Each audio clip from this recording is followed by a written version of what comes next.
Necessary losses. Judith Viorst. Introduction. It is the image in the mind that binds us to our lost treasures, but it is the loss that shapes the image. Colette. After almost 2 decades of writing essentially about the inner world of children and adults, I decided that I wanted to learn more about the theoretical underpinnings of human psychology. I sought my education at a psychoanalytic institute because I believe that, with all of its imperfections, the psychoanalytic perspective offers the most profound insights into what we are and why we do what we do. At its best, psychoanalytic theory simply teaches us in another way what we have already been taught by Sophocles and Shakespeare and Dostoevsky. At its best, psychoanalytic theory offers us illuminating generalizations while maintaining an exquisite respect for the complexity and uniqueness of each of us astonishing human beings. In 1981, after 6 years of study, I became a research graduate of the Washington Psychoanalytic Institute, which belongs to that international network of teaching and training institutes spawned by Sigmund Freud. During those years I also underwent an analysis and worked in several psychiatric settings, as an aide in a children's psychiatric ward, as a creative writing teacher for emotionally disturbed adolescents and as a therapist at 2 clinics doing individual psychotherapy with adults. It seemed to me that wherever I looked, both inside and outside of hospitals, people, all of us, were struggling with issues of loss. Loss became the subject I had to write about. When we think of loss, we think of the loss, through death, of people we love. But loss is a far more encompassing theme in our life. For we lose not only through death, but also by leaving and being left, by changing and letting go and moving on. And our losses include not only our separations and departures from those we love, but our conscious and unconscious losses of romantic dreams, impossible expectations, illusions of freedom and power, illusions of safety, and the loss of our own younger self, the self that thought it always would be unwrinkled and invulnerable and immortal. Somewhat wrinkled, highly vulnerable and non-negotiably mortal, I have been examining these losses. These lifelong losses. These necessary losses.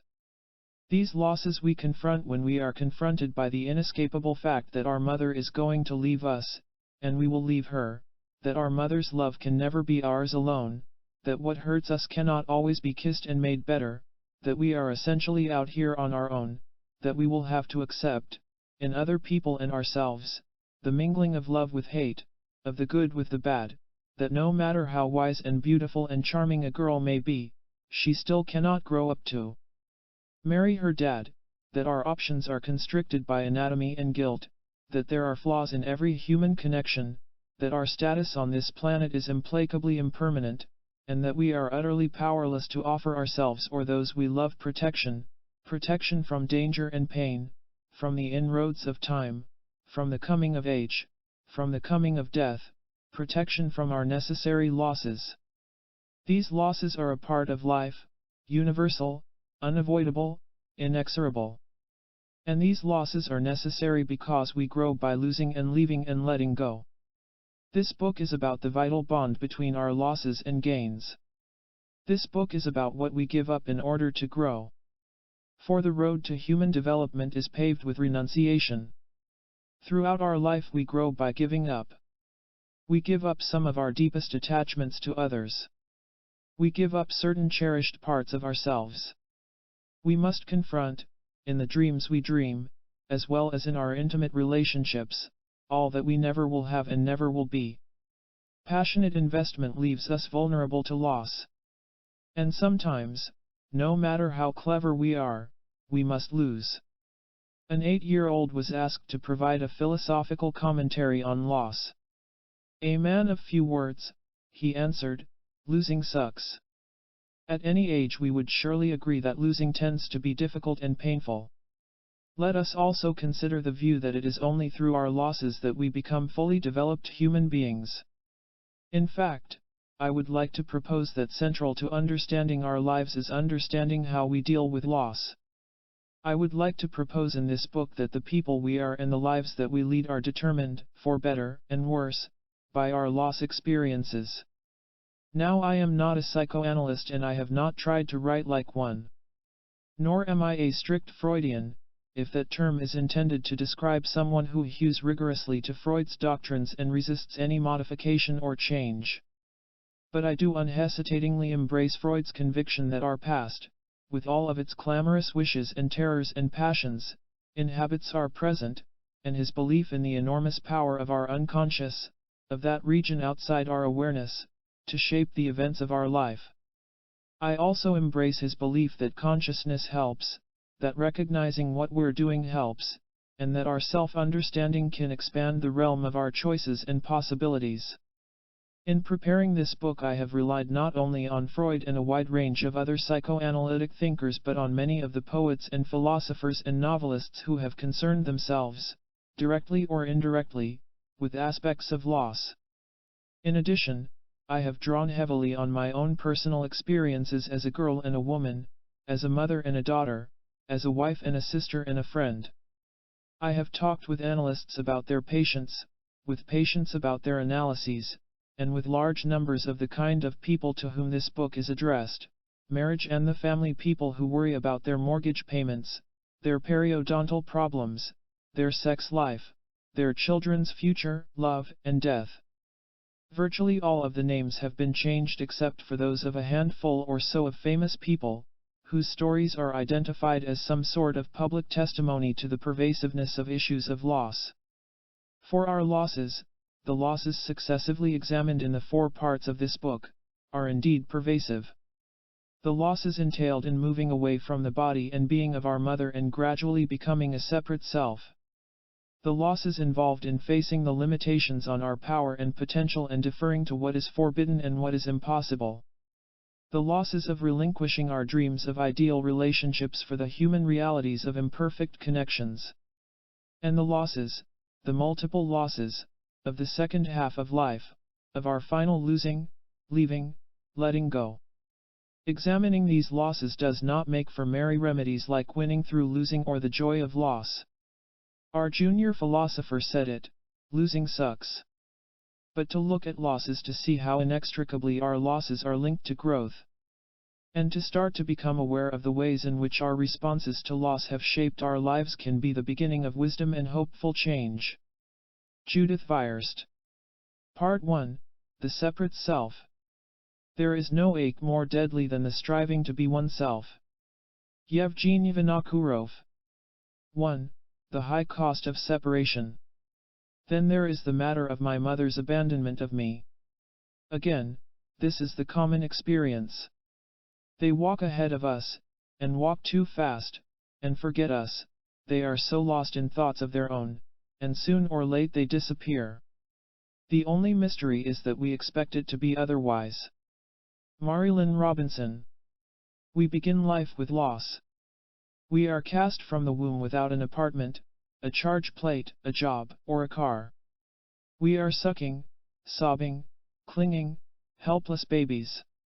Our mother interposes herself between us and the world, protecting us from overwhelming anxiety.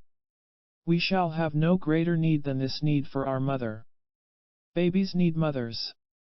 Sometimes lawyers, housewives, pilots, writers and electricians also need mothers.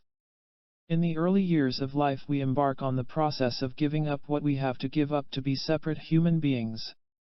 But until we can learn to tolerate our physical and psychological separateness, our need for our mother's presence, our mother's literal, actual presence, is absolute. For it's hard to become a separate self, to separate both literally and emotionally, to be able to outwardly stand alone and to inwardly feel ourselves to be distinct. There are losses we'll have to sustain, though they may be balanced by our gains, as we move away from the body and being of our mother. But if our mother leaves us, when we are too young, too unprepared, too scared, too helpless, the cost of this leaving, the cost of this loss, the cost of this separation may be too high. There is a time to separate from our mother.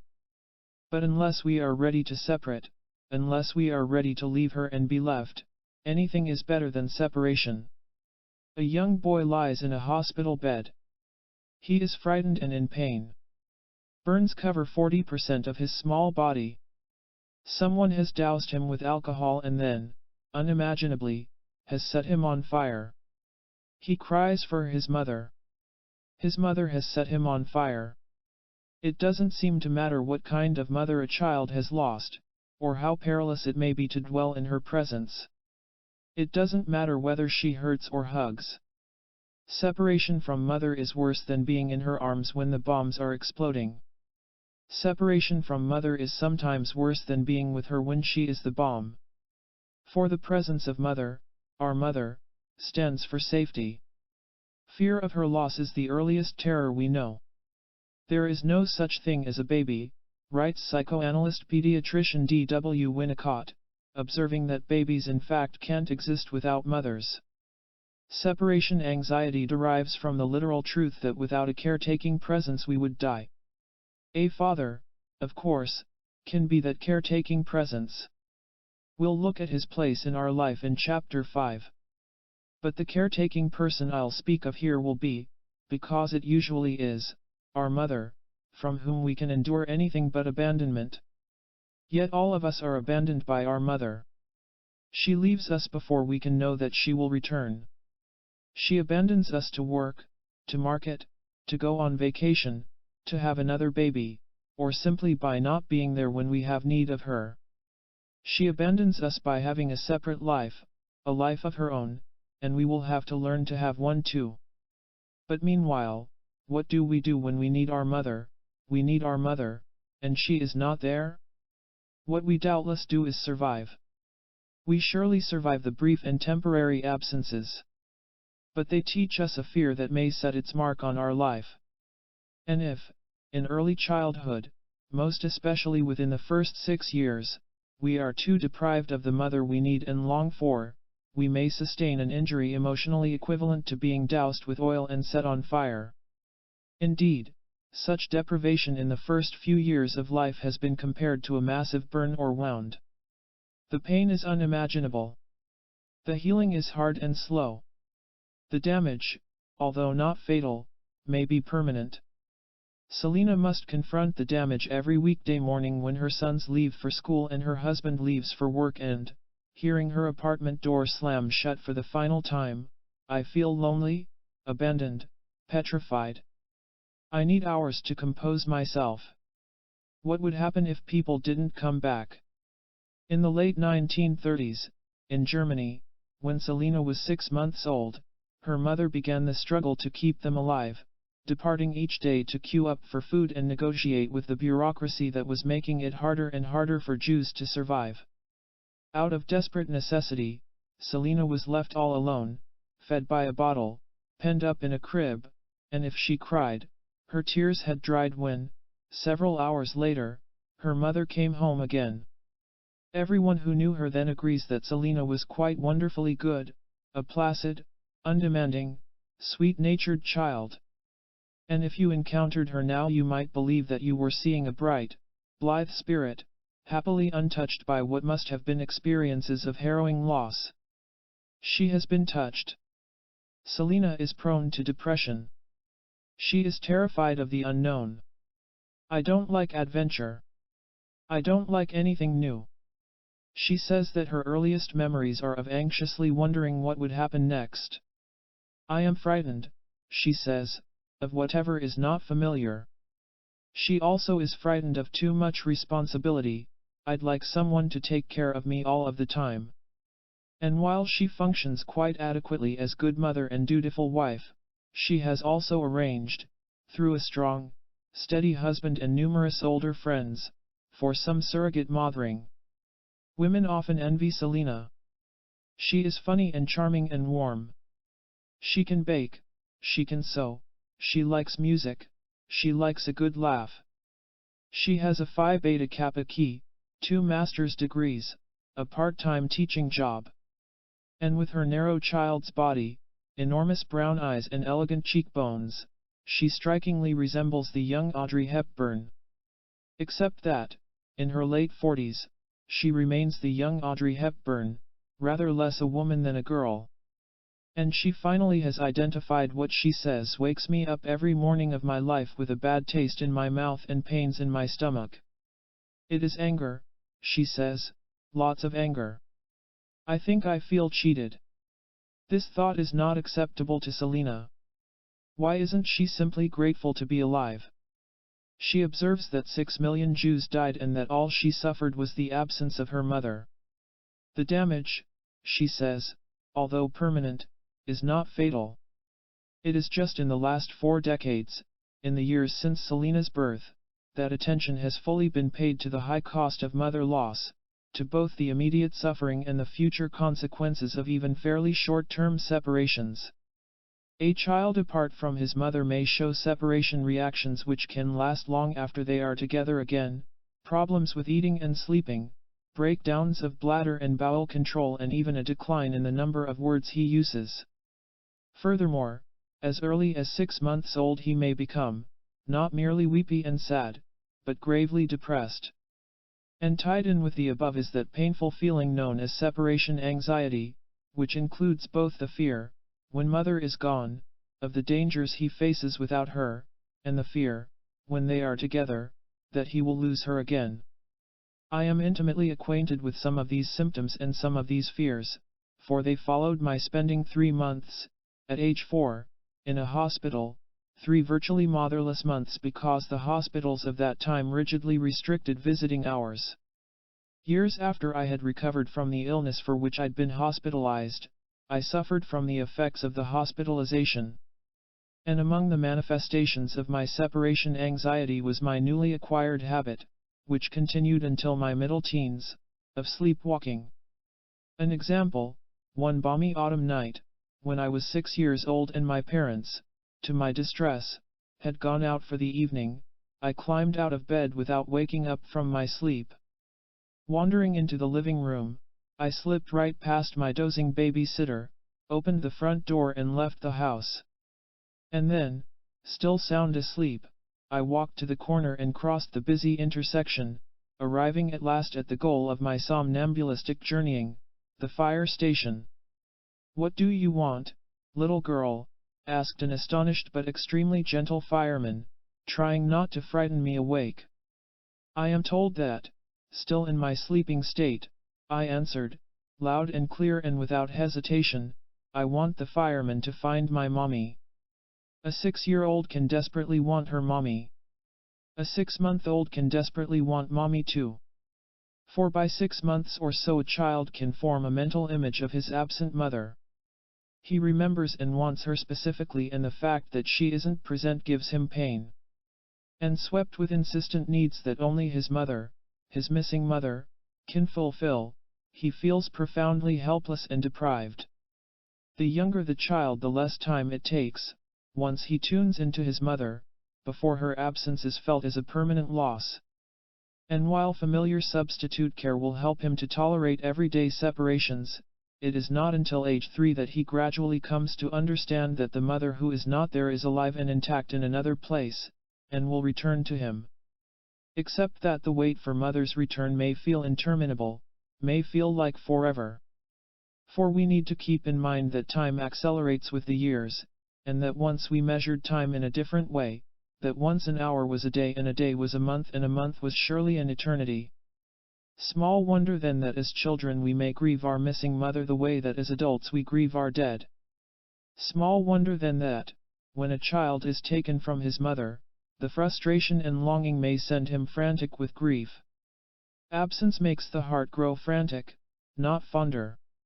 Absence, in fact, produces a typical sequence of responses: protest, despair, and, finally, detachment. Take a child from his mother and put him with strangers in a strange place and he will find the living arrangements intolerable. He will scream, he will weep, he will thrash about. He will eagerly, desperately search for his missing mother.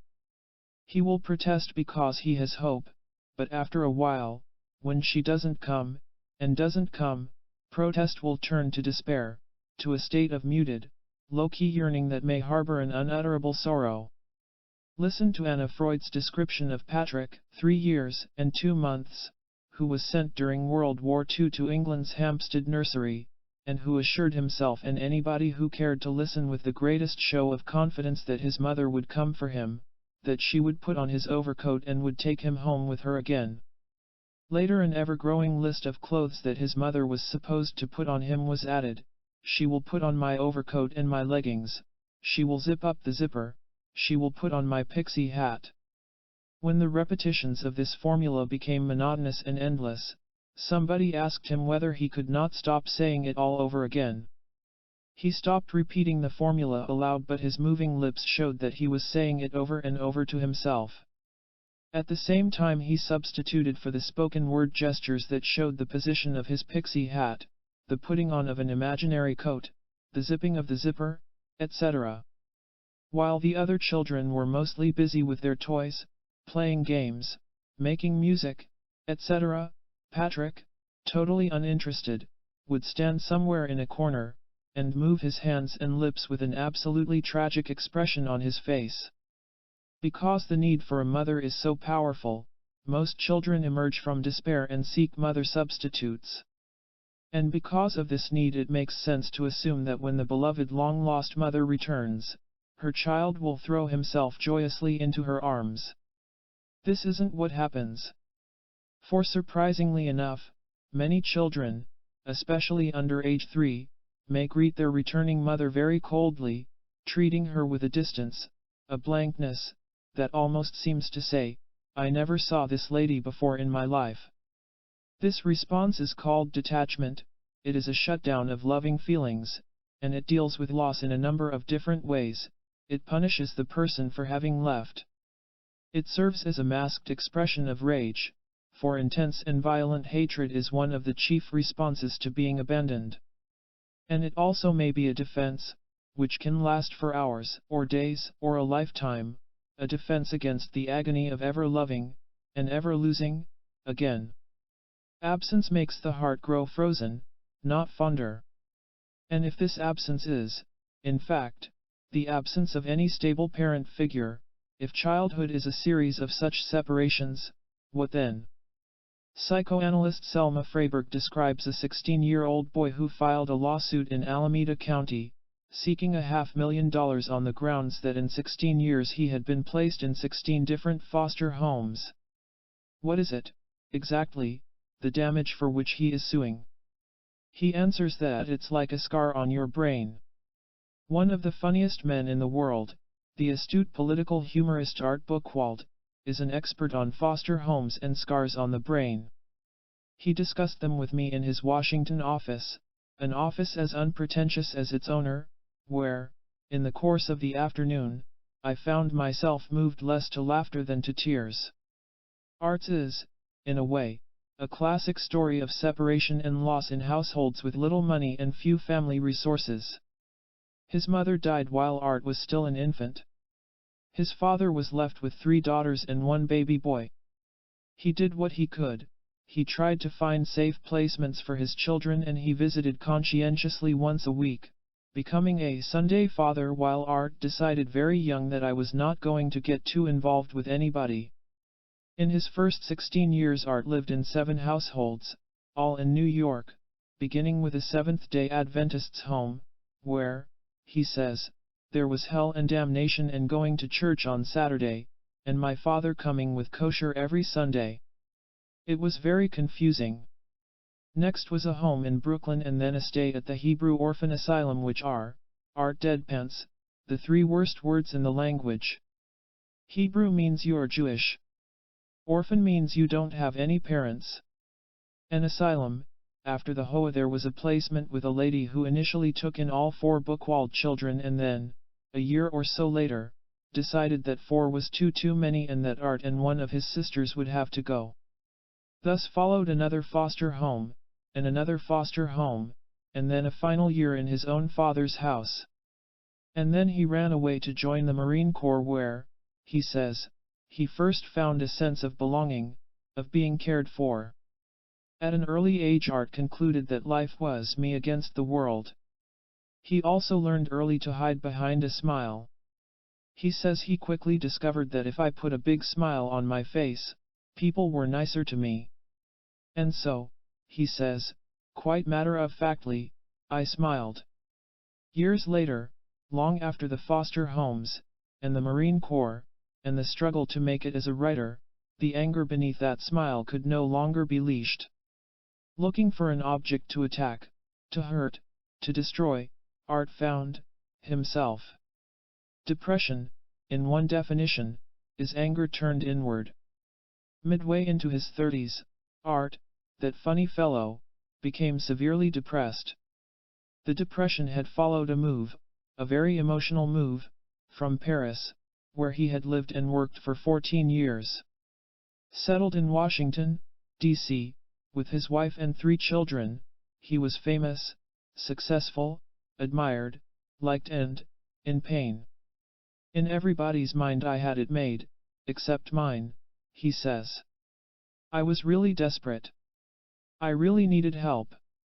Recognizing that the time had come for ironing certain things out, Art decided to enter psychoanalysis, in the course of which he began to examine some of the early experiences which continued to cast their shadow on his life, making him a loner, making him unable to trust, making him feel guilty for what he'd achieved, who am I to have this?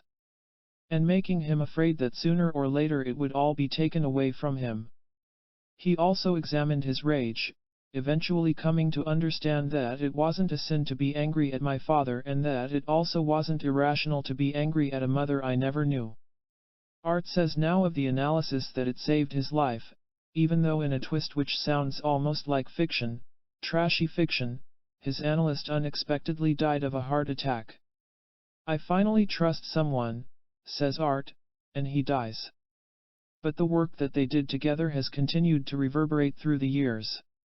A good analysis, Art observes, is when 5 years later something happens and you suddenly say, oh, yeah, that's what he meant. In his 50s Art finally feels at peace with himself. I'm better at trusting. I'm not so fearful of people hurting me. I'm closer to my wife and to my kids. He still has problems with intimacy, one-on-one is the toughest. 1 on 1,000, he says, is much easier. And he still is afraid of anger. I don't handle it very well. I'll do anything to avoid getting angry. But Art is less angry these days. He is enjoying his success. Standing on stage at the Kennedy Center, entertaining the President of the United States and assorted other power brokers and superstars, he smiles his winning smile and tells himself, oh, if my Jewish father could see me now. He says that in part his success represents revenge on about 10 people, all dead and buried. He says that he understands about scars on the brain. Severe separations in early life leave emotional scars on the brain because they assault the essential human connection, the mother-child bond which teaches us that we are lovable.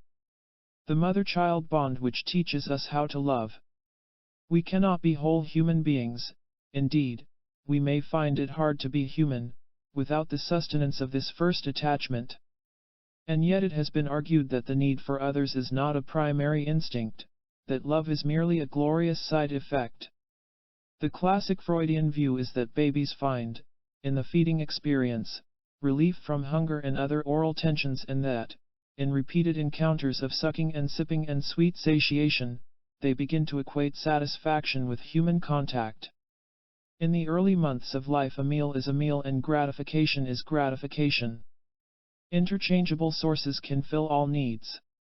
In time the who, the mother, becomes as important as the what, the body relief. But love for mother begins with what Anna Freud calls stomach love. Love for mother, or so this theory has it, is an acquired taste. There is an alternative view, which holds that the need for human connection is fundamental. It argues that we are wired for love from the start. The love of others comes into being, wrote psychotherapist Ian Suddy some 50 years ago, simultaneously with the recognition of their existence. In other words, we love as soon as we learn to distinguish a separate you and me. Love is our attempt to assuage the terror and isolation of that separateness. The best-known spokesman today for the view that mother need is innate is the British psychoanalyst John Bowlby, who notes that babies, like calves and ducklings and lambs and young chimpanzees, behave in ways that keep them close to their mother. He calls this attachment behavior and says that attachment has the biological function of self-preservation, of keeping the young safe from harm. By remaining close to mother, the baby chimp finds protection from predators that might kill him. By remaining close to mother, baby humans find protection from danger too. It is generally agreed that by 6 to 8 months most babies have formed a specific mother attachment. It is then that we all, for the first time, fall in love. And whether or not that love is linked, as I am convinced it must be, to a fundamental need for human attachment, it possesses an intensity which will make us exquisitely vulnerable to the loss, or even the threat of loss, of a loved one. And if, as I am convinced it must be, a reliable early attachment is vitally important to healthy development, the cost of breaking that crucial bond, the cost of separation, may be high. The cost of separation is high when a too young child is left too long alone, or is passed from foster home to foster home, or is placed in a nursery, even Anna Freud's nursery, by a mother who says that she will, but will she, come back? The cost of separation is high even in caring family situations when a divorce, a hospital stay, a geographical or emotional pulling away fragments a child's connection with his mother. The cost of separation may also be high when working mothers cannot find or pay for adequate child care, and more than half of those with children under the age of 6 now go to work. The women's movement and simple urgent economic necessity are sending millions of women into the job market. But the question, what shall I do with my kids, requires better answers than are offered by 12-hour custodial daycare centers. In the years when a baby and his parents make their first enduring human partnerships, writes Selma Freyberg, when love, trust, joy, and self-valuation emerge through the nurturing love of human partners, millions of small children in our land may be learning, in our baby banks, that all adults are interchangeable, that love is capricious, that human attachment is a perilous investment, and that love should be hoarded for the self in the service of survival. The cost of separation is often high. Now, of course, there will be separations in early childhood, and they may indeed produce distress and pain. But most normal separations, within the context of a stable, caring relationship, aren't likely to leave us with scars on the brain. And yes, working mothers and babies can establish a loving, trusting human bond. But when separation imperils that early attachment, it is difficult to build confidence, to build trust, to acquire the conviction that throughout the course of our life we will, and deserve to, find others to meet our needs. And when our first connections are unreliable or broken or impaired, we may transfer that experience, and our responses to that experience, onto what we expect from our children, our friends, our marriage partner, even our business partner. Expecting to be abandoned, we hang on for dearest life, don't leave me. Without you I'm nothing. Without you I'll die. Expecting to be betrayed, we seize on every flaw and lapse, you see, I might have known I couldn't trust you. Expecting to be refused, we make excessive aggressive demands, furious in advance that they will not be met. Expecting to be disappointed, we make certain that, soon or late, we are disappointed. Fearful of separation, we establish what Bowlby calls anxious and angry attachments. And frequently we bring about what we fear. Driving away those we love by our clinging dependency. Driving away those we love by our needy rage. Fearful of separation, we repeat without remembering our history, imposing upon new sets, new actors, and a new production our unrecollected but still so potent past. For no one is suggesting that we consciously remember experiences of early childhood loss, if by remember we mean that we can summon up a picture of mother leaving, of being alone in a crib. What stays with us instead is what it surely must have felt like to be powerless and needy and alone. 40 years later, a door slams shut, and a woman is swept with waves of primitive terror. That anxiety is her memory of loss. Loss gives rise to anxiety when the loss is either impending or thought to be temporary. Anxiety contains a kernel of hope. But when loss appears to be permanent, anxiety, protest, gives way to depression, despair, and we may not only feel lonely and sad but responsible. I drove her away, and helpless. I can do nothing to bring her back, and unlovable. There is something about me that makes me unworthy of love, and hopeless. Therefore I'll feel this way forever.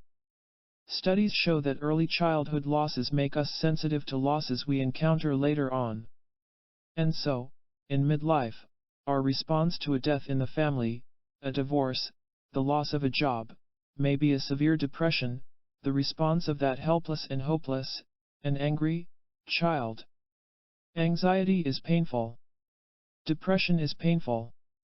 Perhaps it is safer not to experience loss. And while we indeed may be powerless to prevent a death or divorce, or our mother from leaving us, we can develop strategies that defend us against the pain of separation. Emotional detachment is one such defense. We cannot lose someone we care for if we don't care. The child who wants his mother and whose mother, again and again and again, isn't there, may learn that loving and needing her too much.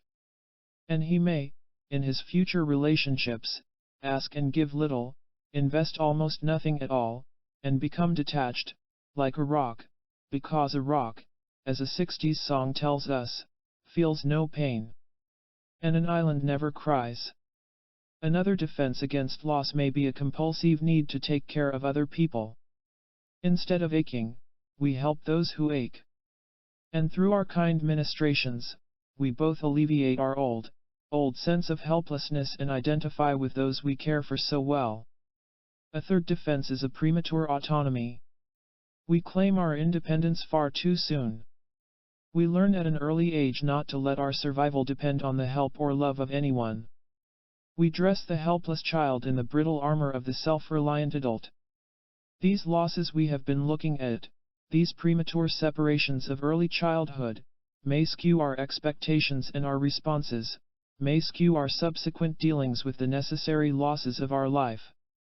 In Marilyn Robinson's extraordinary novel Housekeeping, her desolate heroine ponders the power of loss, remembering when my mother left me waiting for her, and established in me the habit of waiting and expectation which makes any present moment most significant for what it does not contain.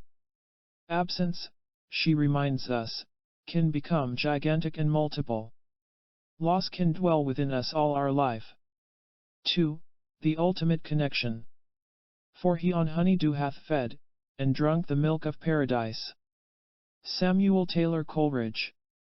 All of our loss experiences hark back to original loss, the loss of that ultimate mother-child connection. For before we begin to encounter the inevitable separations of everyday life, we live in a state of oneness with our mother.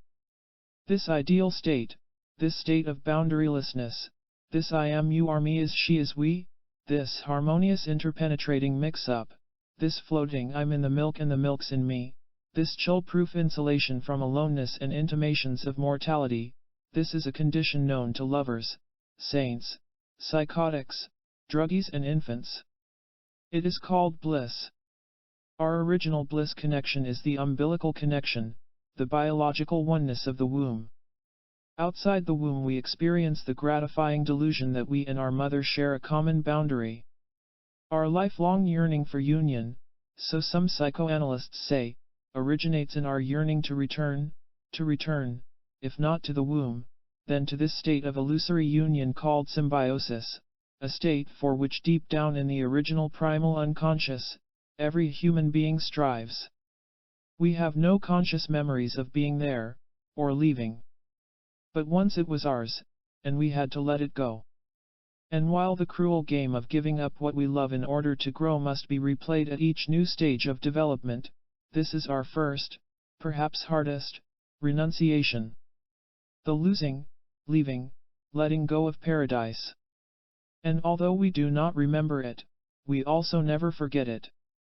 We acknowledge a paradise and a paradise lost. We acknowledge a time of harmony, wholeness, unbreachable safety, unconditional love, and a time when that wholeness was irretrievably rent. We acknowledge it in religion, arid myth and fairy tales, and our conscious and unconscious fantasies. We acknowledge it as reality or as dream. And while we fiercely protect the boundaries of self that clearly demark the you from the me, we also yearn to recapture the lost paradise of that ultimate connection. Our pursuit of this connection, of the restoration of oneness, may be an act of sickness or of health, may be a fearful retreat from the world or an effort to expand it, may be deliberate or unaware. Through sex, through religion, through nature, through art, through drugs, through meditation, even through jogging, we try to blur the boundaries that divide us. We try to escape the imprisonment of separateness. We sometimes succeed. Sometimes in fleeting moments, moments of sexual ecstasy, for instance, we find ourselves return to oneness again, though it may not be until after love, as Maxine Cuman's fine poem would have it, that we can begin to sort out where we have been. Afterwards, the compromise. Bodies resume their boundaries. These legs, for instance, mine. Your arms take you back in. Spoons of our fingers, lips admit their ownership. Nothing is changed, except there was a moment when the wolf, the mongering wolf who stands outside the self, lay lightly down, and slept. It is argued that this experience, the physical merging that sexual union may bring, takes us back to the oneness of our infancy. Indeed, analyst Robert Bach calls orgasm the perfect compromise between love and death, the means by which we repair the separation of mother and child through the momentary extinction of the self. It is true that few of us consciously climb into a lover's bed in the hope of finding our mommy between the sheets. But the sexual loss of our separateness, which may scare some people so badly they cannot have orgasms, brings us pleasure, in part, because it unconsciously repeats our first connection.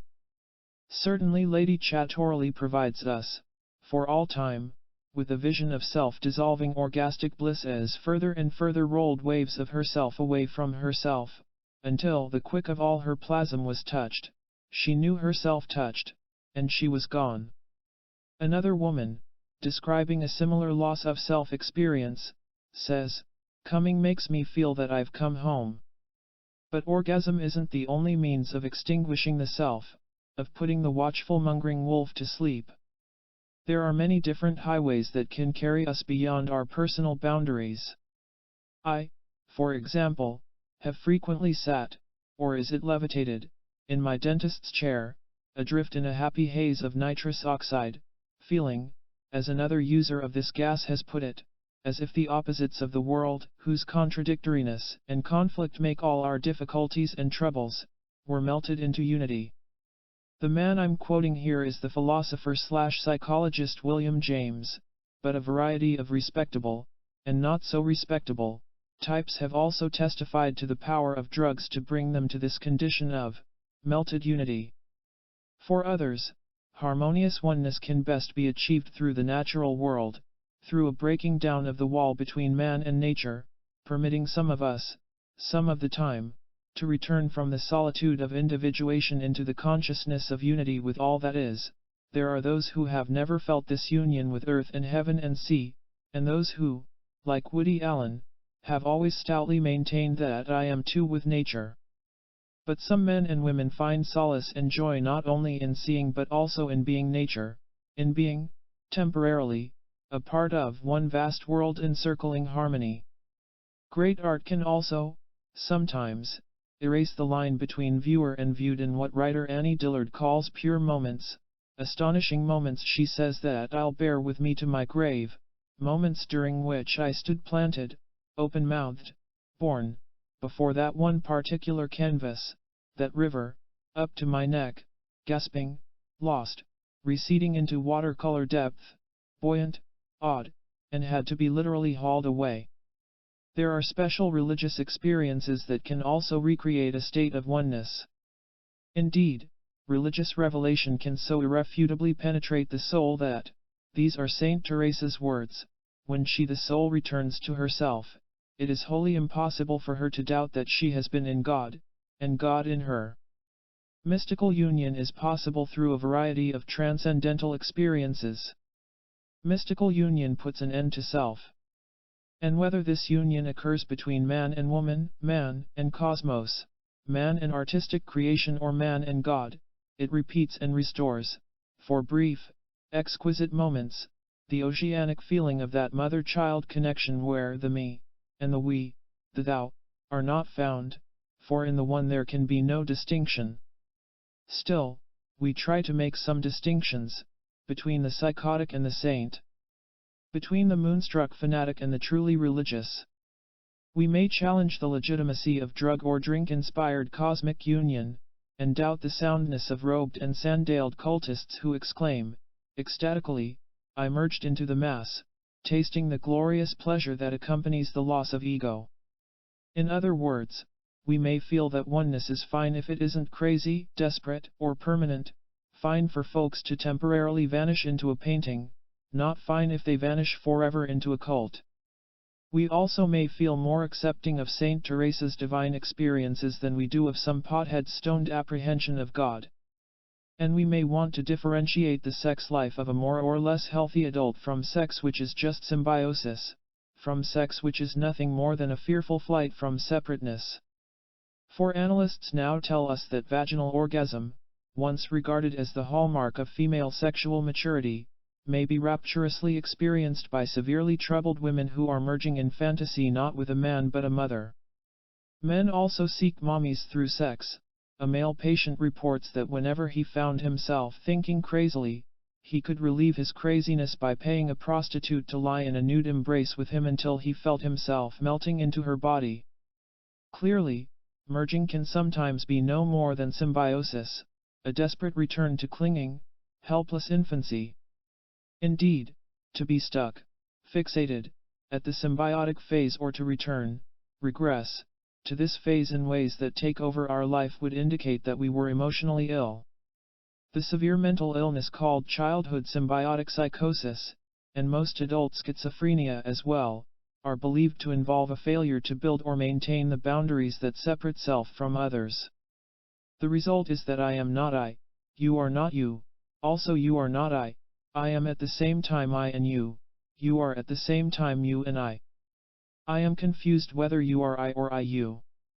At its very craziest, this merger of you and I may be frantic and frightened and furious, colored more with hatred than with love. The feeling is, I can't live with, or without, her. The feeling is, she is smothering me but her presence makes me real, lets me survive. At its very craziest, with intimacy intolerable and a separate existence seemingly impossible, oneness may be not bliss, but raging necessity. We are looking at serious illness, at psychosis. But problems with symbiosis can also produce less extreme emotional difficulties. Consider Mrs. C, attractive and childlike at age 30, who slept with her mother until she was 20 years old, after which she found herself a tolerant and womanly man to marry. Mrs. C lives in the apartment above her mother, who does all her housework and generally runs her life, and she cannot contemplate moving to a more convenient location without becoming physically ill.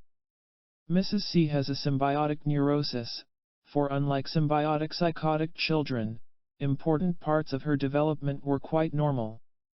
And yet in other parts of her life she behaves and unconsciously views herself as only one half of a symbiotic duo.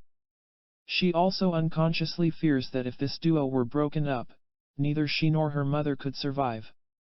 Mrs. C and her mother shared from the start of Mrs. C's life an anxious and clinging symbiotic relationship. No wonder, we sagely observe, that she can't leave. But even the healthiest mother-child union may stand in the way of subsequent separateness, for as analyst Harold Searles observes, probably the greatest reason why we tend to rebel against our developing individual identity is because we feel it to have come between, and to be coming increasingly between, ourself and the mother with whom we once shared a world-embracing oneness. We must count among our necessary losses the giving up of this world-embracing oneness. We will never give up wanting to retrieve it. Yes, we all have oneness wishes, but for some, not especially crazy, men and women, these wishes may secretly dominate their life, penetrating all their important relationships and influencing all their important decisions. A woman, trying to choose between two attractive marriage proposals, made her choice while out to dinner one night when her escort scooped up a morsel of food and spooned it, like a mommy, into her mouth. This man's compelling, tacit promise of infantile gratifications immediately brought an end to her indecision. He was her choice. Analyst Sydney Smith says that for such people, in contrast to the rest of us, the universal longing for oneness has not been benignly cordoned off. Instead, it establishes itself as a central, tenacious, life-shaping golden fantasy which, in the course of psychoanalytic treatment, may slowly and reluctantly be revealed. I have always felt, says one of Dr. Smith's patients, there is a remote person somewhere who would do everything for me, somebody who would fulfill every need in some magical fairy-like manner and see to it I would be able to get whatever I want without putting out any effort for it. I have never lived without all this stuff being there in the background. I don't know if I can. Living with golden fantasies of an endlessly nurtured infancy can be a neurotic refusal to grow up. But the yearning for moments of oneness, the yearning to now and then suspend the differences between the other and self, the yearning to recapture a mental state that resembles our early union with Mother, is not in itself abnormal or undesirable. For experiences of oneness can give us a respite from the solitude of separateness. And experiences of oneness can help us transcend our former limits, can help us grow. Analysts call the constructive return to some earlier stage of development regression in the service of the ego. They mean that we are thereby enriched and enhanced. They mean that by taking a backward step we sometimes are able to forward our development. To merge in order to re-emerge, writes psychoanalyst Gilbert Rose, may be part of the fundamental process of psychological growth. In an intriguing book called The Search for Oneness, 3 psychologists make some dazzling claims for the potential benefits of oneness experiences. They present a hypothesis, supported by laboratory experiments, that the inducement of symbiotic-like fantasies, fantasies of oneness, can help schizophrenics to think and act less crazy and, in conjunction with behavior modification techniques, can improve students' school performance, ease the fears of phobies and help smokers give up cigarettes, drinkers alcohol, and dieters food. These results were actually produced, write the authors, in controlled experiments in which subjects were exposed to a subliminal message, a message flashed before a viewer's eyes so fast that he isn't aware of seeing it, a message that said, "Mommy and I are one." What were the experimenters doing? And why exactly do they think it worked? We have already seen that oneness wishes persist into adult life and that, as Mrs. C and the spoon-fed lady and Dr. Smith's patients clearly show us, they often can powerfully motivate behavior. The authors therefore argue that if unfulfilled yearnings for oneness can produce psychotic and other disturbed behavior, then perhaps the fulfillment, in fantasy, of this wish to be nurtured, protected, perfected, safe could have a wide range of beneficial effects. The trick, then, is to arrange for fulfillment in fantasy. How? Like a dream we forget upon wakening but which leaves us feeling good or bad all day, some fantasies work upon us outside our awareness. And the fantasy of oneness may be stirred, the authors say, by the subliminal message that MOMMY and I are one. The authors go on to demonstrate that, with several important exceptions, this message produces good feelings and positive change, which, whether or not these good feelings and changes endure, may offer proof of the psychic value of oneness fantasies. An example: 2 groups of obese women went through a diet counseling program. Both of the groups succeeded in losing weight. But the group of women exposed to the subliminal oneness message lost more weight than the women who were not. Another example: disturbed adolescents treated in a residential center took reading tests. Their scores were compared with the scores of the previous year. The entire group had improved, but the scores of those who had been exposed to the oneness message had improved 4 times as much as those who had not. And another example, 1 month after the end of a program to help smokers give up cigarettes, a check was made on how many still abstained. The figure was 67% for those exposed to the Mommy and I Are One message. It was 12.5% for those who were not. I don't think we need to conclude from all this that Mommy and I Are One subliminal messages are destined to be the therapy of the future. Nor, as we have seen, are they required to get some oneness into our life. In bed, in church, in art museums, in unexpected boundary-softening moments, we gratify our lifelong wish for oneness. These fleeting fulfillments, these fusions, are experiences of grace that can deepen, rather than threaten, our sense of self. No one, writes Harold Searles, becomes so fully an individual, so fully mature, as to have lost his previously achieved capacity for symbiotic relatedness. But sometimes it feels that we have. Sometimes the wolf, the mongering wolf who stands outside the self, will not drop its guard, will not lie down and sleep. Sometimes we are too terrified to allow it to. Certainly a union that involves annihilation of the self can generate annihilation anxiety. To give ourself up, to surrender ourself, in love or any passion, may feel to us like loss instead of gain.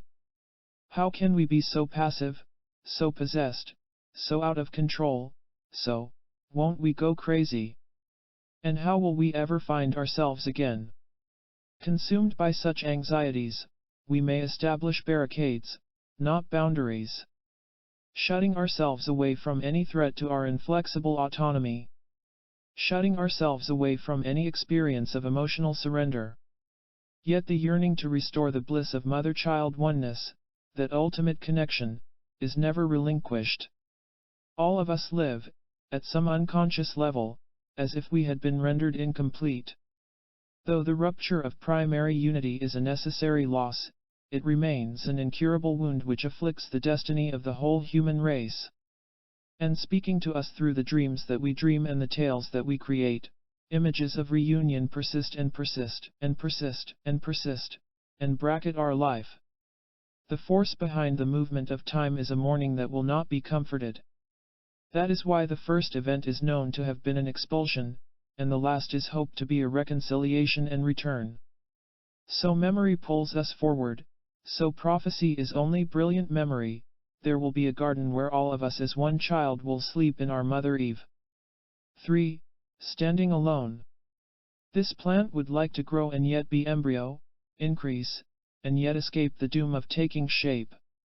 Richard Wilbur. Oneness is bliss. Separation is dangerous. And yet we pull and pull and pull away. For the need to become a separate self is as urgent as the yearning to merge forever. And as long as we, not our mother, initiate parting, and as long as our mother remains reliably there, it seems possible to risk, and even to revel in, standing alone. To crawl from the lap of paradise, and explore. To stand erect on 2 feet, and walk out the door. To leave for school, for work, for a married life. To dare to cross the street, and all the continents of the earth, without our mother. The poet Richard Wilbur addresses our oneness-separateness conflict in his little poem about plant, and human, development. And while Wilbur clearly acknowledges the urge to remain inchoately attached, something at the root, he writes, more urgent than that urge, presses outward. It is the striving to be a separate self. But separateness is, ultimately, a matter of inner perception, not geography. It rests on the knowledge that I am distinct from thou. It recognizes the boundaries that restrict and contain and limit and define us. It is linked to a core of self that cannot be altered or taken away like a piece of clothing. Becoming a separate self is not a sudden revelation but an unfolding. It evolves, slowly, over time. And during our first 3 years, in predictable stages of separation individuation, we venture upon a journey as momentous as any we will ever take, the journey out of oneness into separateness. All subsequent departures from the familiar to the unknown may stir up echoes of this original journey. Alone in a strange hotel room, far from everyone we love, we may suddenly feel endangered and incomplete. And every time we move from the safe to the risky, expanding the boundaries of our experience, we will, in our act of breaking away, repeat some of the joys and terrors attendant upon that initial loss. When we discovered the heady freedom and the panic-stricken aloneness of human separateness. When we embarked on what psychoanalyst Margaret Mahler has termed our psychological birth. Our psychological birth begins at around 5 months of age, when we enter a stage called differentiation, a time when we display a hatched alertness. A time when we form a specific child-mother bond. And a time when we draw our body away from the body of our mother in the dawning recognition that our mother, and indeed an entire world, exists outside our boundaries, to be looked at, to be touched, to be enjoyed.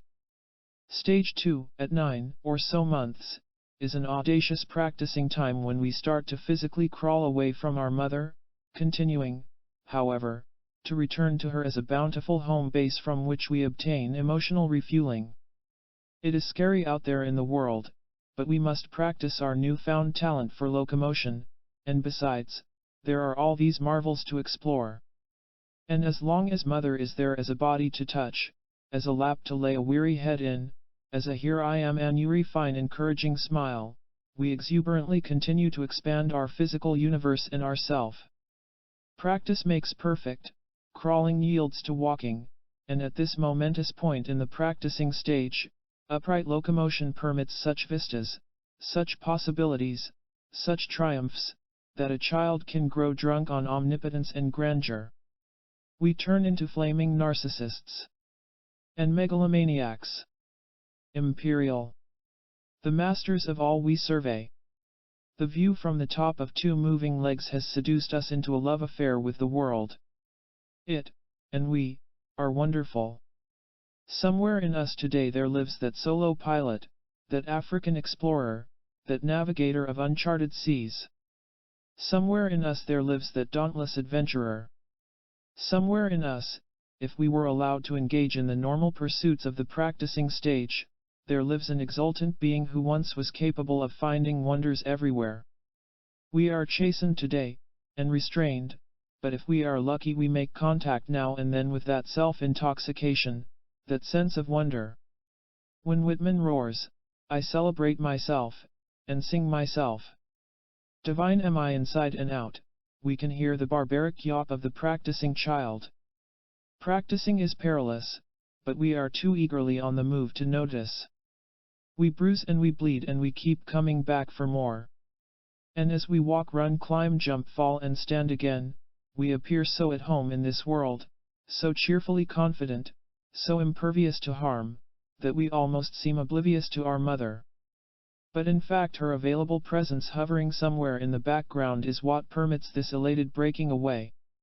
And although there is distance now between us and our mother, we regard her as ours in some appendage-like way. At 18 or so months of age, however, our mind gains the capacity to grasp the implications of our separateness. It is then that we see what we are, a small and vulnerable and helpless 1.5-year-old. It is then that we are confronted with the price we have to pay for standing alone. Imagine it this way, here we are walking airily on a tightrope, and perhaps showing off with a jaunty trick or two, when suddenly we glance down and discover, oh, my God! Look at that we are walking our tightrope without a net. Lost is the sense of perfection and power that comes from the illusion of being the king of the world, the star of the show. Lost is the sense of security that derives from the illusion that a child always has a safety net for a mother. Stage 3, then, of the process of separation individuation is confronting and trying to solve a great dilemma: how can we high-stepping toddlers, having known the buoyant pleasures of standing alone, retreat from autonomy? Yet how can we sobered toddlers, having grown aware of the hazards of autonomy, stand alone? This stage, called rapprochement, is our first attempt to reconcile separateness, closeness, and safety. If I leave, will I perish? And, will she let me come home again? At several points in our life we will be troubled again by this rapprochement dilemma. At several points we will ask, should I go? Should I stay? At several turning points, with our parents, our friends, our partners in passion, our partners in marriage, we will struggle with questions of intimacy and autonomy. How far away can I go and still be connected? What can I, and do I, want to do for myself? And exactly how much of me am I prepared to give up for love, or simply for shelter? At several points in our life we may insist, I'll do it myself. I'll live by myself. I'll solve it myself. I'll make my own decisions. And, having made that decision, we then may find ourselves scared to death of standing alone. We also then may find ourselves replaying some adult version of rapprochement. For in the first weeks of rapprochement we turn back to our mother. We clamor for her attention. We woo, pester, charm. We are striving to repossess her in order to banish the anxiety of separateness. We are feeling, don't stop loving me. I may not be able to make it out here on my own. We are feeling, help. On the other hand, we don't want help. Or rather, we both want it and don't want it. And, besieged by contradictions, we hold tight and push away, we follow and flee. We insist on our all-powerfulness and rage, at our helplessness, and our separation anxiety intensifies. Craving that old sweet oneness yet dreading engulfment, wishing to be our mother's and yet be our own, we stormily swing from mood to mood, advancing and retreating, the quintessential model of two-mindedness. Toward the end of our second year, each one of us, each in our own unique way, has to begin to resolve the rapprochement crisis, by establishing for ourselves a comfortable distance, an optimal distance, from our mother. By finding a distance, not too close and not too far apart, where we can psychologically stand alone. At every stage of separation individuation, we flourish or falter, we grow, or get stuck or retreat. At every stage there are tasks that need to be done. And although each act of our life is determined by many different forces, is multi-determined, we live in part today by what we learned then. Consider the wary Alice, who holds her friends and her lovers at bay and who thinks intrusion is the real word for intimacy and who still may be defending herself against the mother of the practicing stage, that pesky, ubiquitous mother who kept rushing in to direct and restrain and assist and control her. And consider the passive Ray, who fears that any claim to autonomy would injure and even destroy the people he loves, a man whose happily symbiotic, huggy, kissy mother grew bleak and suicidal just as soon as her little boy started wriggling away. And consider Amanda, whose overwhelmed and ineffectual mother was far too helpless to help her stand alone. Amanda, a grown woman now, is still unable to move away from her mother's house. And in dreams she is climbing a stairway with a terrible blankness behind her, with nothing behind her, nothing at all. What happens to us if we're pushed from the nest by a mother who cannot endure our infant dependencies? Or if, with a quite different mother, we're treated as good when we stay and bad when we go? Or if our first explorations are viewed with alarm, as threats to our health, to our very survival? Or if, when we say, to hell with you, I'm going exploring anyway, we fall on our face and our mother will not pick us up? What happens is that we adapt, or crumple, or compromise. What happens is that we give in, or make do, or prevail. Whatever solutions we find will be reshaped and elaborated by later experiences. But in some form or other they will continue to mold us. It is true, of course, that people sharing strikingly similar histories may emerge from them in strikingly different ways. It also is true that people who are very alike today have arrived there from entirely different places. There are, in human development, no sweepingly simple A equals B correlations. Because, in addition to nurture, there is nature. Because we bring to bear on all the experiences of our life the unique and specific qualities we are born with. This concept of inborn qualities helps explain why Dave, with a mother much like Ray's, withstood her "don't ever leave me, you'll kill me" smothering, fending her off at home and getting out of that home as quickly as he could, working after school at an early age, swooping out of reach at a distant college. "College ruined you for me," she once told him, and eventually picking a wife who had a self-contained and busy life of her own and who could love him at an undemanding distance. Every once in a while, Dave admits, "I miss the soft breast and the soothing, comforting closeness. When my mother took care, she really knew how to take care." He is quite aware of the losses that he has sustained in order to gain and preserve his autonomy. He lives, sometimes well, sometimes not so well, with these losses. By the end of our second year we have made a remarkable journey from oneness into separateness, moving from differentiation on to practicing and then to rapprochement. These overlapping stages of separation individuation conclude with a fourth but open-ended stage during which we stabilize our inner pictures of ourself and others. This takes some doing. For in our immature state we cannot hold in our head the strange notion that those who are good can sometimes also be bad. And so our inner images, of mother, and of self, are split in two. There is an all-good self, "I'm a totally wonderful person." And an all-bad self, "I'm a totally rotten person." There is an all-good mother, "She gives me whatever I need." And an all-bad mother, "She gives me nothing I need." Early in childhood we seem to believe that these different selves and mothers are different people. There are grown-up women and men who never stop doing this, who engage in some form of splitting all their lives, who, to a greater or lesser extent, dwell in a rigid world of black and white categories. They may alternate between an excessive self-love and just as excessive a self-hatred. They may idealize their lovers and their friends. And then, when their lovers or friends behave like normal, flawed human beings, they may cast them out of their lives. "You aren't perfect. You have failed me. You are no good." Splitting is also done by parents who choose one son to be Cain and one to be Abel. And by lovers whose women are either Madonnas or whores. And by leaders who brook no dissent, "You're either for me or against me." And sometimes by those genial gents with murder in their heart, the Jekylls and Hydes. Splitting is thought to be universal during early life. We defend the good by keeping the bad away. We quarantine our anger, afraid that our hateful feelings will wipe out those we cherish. But gradually we learn, if there is love and trust enough, to live with ambivalence. Gradually we learn to mend the split.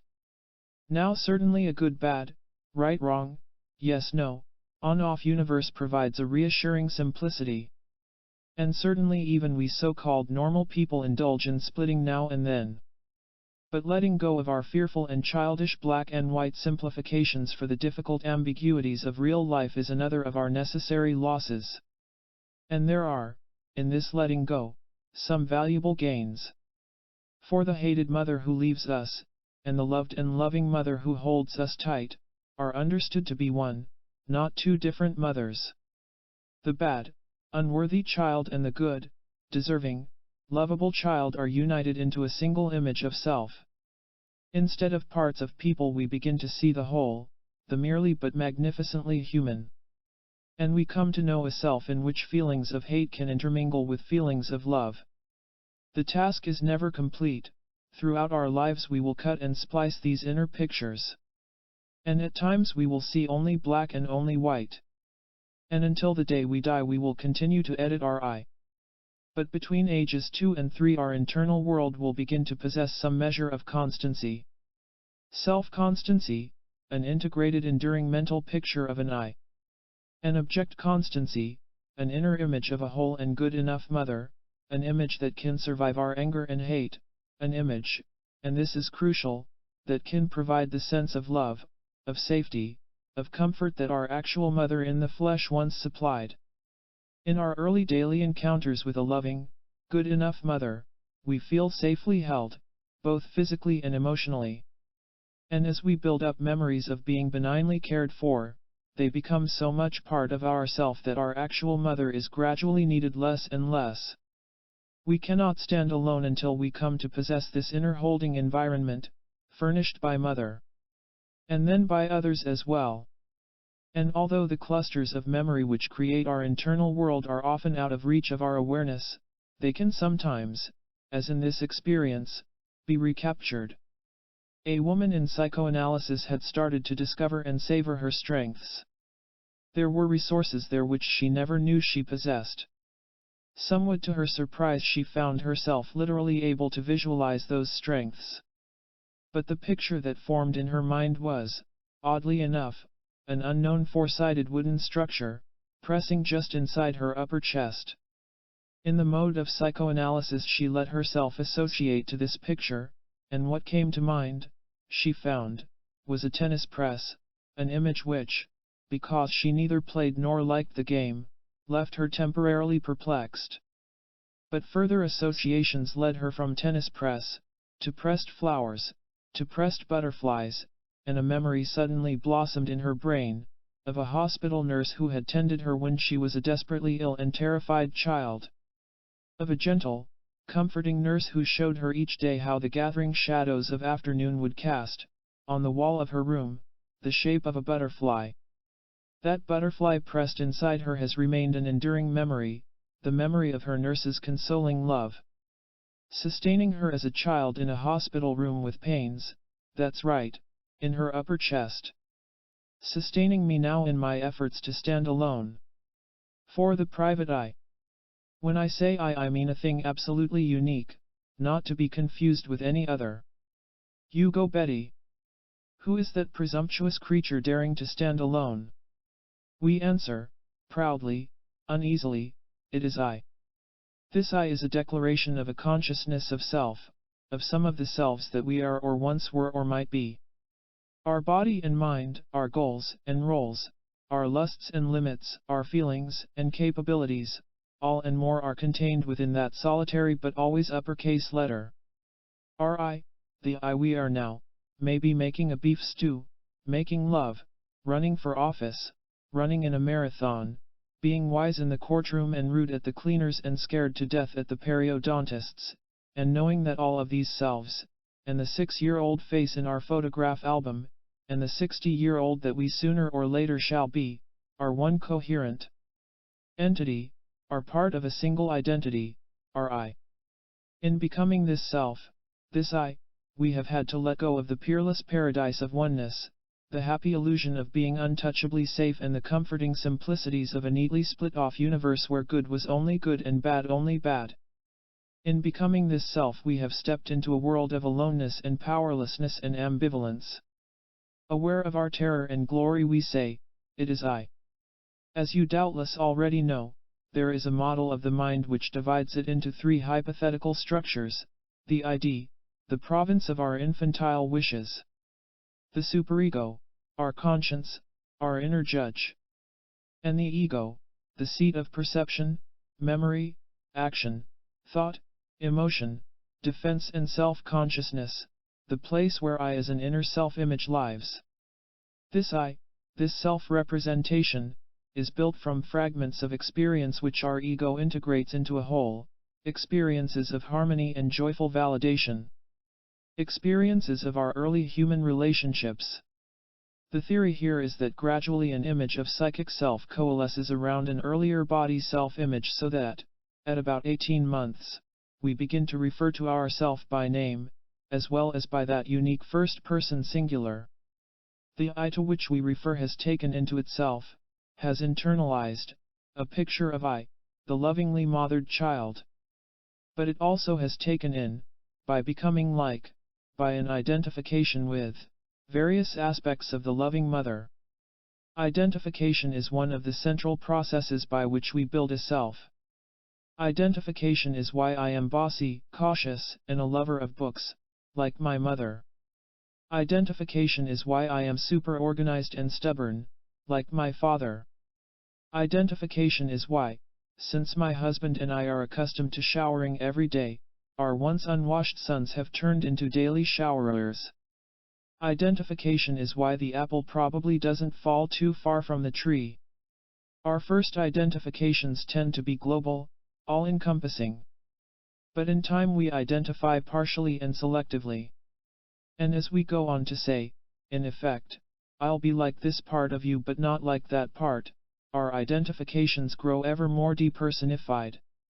In this way we become, not clones of our mother or father or others, but soft-spoken, hard-working, funny, a dancer or prompt. Like Tennyson's Ulysses, we can claim, I am a part of all that I have met. But these parts have been transformed, we each are artists of the self, creating a collage, a new and original work of art, out of scraps and fragments of identifications. The people with whom we identify are, positively or negatively, always important to us. Our feelings toward them are, in some way, always intense. And although we may clearly recall a conscious decision to emulate some teacher or movie star, most identifications take place outside of our awareness, take place unconsciously. It strikes me as I'm writing this that I'm probably still wearing bangs because they were worn by my 7th grade idol, Pat Norton. We identify for many different reasons and usually for several reasons at once. And we often identify to deal with loss, preserving within ourself, by acquiring, say, the style of dress, the accent, the mannerisms, someone we must leave or someone who dies. And so a middle-aged man starts growing a mustache, soon after his mustachioed father dies. And a college sophomore switches his major from government to psychology, soon after his psychologist mother dies. And a wife who has always been troubled by her husband's terrible table manners acquires the same rotten manners, soon after he dies. And a non-church-going husband starts attending services regularly, soon after his devoutly religious wife dies. But our losses needn't be mortal, the everyday losses of growing up will often promote important identifications. For identification can serve us simultaneously as a way to hang on and let go. Indeed, the act of identification often seems to imply I don't need you to do it, I'll do it myself. It allows us to relinquish important aspects of relationships by taking in these aspects as our own. Our early identifications are, for the most part, the most influential ones, limiting and shaping all that come later. And while we will identify, permanently or fleetingly, with those we love or envy or admire, we also may identify with those whom we are angry at or scared of. This so-called identification with the aggressor may occur in situations of helplessness and frustration, when someone bigger, stronger, or more powerful than we are has us under his or her control. In a spirit reminiscent of if you can't beat them, join them, we try to resemble the people we fear and hate, hoping in that way to gain their power and thus defend ourselves against the danger that they represent. Thus the kidnapped heiress Patty Hearst becomes the gun-toting revolutionary Tanya. Thus, through this defensive identification with the aggressor, the abused child may grow up to be the child abuser. Identifications can be both active and passive, loving and hating, for better and worse. They can be identifications with someone's impulse, emotion, conscience, achievement, skill, style, goal, hairdo, pain. And over the years, as we modify and harmonize these different identifications, including, of course, our gender identifications as a female or a male, and including, perhaps, a major identification with some religion, profession, or class, and including, alas, identifications with terrible as well as excellent qualities, there are possible other selves we will have to discard. Giving up these possible other selves is one more of our necessary losses. Not that I would not, if I could, writes William James, be both handsome and fat and well-dressed, and a great athlete, and make $1 million a year, be a wit, a bon vivant, and a lady killer, as well as a philosopher, a philanthropist, statesman, warrior, and African explorer, as well as 8-tone poet and saint. But the thing is simply impossible. Such different characters may conceivably at the outset of life be alike possible to a man. But to make any one of them actual, the rest must more or less be suppressed. So the seeker of his truest, strongest, deepest self must review the list carefully, and pick out the one on which to stake his salvation. All other selves thereupon become unreal. Our failure to more or less harmonize our different identifications, our failure to integrate our separate selves, can lead at the extreme to that bizarre derangement called multiple personality, where, do you remember a movie called The Three Faces of Eve? A number of contradictory selves dwell regularly within a single person. But everywhere around us, managing households, law firms, the country, are people with lesser disorders of the self. Everywhere around us, women and men with disturbances in their sense of wholeness populate our world with emotional casualties. And we doubtless all have met the kind of people that Winnicott calls false self-personalities. Or those people that psychoanalyst Helene Deutsch has given the name of as-if personalities. Or those residents on the edge of the neurotic-psychotic boundary, literally termed the borderline personalities. Or those current darlings of psycho and sociological explorations, the self-starved narcissistic personalities. Each of these names can be used as a way of talking about distortions of self and self-image. Each of these names is attached to slightly different but often overlapping descriptions of damage that has been done to the private eye. Psychoanalyst Leslie Farber describes what happens to a person when he builds his entire existence around a false self, believing that he must toy with his own presentation of himself, to earn the attention and approval he craves. Not only does he suffer from the pain and shame of possessing a secret, unlovely, illegitimate self, he suffers as well from the spiritual burden of not appearing as the person he is, or not being the person he appears to be. Now certainly all of us, some of the time, will tinker with our public presentation. We wish to impress, to please, to placate, to win. And certainly all of us, some of the time, will engage in a certain measure of self-deception, giving ourself a B+ for what any fair and impartial observer would barely grade C. But certainly most of us, most of the time, will attempt to maintain a reasonable connection between the self that we are and the self we display. For when that connection is broken, the self that we present to the world may be a false self. Like the woman who, achieving success in a highly competitive field, insists, "What I really am is a poor girl from Brooklyn." Like the man who speaks about having two me's, the real me, petrified to reveal itself, and the other me, which complied with social demands. And maybe like Richard Cory, a man who glittered when he walked, who was envied for the golden life he led, who was handsome, rich, a gentleman, and who, one summer night, went home and put a bullet through his head. People who live their life as a false self. The true self, as Winnicott talks about it, originates in our earliest relationship, in the sensitive attunement of mother to child. It begins with responses that, in effect, tell us, you are what you are. You are feeling what you are feeling. Allowing us to believe in our own reality. Persuading us that it is safe to expose our early, fragile, beginning to grow true self. Picture it this way: we reach for a toy, but in the process of reaching we glance for one split second at our mother. We are seeking, not permission, but something more. We are seeking confirmation that this wish, this spontaneous gesture, truly belongs to us. That we feel what we feel. In that delicate, subtle moment our mother's responsive, and also unintrusive, presence allows us to trust our wish. Yes, I want this. I do. Confirmed in our budding new sense of self, confirmed in our self-consciousness, we continue reaching our hand out for the toy. But when, instead, our mother responds to the question in our eyes by misreading our needs, or replacing them with her own, we can't trust the truth of what we feel or do. Her lack of attunement can make us feel that we have been repudiated, assaulted. And we then may defend our true self by forming a false self. This false self is compliant. It has no agenda. It seems to be saying, I'll be what you want me to be.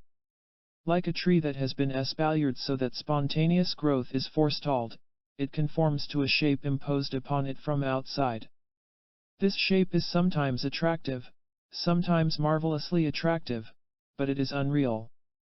The as-if personality, as Helene Deutsch describes him, is more chameleon-like than the false self, for the readiness to pick up signals from the outer world and to mold oneself and one's behavior accordingly, makes for frequently shifting, but highly persuasive, imitations, first of this kind of person and then of that.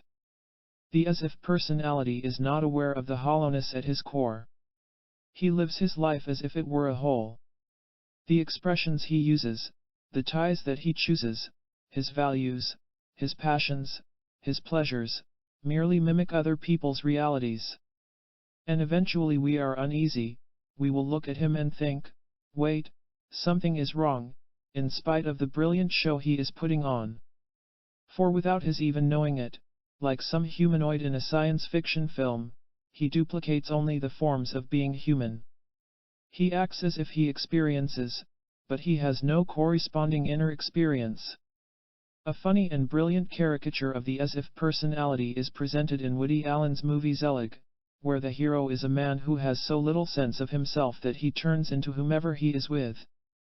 Leonard Zelig, eager to fit in, to be accepted, to be liked, turns black, Chinese, obese and Indian chief, and appears as a look-alike member of Hitler's Brown Shirts, the Pope's entourage and Babe Ruth's ball team. Adopting not only their physical but their mental characteristics, Zelig becomes the company he keeps. I'm nobody, I'm nothing, he tells his psychiatrist. What he is Leonard Zelig, human chameleon. The borderline personality divides the good and the bad in himself and in others by the process of splitting described in Chapter 3. Early in childhood he starts to fear that the rage that we all, sometimes feels toward mother will surely destroy her, and then where will he be? But if the woman he hates and the woman he loves can be perceived as two different women, he then will be able to hate with impunity. And so he splits. The borderline, according to psychoanalyst Otto Kernberg, lives a fragmented, moment-to-moment life, actively cutting off the emotional links between what would otherwise become chaotic, contradictory, highly frustrating and frightening emotional experiences. Although the borderline feels love and hate, he never can bring them together, for fear that the bad is going to poison the good. And threatened with the unbearable guilt and anxiety such imagined destruction would bring, he may love you on Mondays and Wednesdays, and he may hate you on Tuesdays and Thursdays and alternate Saturdays, but he will not do both simultaneously. He splits. Not surprisingly, the borderline is unstable in his moods and in his relationships. He is often impulsive and physically self-damaging. He may find it difficult to be alone. But the borderline's outstanding trait is the splitting, which lets him tolerate profound contradictions in his thoughts and his deeds, with different aspects of his self disconnected, like separate islands, from each other. The narcissist is commonly viewed as excessively self-adoring. How do I love me? Let me count the ways. But in fact it is the absence of a stable internal self-love, a healthy narcissism, that inspires in him such consuming concern about it, pressing him to use other people for pure self-enhancement, pressing him to use them as reflections and extensions of himself. I must be attractive, see the beautiful women on my arm. I must be important, I hang around with celebrities. I must be exciting, I'm always the star, the center of attention. I must be, mustn't I? Something has gone awry in the development of a confident inner self-love. Freud said that the love that we had for ourself before we knew that anyone else existed was original narcissism, primary narcissism. He said that later on, when we withdrew our love from others to love ourself, we were displaying secondary narcissism. He said that the more we loved ourself, the less we could love another. He said love of self and other were opposed. And he left us with the impression that narcissism most certainly wasn't a good thing. In recent years, however, some psychoanalysts, particularly Heinz Kohut, have challenged this negative, polarized view of narcissism. Narcissism, says Kohut, is normal, is healthy, is important, is a good thing. And a hearty love of self will enrich and complement, not deplete, our love of others. How do we acquire a desirable, but not overweening, self-love? Kohut seems to be saying that we begin with a sense of being and possessing all that is perfect and powerful and good. And in order for us to come to terms with the limits of human grandeur, we first require a narcissistic fix.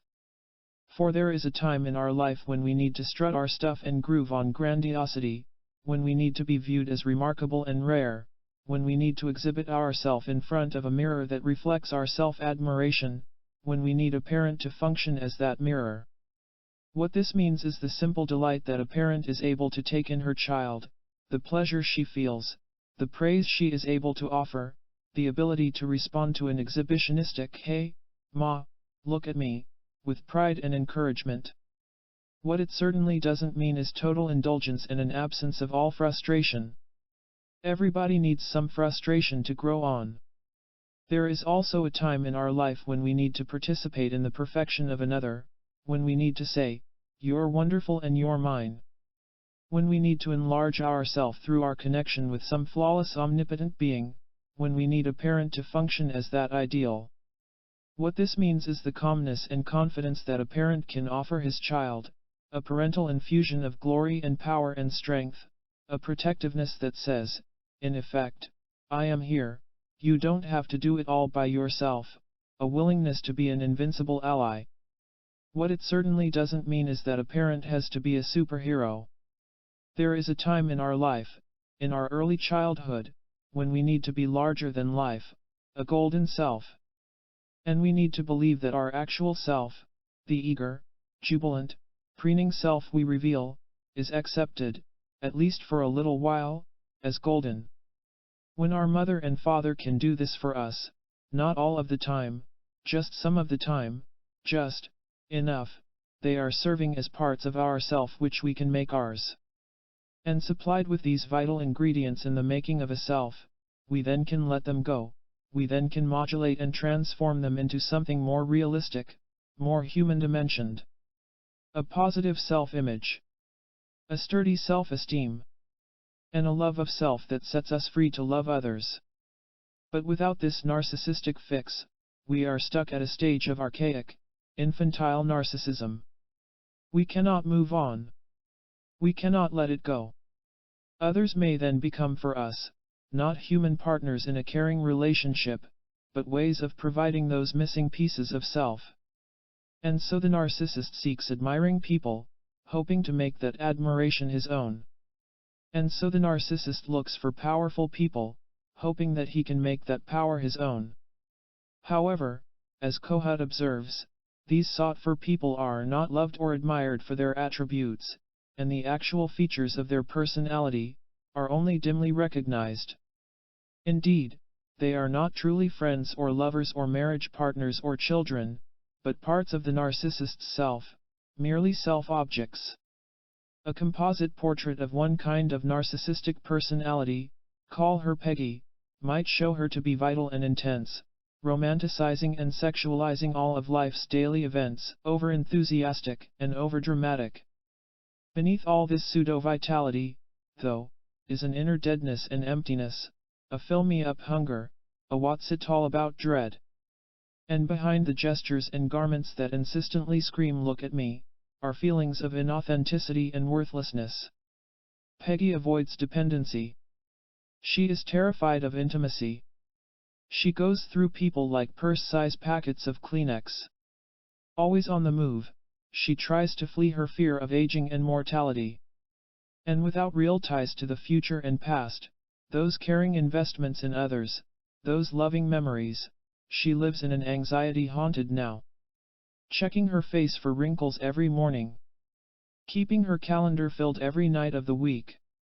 Constantly running to doctors with a chronic, nagging case of hypochondria. and filled with boundless rage, the rage of the disappointed unempathized with child. I knew a man, call him Don, who was another kind of narcissist. He compulsively conquered women and took them to bed.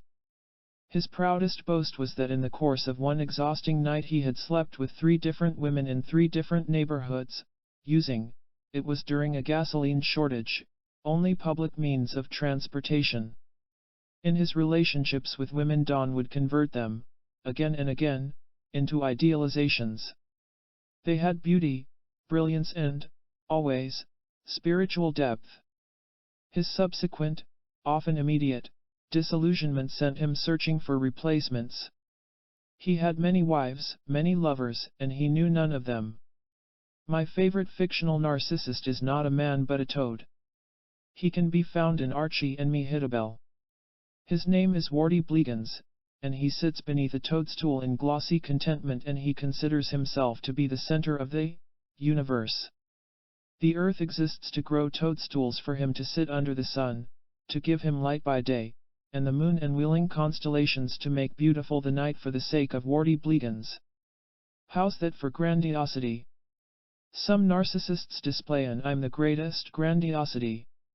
Others are grandiose in more indirect ways. But their haughtiness and contempt, or their promiscuity and antisocial behavior, or their lies about their accomplishments, or their inability ever to say I don't know, hint at a fantasy world where they believe they know and control and are allowed everything, and where they are very special. Very special. For a glimpse of this sense of specialness, take a look at this dream, reported by a patient to his psychiatrist. The question was raised of finding a successor for me. I thought, how about God? The trouble with grandiosity is that it is vulnerable. It is relentlessly and inevitably vulnerable. For no matter how triumphant we are, no matter how high we may climb, the course of a normal life will lead us to losses. To illness. To age. To both physical and mental limitations. To separation and loneliness and death. These are difficult experiences, even with family and philosophy and religion, even with links to something beyond our frail flesh. Without such links, however, without some larger meaning beyond the M and the E, the passage of time can only bring horror on horror. In the face of this long-term reality, it is astounding how long the narcissist can deny it, convinced that youth and beauty, health and power, admiration and confirmation will endure forever. Of course they do not. When the talent flags, when the beauty fades, when the brilliant career declines, the world no longer reflects Narcissus's perfection.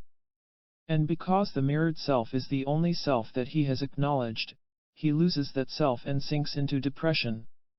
Depression, the other, dark side of grandiosity, is a likely response to the narcissist's hurt self-esteem, triggered by a trivial slight or a minor disappointment as well as by life's harsher inevitabilities. All her substitute mirrors were broken, an analyst writes of an aging depressed woman patient, and she again stood helpless and confused, like the little girl once did before her mother's face in which she did not find herself. The narcissist may also feel depleted and depressed whenever he loses his idealized self-objects. For having made them his source of all that is powerful and blissful, how powerless, how empty he is without them. And he may attempt to flee emptiness through drug or alcohol highs, through frenetic sexual conquests, through perilous hobbies. Or he may seek the shared narcissistic retreat of some religious cult, where the total involvement, the endless routine, the compulsive chanting and the ritual meditation help fill the almost unimaginable voids. As part of a magical, mystical whole with claims to perfect enlightenment, he tries to find an augmentation of self. As part of a joyful, blissed-out whole which banishes negative thoughts, he tries to retrieve the rapture of infantile narcissism. At the heart of these narcissistic lacks are experiences with unempathic parents, with parents who could not or would not be available, with parents who were rejecting or disapproving or disappointing or simply uninterested. Cynthia MacDonald, in her chilling poem Accomplishments, captures a daughter's frenzy as she tries to wrest confirmation from her mother. I painted a picture, green sky, and showed it to my mother. She said that's nice, I guess. So I painted another holding the paintbrush in my teeth. Look, Ma, no hands. And she said, I guess someone would admire that if they knew how you did it and they were interested in painting, which I am not. I played clarinet solo in Gounod's Clarinet Concerto with the Buffalo Philharmonic. Mother came to listen and said that's nice, I guess. So I played it with the Boston Symphony, lying on my back and using my toes. Look, Ma, no hands. And she said I guess someone would admire that if they knew how you did it and they were interested in music, which I am not. I made an almond souffle and served it to my mother. She said, that's nice, I guess. So I made another, beating it with my breath, serving it with my elbows. Look, Ma, no hands. And she said I guess someone would admire that if they knew how you did it and they were interested in eating, which I am not. So I sterilized my wrists, performed the amputation, threw away my hands and went to my mother, but before I could say look, Ma, no hands, she said, I have a present for you, and insisted I try on the blue kid gloves to make sure they were the right size. Sometimes the troubled narcissist had parents who did offer love, except, the love they offered was of the wrong kind. Their love was not for the child as himself but only for child as ornament, a self-adorning flower in their lapel. Narcissists are often the children of narcissists. Such narcissistic parents unconsciously use and misuse their children. Do well. Be good. Make me proud. Don't aggravate me. The unspoken deal is this: if you will bury the parts I don't like, then I will love you. The unspoken choice is this: lose yourself or lose me. It is important to keep remembering that sometimes good enough parents fail to mesh with a particular child, and that, if there is damage, it may result from a sorrowful mismatch and not from indifference, incompetence, or villainy. But whatever the cause, the lack of these crucial mirroring and idealizing experiences endangers the cohesiveness of self. Defending against the threat to that self, and urgently trying to compensate for its lacks, the pathological narcissist is born. Now we all have had experiences, in the course of normal development, of being false, as if, split, narcissistic. We all have had experiences of being unconnected with ourself. We all have had experiences of thinking, why did I say that? I don't really mean that, of harboring distinctly contrary selves, of trying to hide our unacceptable selves, of being quite different selves with different people. But the people described in the pages above are exhibiting more than everyday distortions, or PAR for the coarse confusions and uncertainties. They are suffering from important impairments in their early development which interfere with their necessary losses, with the giving up of the needs, defenses, delusions that stand in the way of a robust, integrated sense of self. For healthy growth involves being able to give up our need for approval when the price of that approval is our true self. It means being able to give up defensively splitting and to integrate our good with our bad self. It means being able to give up our grandiosity and make do with a human proportioned self. It means that although we may, in the course of our life, be beset by emotional difficulties, we possess a reliable self, a sense of identity. What we call our sense of identity is our sense that our truest, strongest, deepest self persists over time in spite of constant change. It is a sense of self-sameness that is deeper than any differences, a true self on which all our other selves converge. This steadying sameness includes both what we are and what we are not. It includes our identifications and our distinctiveness. And it also includes both our private, inner I am I experiences and the recognition by others that yes, you are you. This support and response from others is important at any time, but it is of special importance in our infancy. For none of us can possibly begin to have an I without some early assistance from an other. All of us, in the beginning, need a mother who helps us be, a mother who helps us reach out and claim what is ours, a mother who helps us establish a central certainty, as unquestioned as our heartbeat, that our wishes and our feelings are our own. In the beginning we cannot fulfill and, furthermore, cannot recognize our needs. Our mother helps us fulfill and helps us recognize them. In recognizing our needs, and in claiming our feelings as our own, we start to have a sense of our self-being. We lose our unself-consciousness, an existence without a self, without an identity. We begin to create and discover our private I. 5. Lessons in Love. For love is the blood of life, the power of reunion in the separated. Paul Tillich. Being a separate self is a most glorious, most lonely proposition. Loving oneself is nice but incomplete. Separateness is sweet, but connection with someone outside ourself is surely sweeter. Our daily existence requires both closeness and distance, the wholeness of self, the wholeness of intimacy. We reconcile oneness and separateness through ordinary earthbound human love. Our mother, our first lover, gives us our earliest lessons in love. She is our succor and shelter. She is our safety. Our mother loves without limits, without conditions, without self-interests or expectations. She lives for us. She unquestioningly would die for us. What are we talking about? For surely our flesh and blood mother was no such paragon. She wearied and resented and complained. She certainly loved other people, and she didn't always love us, and there must have been times when we bored, annoyed, and enraged her. And yet, if a mother is good enough, so Winnicott has argued, that goodness is experienced as perfection. If she is simply good enough, our wishes and dreams and fantasies confirm, she gives us a taste of unconditional love. But when the mother of oneness becomes the mother of separation, we learn about the limitations of love. We learn the prices we have to pay, the prices we cannot pay, that sometimes love fails us, that sometimes we want and don't get. And by reconciling all this into life-size images of others and of self, we begin to give up what we have to give up, we begin to accept the necessary losses which are the precondition of human love. Not everyone does.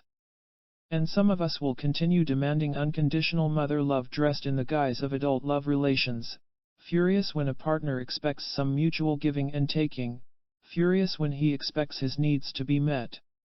Some of us will keep demanding unconditional mother love, and then, if our partner should ask, "What's in this for me?" we may actually find the question incomprehensible. For infantile love, remember, is experienced as harmony, is experienced as her needs and mine are one. It is when we start to separate that we learn that mothers and babies have different agendas. It is when we start to separate that we learn to love the mother who is not me. While grown-up love must begin with the separation of self from other, the wish to undo that separation persists. And being in love, it is argued, no matter how wonderfully mature we lovers may be, contains the wish to return to our mother's arms. We will never relinquish that wish, but we can infuse it with the capacity to be loving as well as loved, to give, not just get. The more I give to thee, says Juliet, the more I have, for both are infinite. We need not be star-crossed lovers, or masochistic, or oppressed by male chauvinist pigs to recognize the truth in Shakespeare's poetry. Psychoanalyst Erich Fromm, in his little book The Art of Loving, distinguishes between childish and grown-up love. And although it is a distinction more easily made in print than in life, it suggests a spectrum on which we all can place ourselves. Infantile love follows the principle I love because I am loved. Mature love follows the principle I am loved because I love. Immature love says I love you because I need you. Mature love says I need you because I love you. But we cannot get to mature without passing through infantile. We cannot love unless we know what love is. We cannot love others as others unless we possess sufficient self-love, a love we learn from being loved in infancy. And we cannot talk about love that is infantile or mature, unless we are also prepared to talk about hate. Hate is a word that makes most people uncomfortable. Hate can be ugly, excessive, out of control. Hate is a substance poisonous to the soul. Hate is not nice. Far worse than not nice is the notion that we harbor feelings of hate toward the people we love, that we wish them some ill along with wishing them well, that even our purest love is something less than purest love, is stained with ambivalence. Freud writes that, with the exception of only a very few situations, there adheres to the tenderest and most intimate of our love relations a small portion of hostility. It is doubtful that you and I are among the exceptions. The presence of hate in love is commonplace but is only reluctantly acknowledged. On occasion, however, we face it in ourselves.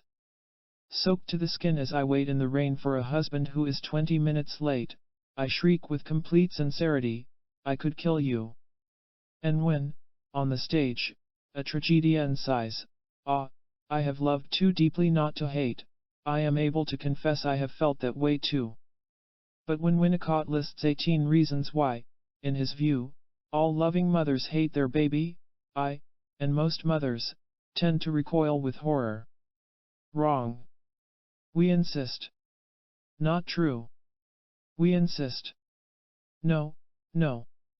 He asks us to pause for a moment and consider a nursery rhyme, a rhyme we have crooned as we rocked our loved baby to sleep. When the bough breaks, the cradle will fall. Down will come baby, cradle and all, is not, he convincingly notes, a friendly message.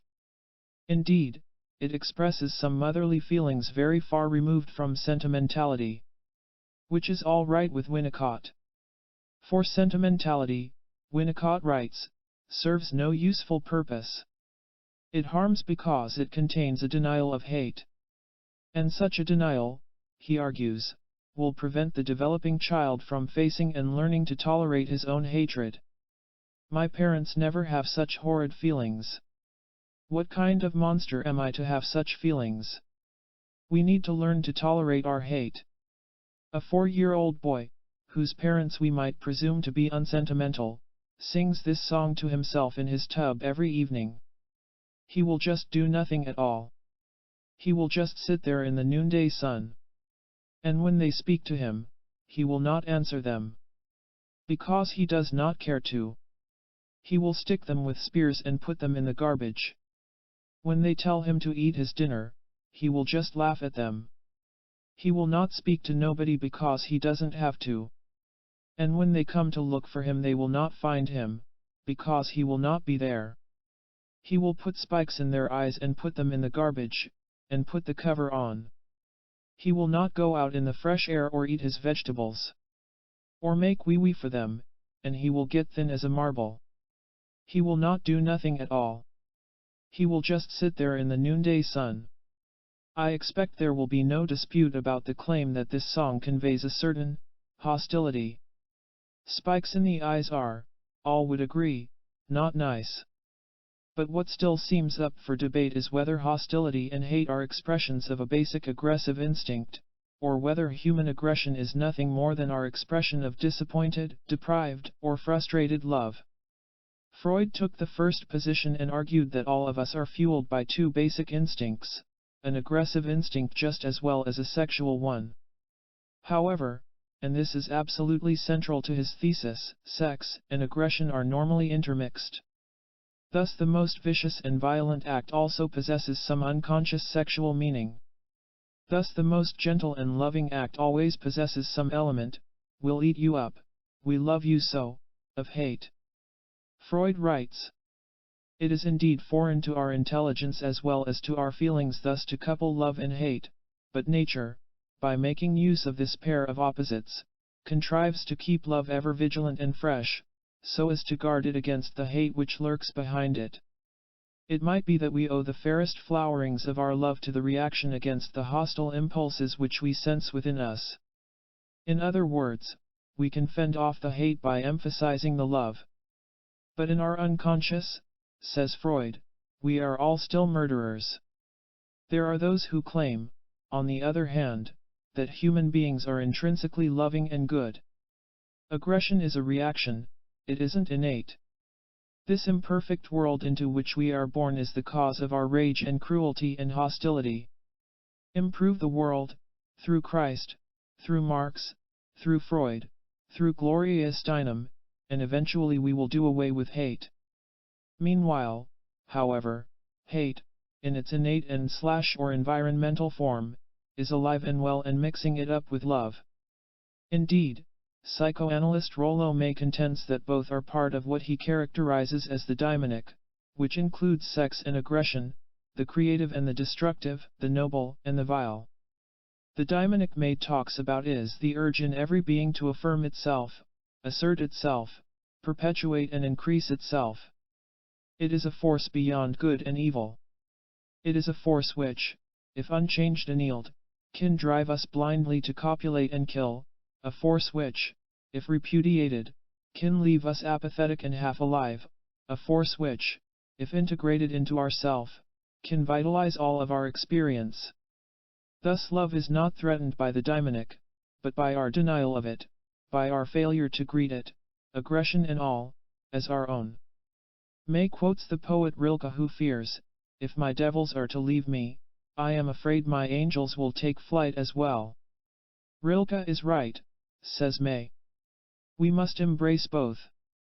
The luminous Liv Ullmann, who has been called the world's most charismatic actress, smiles when she hears about Rilke's angels and devils, telling me that she always, it's because of the way I looked, was asked to play angel roles.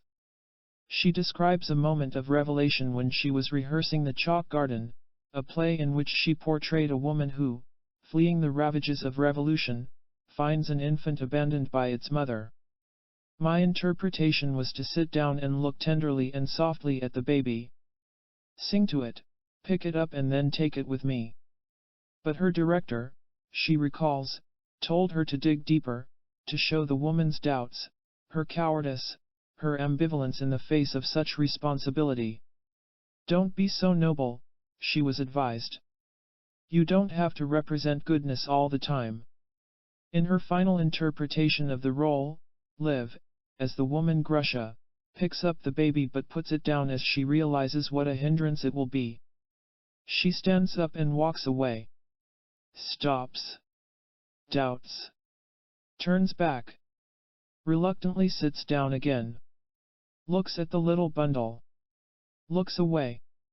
Then, finally, she picks it up with a gesture of resignation and runs on. Only then, concludes Liv, when no situation or character is obviously good or evil, is it truly interesting to act. Liv talks about how fascinating this was to her, to show both, to show the struggle, for she had always been taught that good children had no bad thoughts. Liv says that now, in her life and in her art, she knows that we have to work to be good people, that goodness always involves the choice to be good. To acknowledge our aggression is not an argument for brutality or, God forbid, for letting it all hang out. Nor does it challenge the view that, even in spite of our ambivalence, loving feelings will frequently prevail.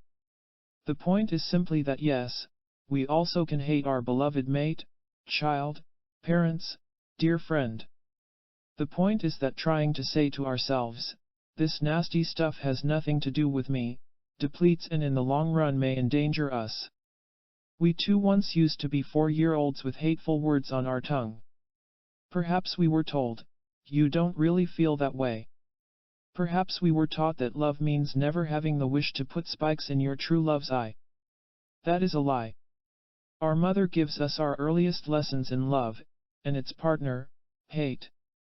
Our father, our second other, elaborates on them, offering us an alternative to the mother-baby relationship, pulling us out of oneness into the world, presenting a masculine model which can supplement and contrast with the feminine, and providing us with further and perhaps quite different meanings of lovable and loving and being loved.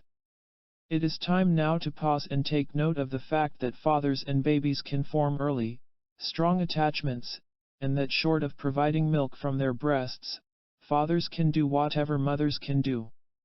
Fathers can be, and some of them are, their infant's primary caretaker. But having said this, are we saying that mothers and fathers are readily interchangeable? The answer seems to be a qualified no. Michael Yogman of Harvard Medical School and Boston Children's Hospital, whose research has been contributing valuable new information about the father-infant relationship, argues that the father's role with young infants is far less biologically constrained than once thought. He writes that studies show fathers to be as sensitive as mothers to their infants' emotional cues and as skillful at responding to them. Furthermore, he notes, studies of the development of attachment with infants of ages 6 to 24 months provide conclusive evidence that infants are attached to fathers as well as to mothers. However, and there are some crucial howevers, he notes, mothers and fathers respond to their infants, and infants respond to their mothers and their fathers, in clearly and consistently different ways. Our fathers are more physical and more stimulating. Our mothers are more verbal and more soothing. Our fathers spend less of their time with us in caretaking tasks, the greater part of their time is spent in play. Our fathers tend to provide us with more novelty, more excitement, more events outside the routine of the everyday, and we, in turn, react with more arousal. We also, though more so if male, are more inclined to play with our fathers, but we would rather have mommy than daddy when we feel stressed. And although both our mother and father can very deeply invest in their relationship with us, biology may set the stage for a level of mother-child intimacy that fathers can only develop over time. Dr. Yogman concludes that fathers and mothers give us qualitatively different experiences in infancy and that the roles of mothers and fathers are not interchangeable, not identical, but reciprocal. And while noting the benefits to everyone of fathers' increased involvement with their babies, he also makes the point that the biological component of parenting may well prove to be weaker in men than women. Comparing his role as father to his wife Susan's role as mother of Amanda, journalist Bob Greene makes a similar point. "We're not very happy today," Susan said to Amanda this morning. "You only slept from 11 to 5. I think Susan means exactly that, we're not very happy today. She uses the first person plural so much that it can't be a slip of the tongue. When she thinks of Amanda, she thinks of herself. When she thinks of herself, she thinks of Amanda. As much as I love Amanda, the relationship is not the same. In my mind we are still separate people." In this era of new attitudes on the part of men, I wonder if other fathers are different? Somehow I don't think so. I think there's a built-in distance there that, if you're a man, you can never quite close. You can try all you want, but it won't happen. A lot of feminists will disagree. But sociologist Alice Rossi, in a dazzling analysis of parenting and sex roles, supports Dr. Yogman's research and Bob Greene's experiences. Indeed, she maintains that no known society replaces the mother as the primary infant tender except in cases of small and special categories of women, and that there are good biosocial reasons for this. A biosocial perspective, she explains, does not argue that there is a genetic determination of what men can do compared to women, rather, it suggests that the biological contributions shape what is learned and that there are differences in the ease with which the sexes can learn certain things. Dr. Rossi argues that in the course of a long human history spent in hunting and gathering societies, women developed, and still in part possess, the selective adaptations which have made them better than men at raising young. Yes, of course there are exceptions, she is speaking only of women as a group. She also argues that hormonal cyclicity, pregnancy, and birth may establish a biologically based predisposition in mothers to relate to their infants, at least in the first few months, more intensely than fathers do. And she speculates that important residues of this stronger maternal attachment may continue well beyond infancy. What does she make of all this? She concludes that even early education on fathering, and even the most earnest equal opportunity household, may not succeed in undoing our evolutionary heritage or in equalizing the intensity of mother-baby and father-baby attachments. She then goes on to predict that our mother will probably remain the parent who is emotionally most important to us. This isn't meant to suggest that fathers aren't important to our early development. They are, without any question, hugely important. As constructive disruptors of the mother-child unit. As fosterers of autonomy and individuation. As models of masculinity for their sons. As confirmers of femininity for their daughters. And as the other-than-mother figure who provides a second source of steadfast love. Our Father presents an optional set of rhythms and responses for us to connect to. As a second home base, He makes it safer to roam. With Him as an ally, a love, it is safer, too, to show that we're mad when we're mad at our mother. We can hate and not be abandoned, hate and still love. Our Father is someone to turn to when we need to resist the lure of re-merger with Mother, and when we need to mourn that paradise lost. We cannot let go successfully of symbiotic union unless we can feel the sadness of letting go. Our Father, concerned and supportive, makes that mourning less intense, and therefore possible. Psychoanalyst Stanley Greenspan pictures our Father on the shore as we struggle from the symbiotic waters. He holds out a hand and helps us climb out and move on. He is there as our second beloved, as a further and entirely other experience, adding richness and range to our understanding of what love is all about. And if we have no Father, we will long for Him. Indeed, there is a condition we might label father hunger, a yearning for that further, other love. Achievement and beauty, family and friends, even a cherished child may not suffice to chase that hunger away. On a quiet summer day Liv Ullmann speaks of the death of her father and of her continuing search for father love. There is anger in her voice as she recalls her mother and grandmother, screaming and crying, in competition for which one grieved the most. For Liv, who was 6 when her father died, was never granted the status of a mourner. Her grief was unacknowledged and uncomforted. Nor was this grief really integrated into Liv's experience, because, she recalls, I didn't believe he had gone. I would sit there at the window, thinking he would come. I wrote letters to him in heaven. I would put his picture under my pillow, take my animals into bed, and then we would go off on a long fantasy journey to meet him. It is not difficult to summon up the dreaming child in the freckle-faced, unintimidatingly beautiful woman with the direct blue eyes and long taffy-colored hair. It is not difficult to imagine her as a child, waking from nightmares to wish on the moon that no one I loved would leave me. Nor is it difficult to imagine her, raised in a household of women, embracing the mother-made myth of a godlike dead man who was kind, wise, protective, wonderful, perfect. Liv has written, I tried for a long time to remember Papa, who was in my life for 6 years and did not leave me with one real memory of him. Just a great lack. That cut into me so deeply that many of life's experiences relate to it. The void Papa's death left in me became a kind of cavity, into which later experiences were to be laid. At 21, Liv married a psychiatrist who was everything I thought my father was, everything my mother told me about him. A few years later she left him for another protector, the great Swedish director, Ingmar Bergman. My connections with men, says Liv, are all about trying to reach my father, about trying to fill a childhood void, about believing that such a man exists and getting angry at poor innocent men for not being that man. Her connections with men are still about father hunger. But Liv is in her 40s now. The affair with Bergman ended years ago. The daughter they had together is almost grown up.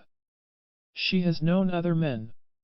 My question, since Liv is so clearly able to see what she does with men, and since she is so substantial, such a mensch, isn't it possible now to start doing things differently? Liv's honest, unabashed answer, probably not. I can take it out and look at it, she explains, but I think it will always be there. It is so deeply rooted, so basic, that it will not be resolved. What will she do with it then? She answers, live with it. And try to be forgiving with myself. We discover, from early experiences of passionate intensity, the pleasures love can offer, and the pain. We repeat and repeat our lessons all our life. And maybe, like Liv Ullmann, we may even be able to say, "Hey, there I go again."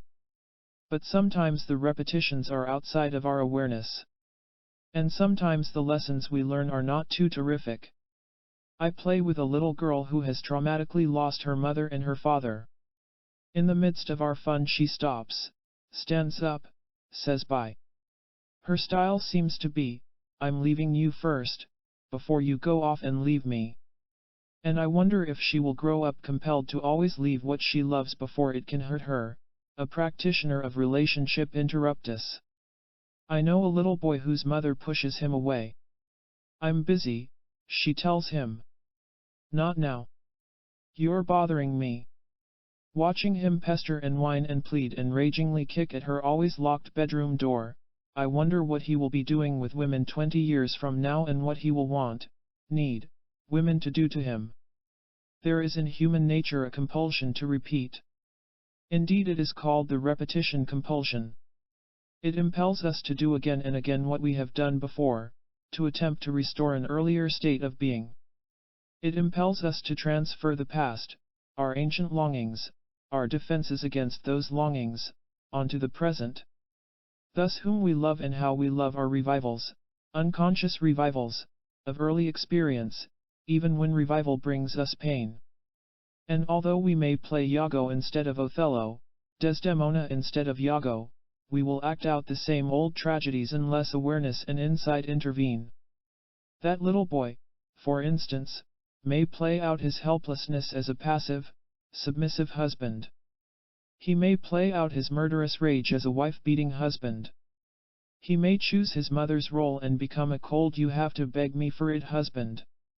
Or he may, like his absent father, simply abandon his wife and his own son to their fate. That little boy may marry the psychological spitting image of his mother. He may work his wife over until she becomes that mother. He may ask his wife the impossible and then, when she refuses him, he may rail, "You always refuse me, just like my mother." In repeating the past, that boy might repeat his fury or humiliation or grief.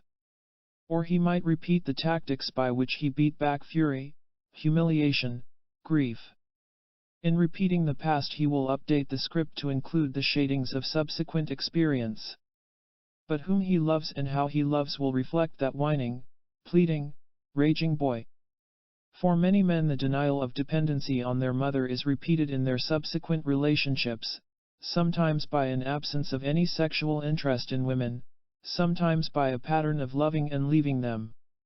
For other men and women, however, dependency is the point of love relationships, and whomever they take to bed will always be, at least in their head, the ever yearned for, gratifying mother. A lesbian relationship, like the one Karen Snow describes in her novel Willow, may also repeat love patterns of early childhood. Out of boredom, Pete takes a job welding in an aircraft plant. But the long hours of manual labor do not change her into the man. She is still the self-sacrificing one who will continue to cook and wash and iron and scrub floors. She will spend large chunks of her wages on Willow. The masculine-feminine bond is frail compared with this mother-daughter bond. Each girl is merely moving in grooves that were carved deep into her early in childhood. Willow has always been the aloof princess served and scolded by a coarse, martyred woman, in fact, by two martyred women, her mother and her sister. Pete has always been subservient to a glamorous mother, who was usually away from home, achieving. She has been housekeeper and cook, too, for a busy, burly father who had wanted a son. In describing his taste in women, baby doctor/political activist Benjamin Spock also reveals a repetition compulsion, for, as he points out, "I have always been fascinated by rather severe women, women I then could charm despite their severity." The model for these women, as Dr. Spock is well aware, was his own demanding and highly critical mother. And if, in his early 80s, he is indeed a most exceptionally charming man, the wish to win over his mother may help explain why. "I have always been amazed," he says, "at men who were able to love somewhat soft women. Such conquests, he suggests, are too easy to matter. I always needed someone who thought I was special but who also offered a challenge.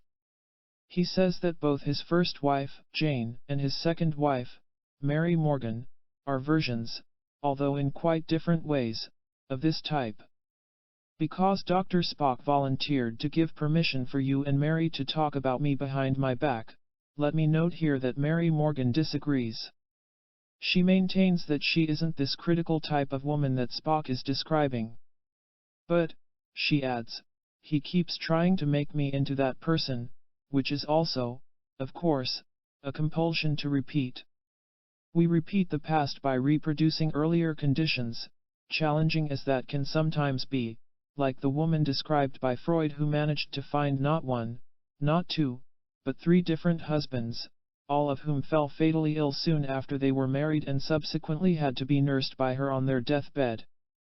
We also repeat the past by superimposing parental images onto the present, myopic as that frequently can be, failing to recognize that being gentle doesn't have to mean being weak.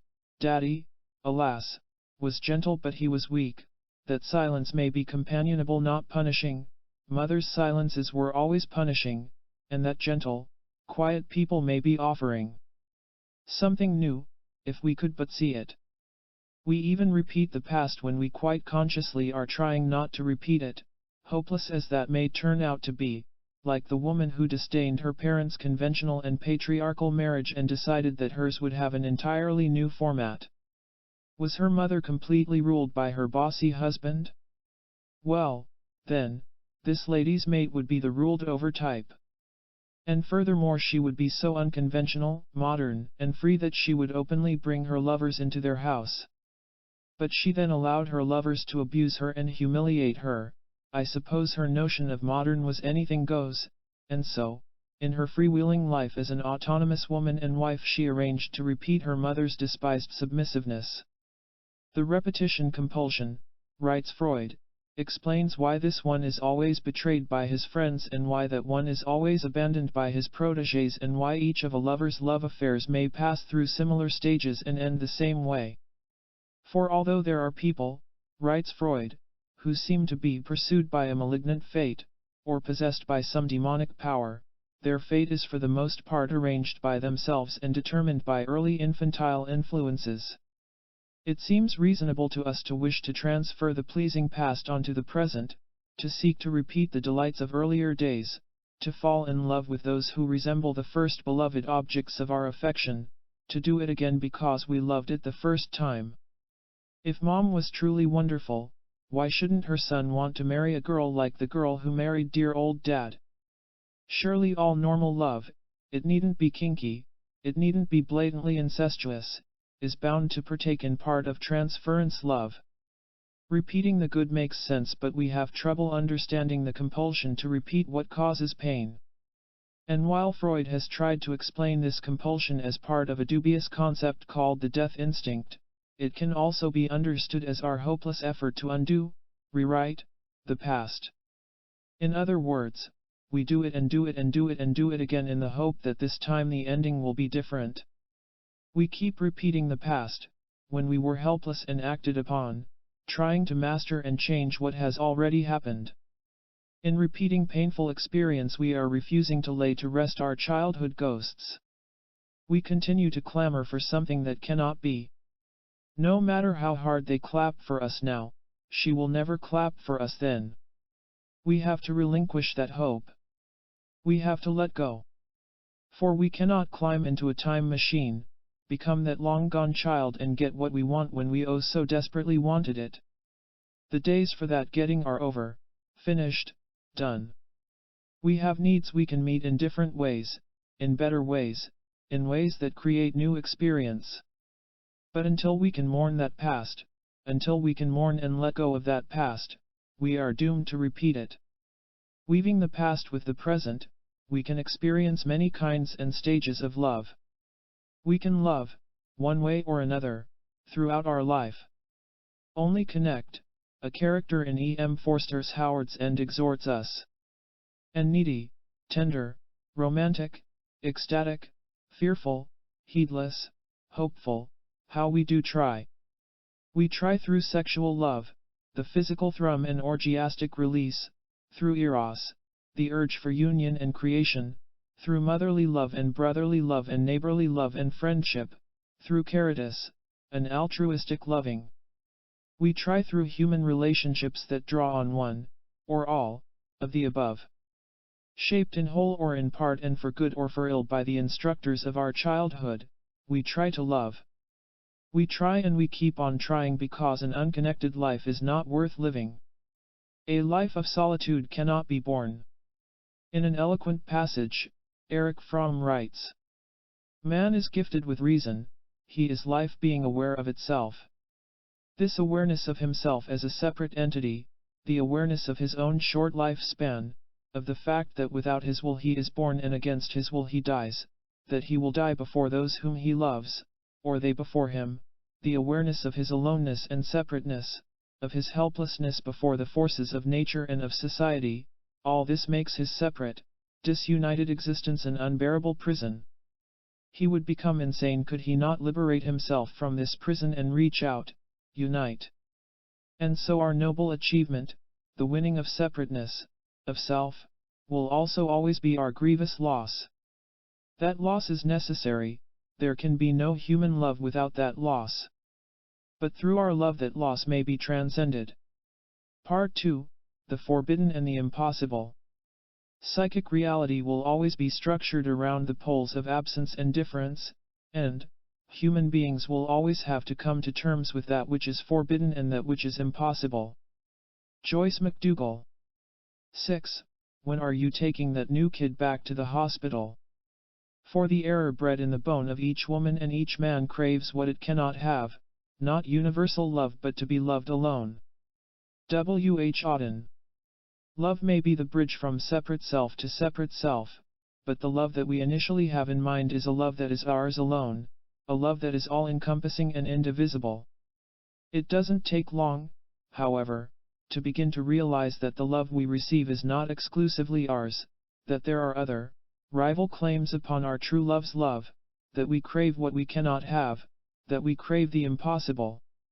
A little girl discovers, when she wakens on Christmas morning, the present she had longed for, a glorious doll's house, its tiny rooms neatly carpeted, wallpapered, hung with chandeliers and filled with furniture. She is gazing at it, enthralled, when her mother gives her a gentle nudge and asks a very simple, terrible question: could she be grown up and generous enough to share her gift with her younger sister Bridget? I thought. That question, mother's simple question, was to me the most complex question anyone had ever asked. I thought for a whole minute while my heart stopped and my eyes blinked and my face flushed with fury.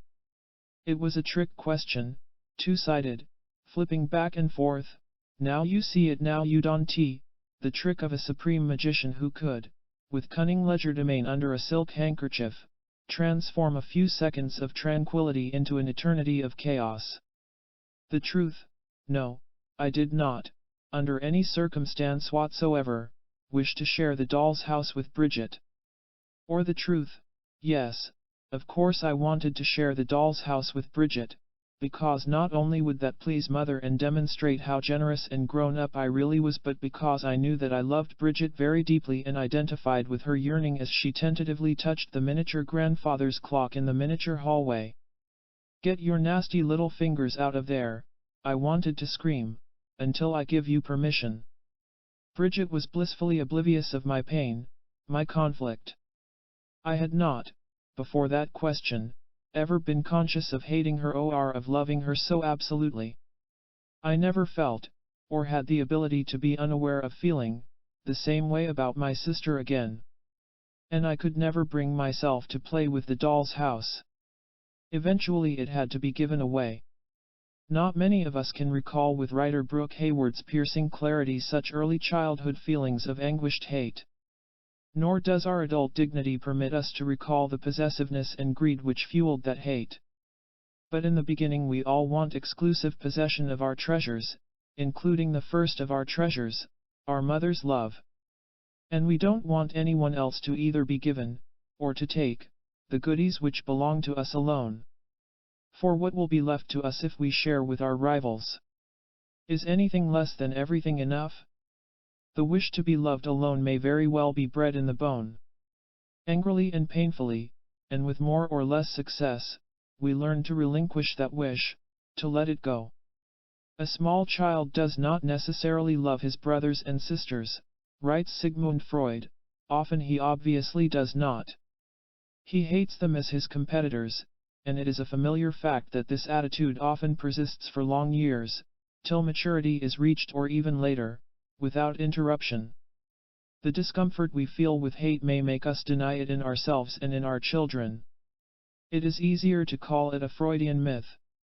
Yet the funny tales we all tell about the way our firstborn greeted the new baby, you mean he's staying?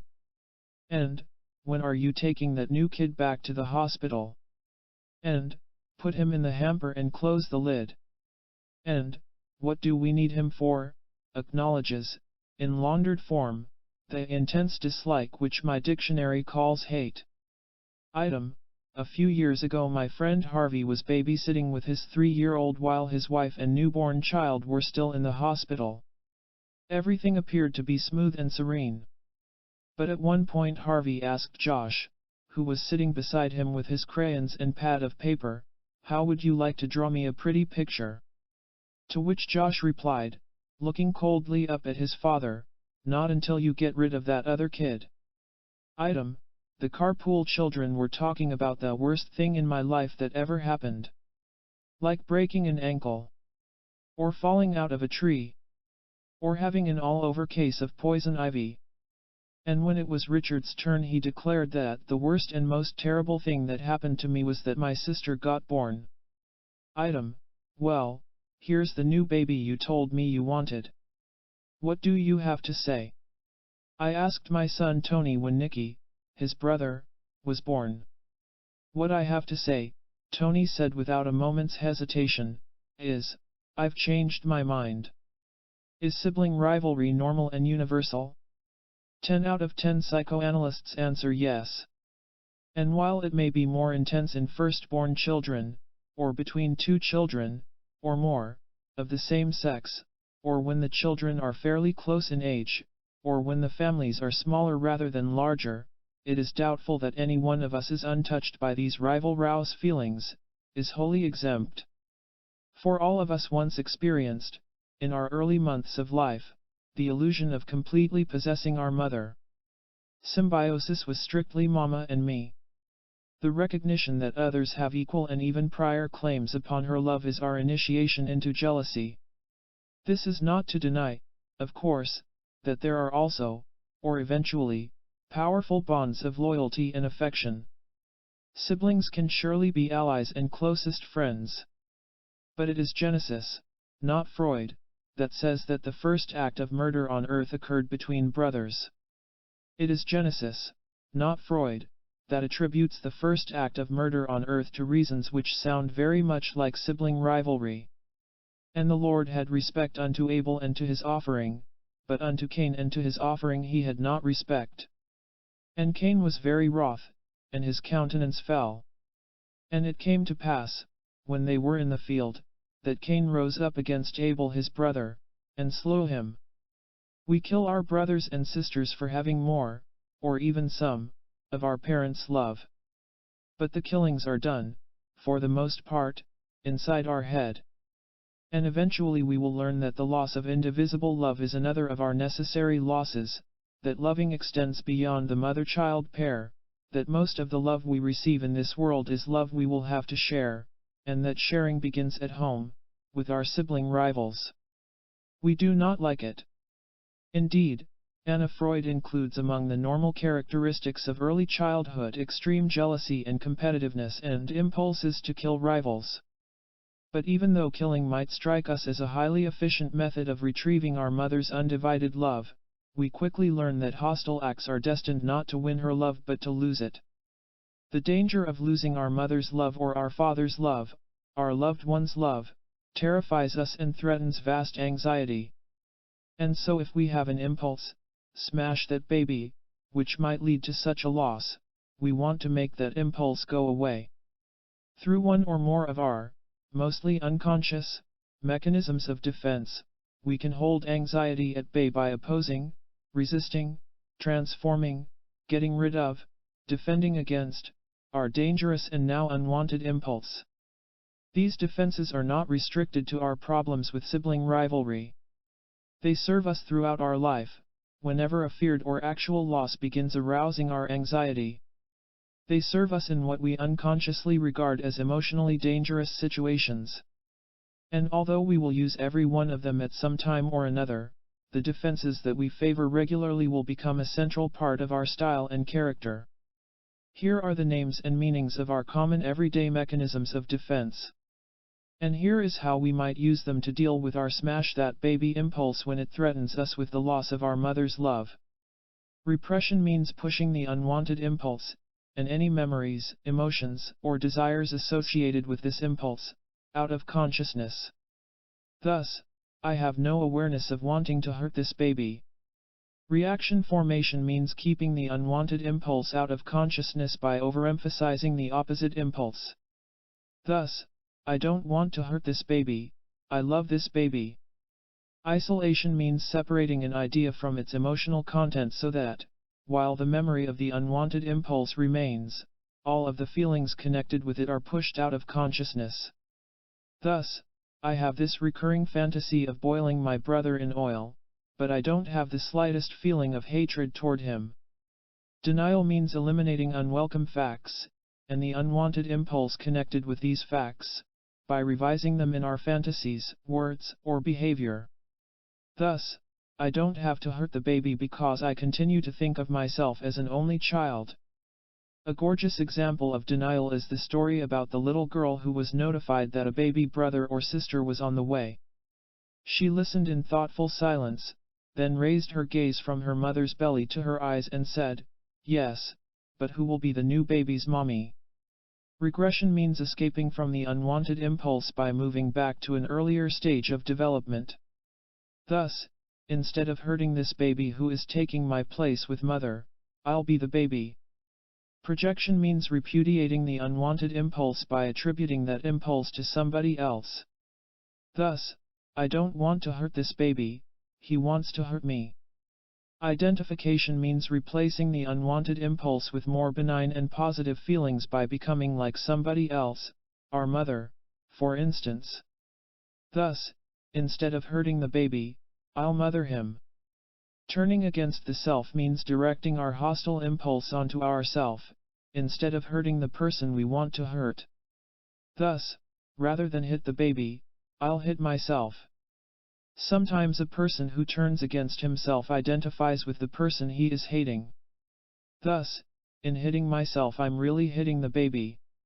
Undoing means expressing our hostile impulse either in fantasy or in fact, and then repairing the harm with an act of goodwill. Thus, first I'll hit the baby, or imagine hitting the baby, and then I'll undo the harm I've done by kissing him. Sublimation means substituting socially acceptable activities for the unwanted impulse. Thus, instead of hitting the baby I'll draw a picture. Or maybe, like me, in response to my younger sister, grow up to write a chapter on sibling rivalry. In addition to this list of formally designated mechanisms of defense, almost anything can serve as a defense mechanism. And another important tactic used by many sibling rivals, including my younger sister Lois and me, is to distinguish ourselves from our siblings by allotting to them one set of characteristics, and allotting to ourselves another, an opposite, set. This defensive tactic goes by the name of de-identification, which in practical terms means divvying up the turf. De-identification, I have come to understand, was crucial to my relationship with my sister. For in dividing up the turf my sister and I became completely unlike each other. We ceased being rivals. We no longer ran the same races. By defining ourselves in opposing terms, outdoors/indoors, scientist/writer, extrovert/introvert, conventional/nonconformist, and by operating in drastically different places, my sister and I could deal with our competitiveness and jealousy by avoiding painful contests and comparisons. Identification begins around the age of 6, most often between first and second same-sex children. It enables two brothers or sisters, it enabled Lois and me, to feel that you've got yours and I've got mine. Each could even feel superior. Nonconformists, I once believed, were inherently more interesting than conventional folks, while my sister just as smugly believed that people like her could be counted upon, in contrast, of course, to those flighty nonconformists. And I once believed it was nobler being an introvert. And Lois believed it was healthier being an extrovert. Everyone won. Part of the turf that siblings divide may be their mother and father. So I took after our mother and Lois, our dad. By splitting up our parents and having exclusive rights to identification with one of them, each of us found her own non-competitive niche. But this polarization of roles, for my sister and me, for any two siblings, has severe limitations. Suppose we had both liked science or wanted to write. We might have shut off parts of our nature we would have been richer exploring. We might have turned out to be half of a whole human being. Furthermore, there are families in which the parents, not the siblings, are the ones who insist upon divvying up the turf, sticking their children with labels that may range from uncongenial to constricting, deciding, "You're pretty. She's smart. And you are cheerful. And she is moody. And you have the common sense. And she has the talent." And even when their intention is to reduce the sibling rivalry by providing each child with a separate but equal identity, it may be a long, costly time before two brothers or sisters become unstuck from their labels and begin to figure out who they actually are. May, age 25, says, "My mother used to characterize Margot as the smart twin and May as the pretty twin. As a result of this constant caricature of ourselves, I'm still trying to prove how smart I am and Margot how attractive she is." Nevertheless, the staking out of a separate specific self, a self that is clearly different from our siblings, can save us from coming in second or killing to win. At 6 or any age, the defense of de-identification offers enormous relief from sibling rivalry. Sarah, in her mid-30s, says that she still finds herself dividing up the turf whenever she feels threatened by some other woman, telling herself what she has that this threatening woman does not have, and what she is that this woman cannot be, after which she is able to see and accept this other woman's positive qualities, just as she did with her sister 3 decades ago. If she's successful and gorgeous but she doesn't have any children, I tell myself, says Sarah, that I have children. And if she's successful and gorgeous and she also has a child, I tell myself, says Sarah, that I have 4. And if she's successful and gorgeous and she also has 4 children, I tell myself, says Sarah, may the feminists forgive her, that mine are all boys. The ways we resolve, or fail to resolve, our feelings of sibling rivalry are often carried into adult life. And long after childhood's end, in other cities and other relationships, we may repeat our early sibling patterns, which are sometimes, like Sarah's, basically constructive, and which sometimes are not. Psychologist Alfred Adler notes that if a child finds that he can fight and win against his sibling rival, he will become a fighting child. If fighting does not pay, he may lose hope, become depressed, and score a success by worrying and frightening the parents.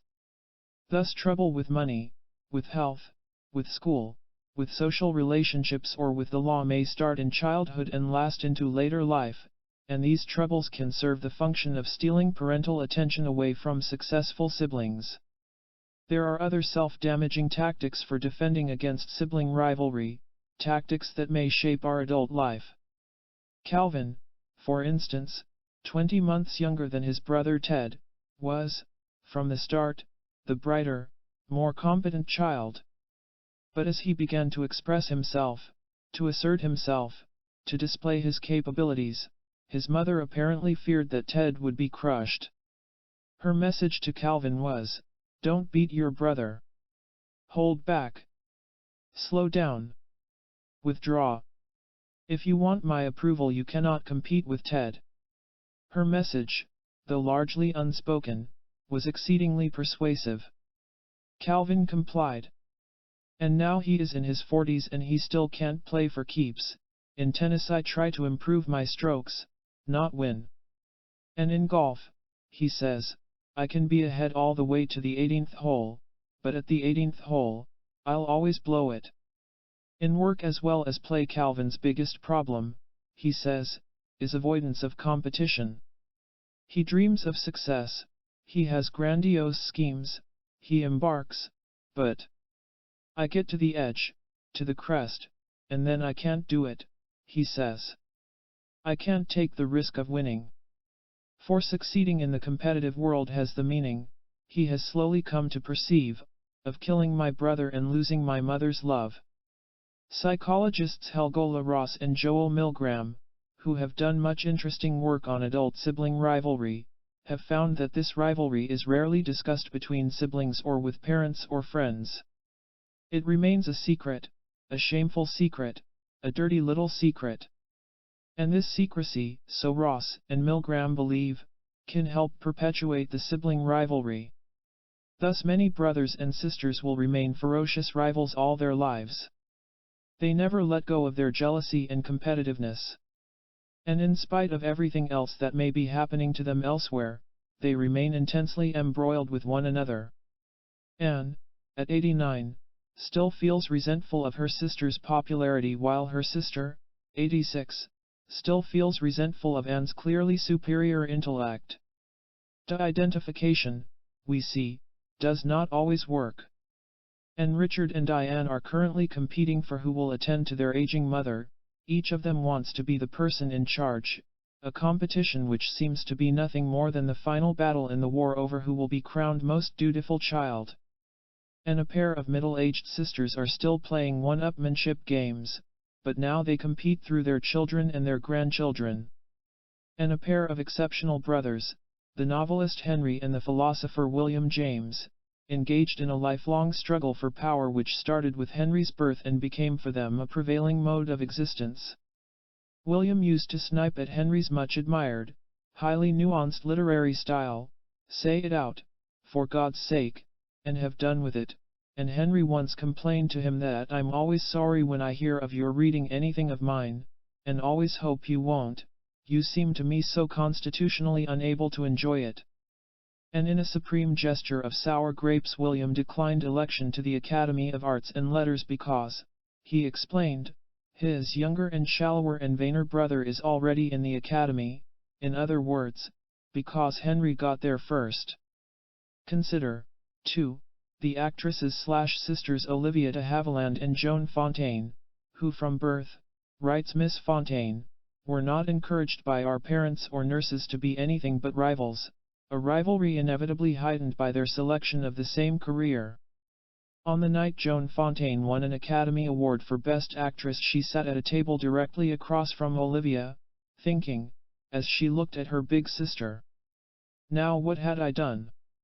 All the animus we'd felt toward each other as children, the hair pullings, the savage wrestling matches, the time Olivia fractured my collarbone, all came rushing back in kaleidoscopic imagery.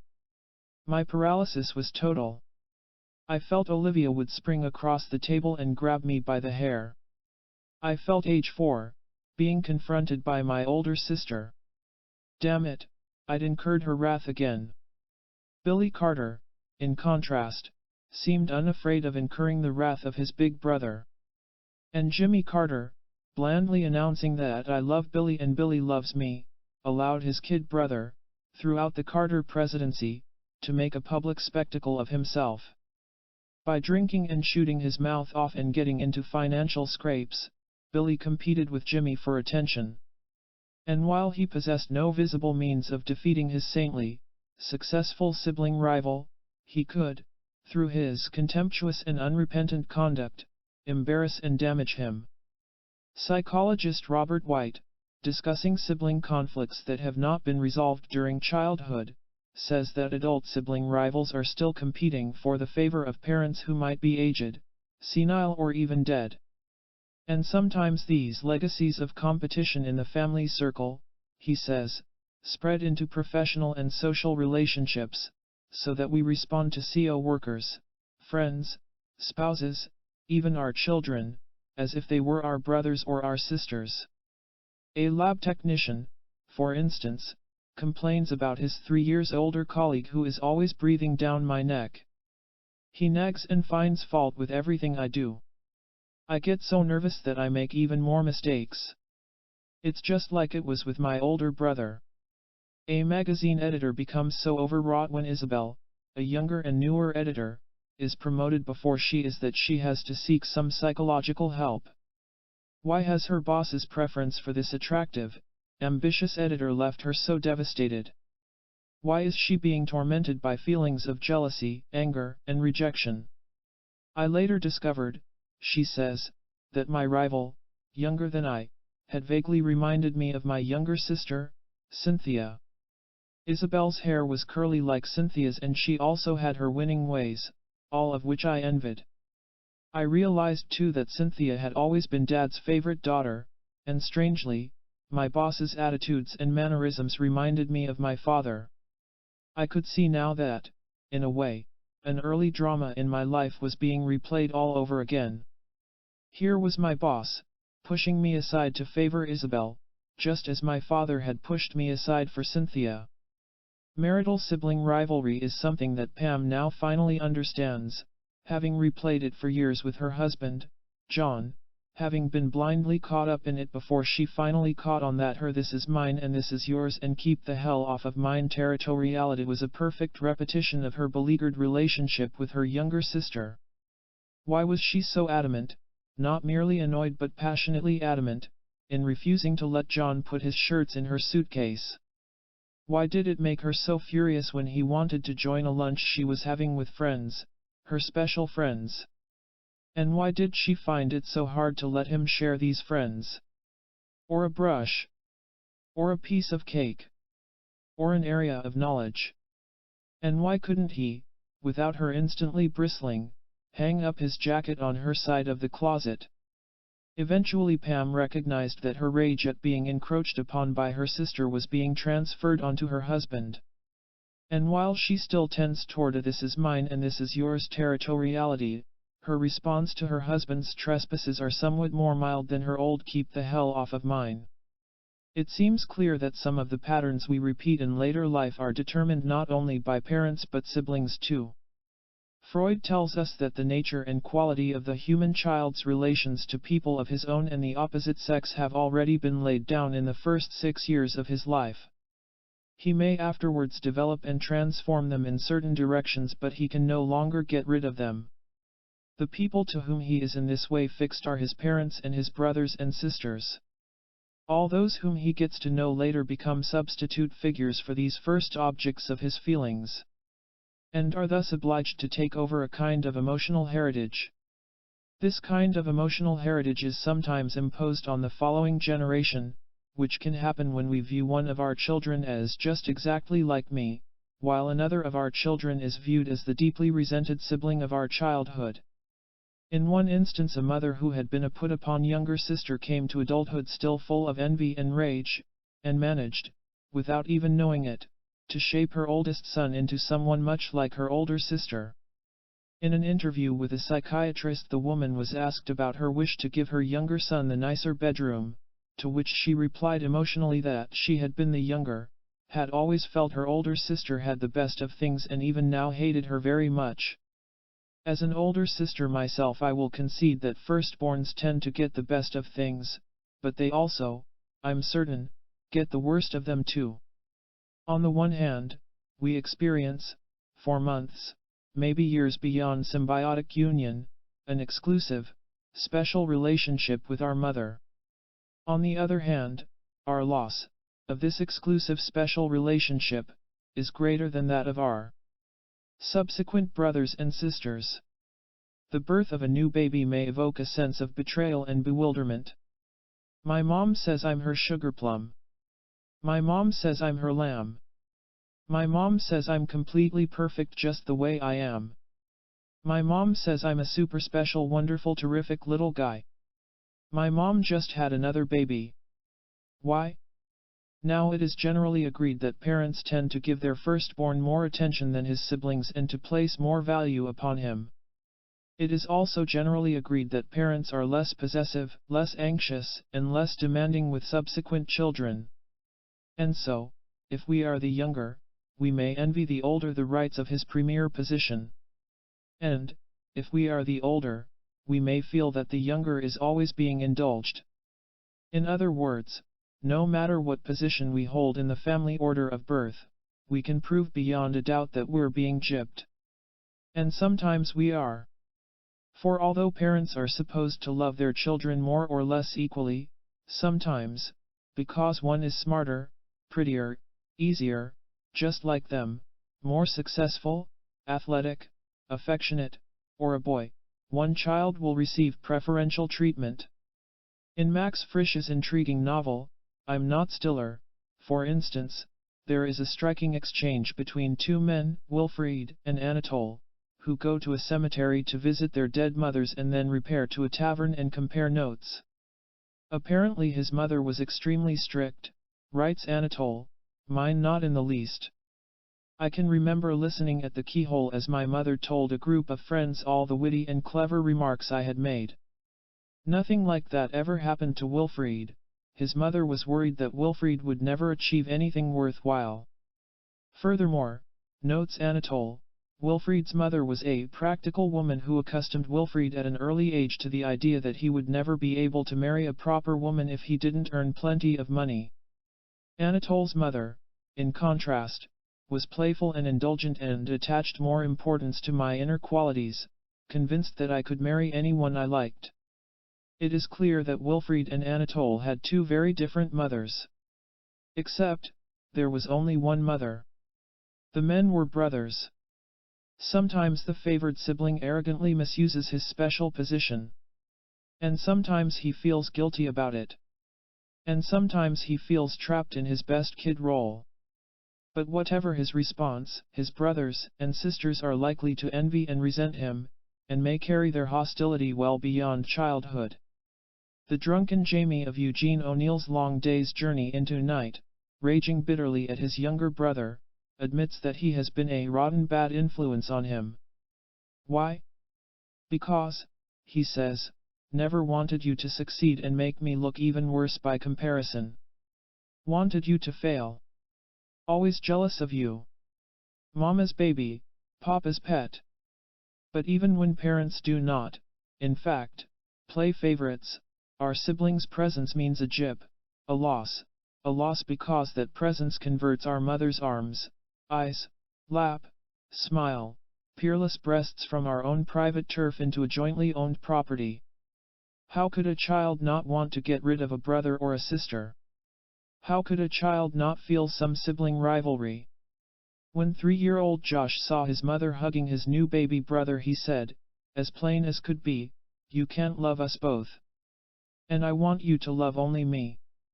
To which his mother responded truthfully, "I love you very much. But I don't love only you." And this is a sorrowful fact of life that cannot be denied. We have to divide mother love with our brothers and sisters. Our parents can help us cope with the loss of our dream of absolute love. But they cannot make us believe that we haven't lost it. We can, however, learn, if all goes well, that there is sufficient love to go around. And we also can learn that sisters and brothers offer the possibility of another kind of loving family attachment. For although sibling rivalry can cause great hardship and suffering, can follow us into adulthood, can become an emotional heritage that is transferred onto all kinds of other relationships, it can also become subordinate to continuing bonds of brotherly/sisterly love. Indeed, in recent years, there have been a growing number of studies on the lifelong involvement of siblings with each other, studies that focus not only on siblings as rivals but as comforters, caretakers, role models, spurs to achievement, faithful allies, and best friends. Sometimes, in fact, when there are no loving parents to sustain them, siblings may become what psychologists Michael Kahn and Stephen Bank call Hansels and Gretels, as intensely loyal and mutually protective as their fairy tale counterparts. Hansels and Gretels often share a special language, become upset when they are separated from each other and regard the harmony of their relationship as far more important than individual advantage. They also grow up committed to sticking together at all costs, even the cost of excluding spouses and friends. Their loyalty to their siblings always comes first. 4 brothers, Eli, Larry, Jack, and Nathan Jerome, became Hansels and Gretels in the face of their mother's death and their father's erratic and sometimes violent behavior. Grown men now, their loyalty endures. Listen to Nathan. I know as I sit right here, if I ever got in any trouble, the first ones I go to is my brothers. I don't call my father. I don't call my in-laws. I don't call my wife. I call my brothers. And listen to Larry. If you his brothers came to me with any difficulty, you know, if it's financial, academic, or whatever, I'd give you my last buck. And I mean that, sincerely, in spite of my responsibilities to my children and wife. Hansels and Gretels are extremes of sibling closeness, and the intensity of their relationship suggests that parental failure, or some tragedy, forced them to fend for themselves in the witchy woods. Hansels and Gretels are far less likely to develop in more benign family circles, which are able to give protection and love to their children. What may develop there is a not so intense but nonetheless caring support and connectedness. For with time, and identification with a loving parent, I'll be like you and learn to love this kid, and reaction formation, maybe I do love this kid, and the pleasure of having a playmate, an admirer, a trailblazer, or a sibling us against a parental them, we can eventually moderate our rivalry. And this pest, intruder, competitor, this thief of our mother's love, can become our friend. We're brothers, I once heard my oldest, age 8, reply with utter disgust to a stranger's question. I heard him speaking at age 15 with pride and enthusiasm, with friendship and love. We're brothers, he said. But even when rivalries continue into adult life, change and reconciliation are possible.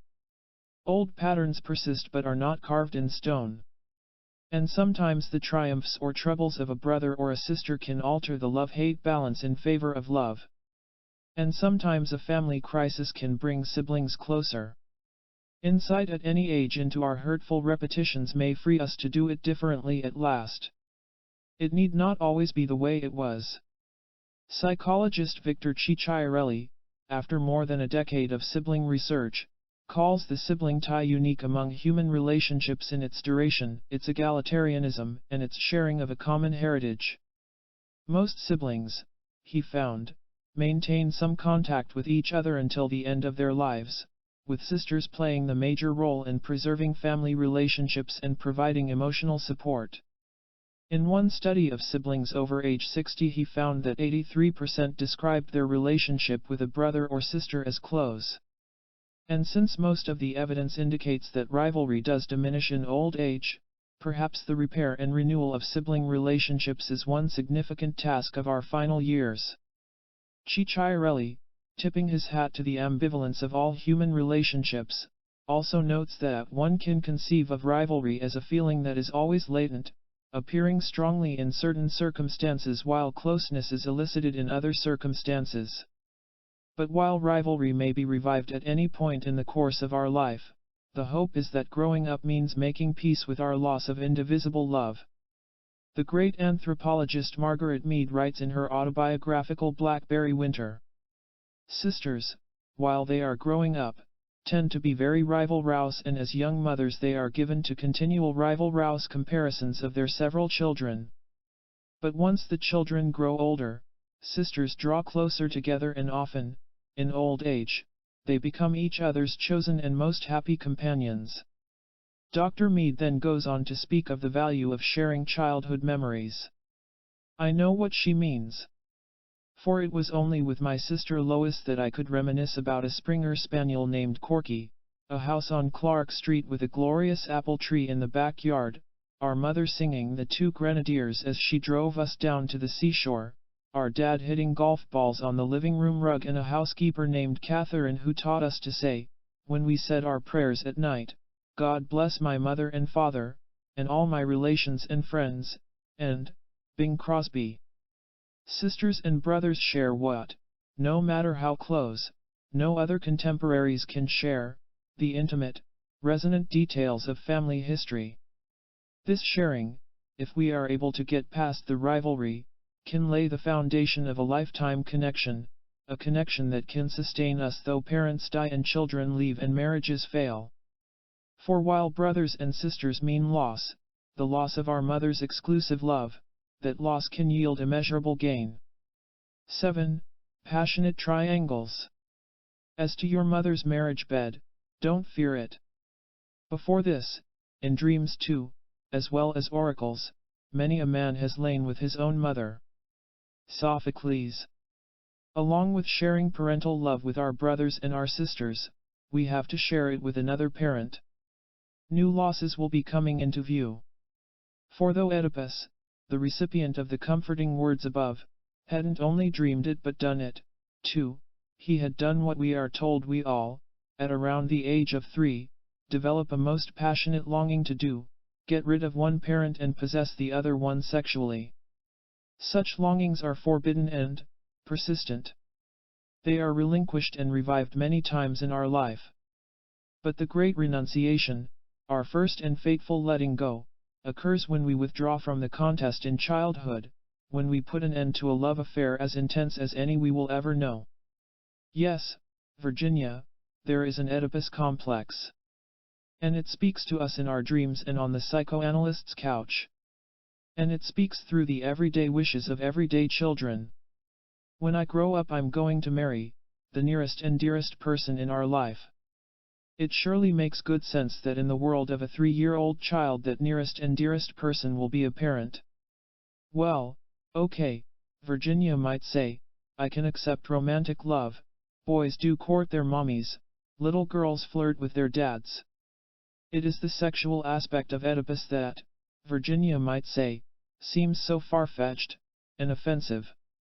Children, innocent children, do not have a sex life. Yes, say the psychoanalysts, they do.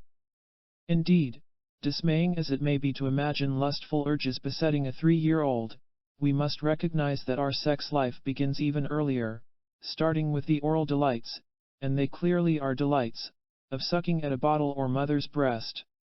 It's true that this so-called oral phase bears very little resemblance to grown-up penis and vagina genitality. But from mouth to anus to genitals, certain portions of our body, our erogenous zones, are successively central sources of what can be viewed as sexual tension and sexual pleasure. This classically Freudian view of our developing sexuality should, however, be seen as part of a broader picture which considers, along with sexual zones, our relationships with the people in our environment.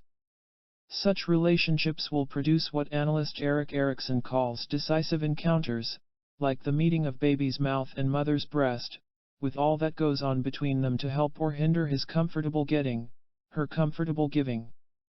In this partnership endeavor, which includes the erotic delights of seeing, of hearing, of being touched and held, there is a deep libidinal pleasure which, as Erikson observes, is barely conveyed by a term like oral phase.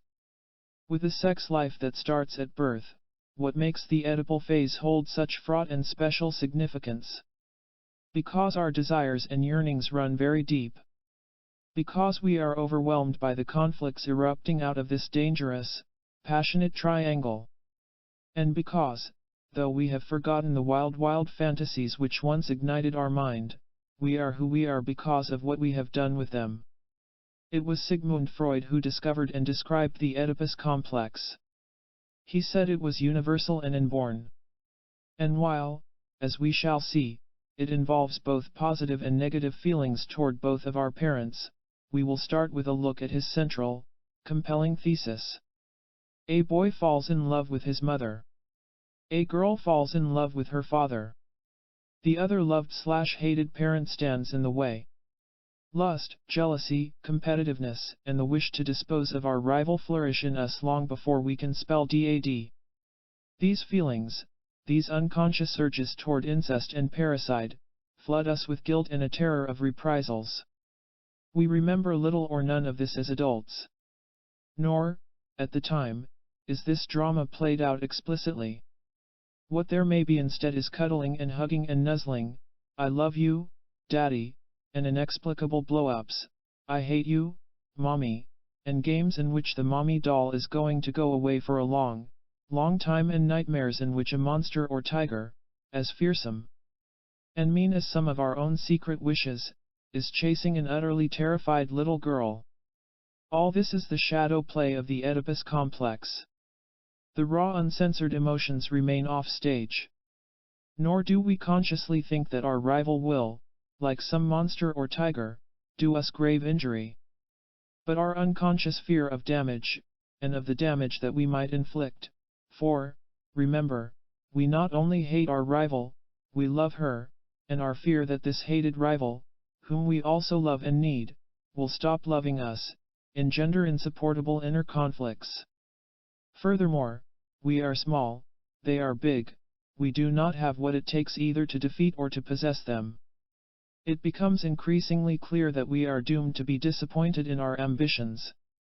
And so, at around age 5, most girls and boys confront the necessity of giving up their forbidden edible wishes, which are never, however, completely given up, and which, to greater and lesser degrees, and in sometimes quite troubled ways, continue to triangulate our life.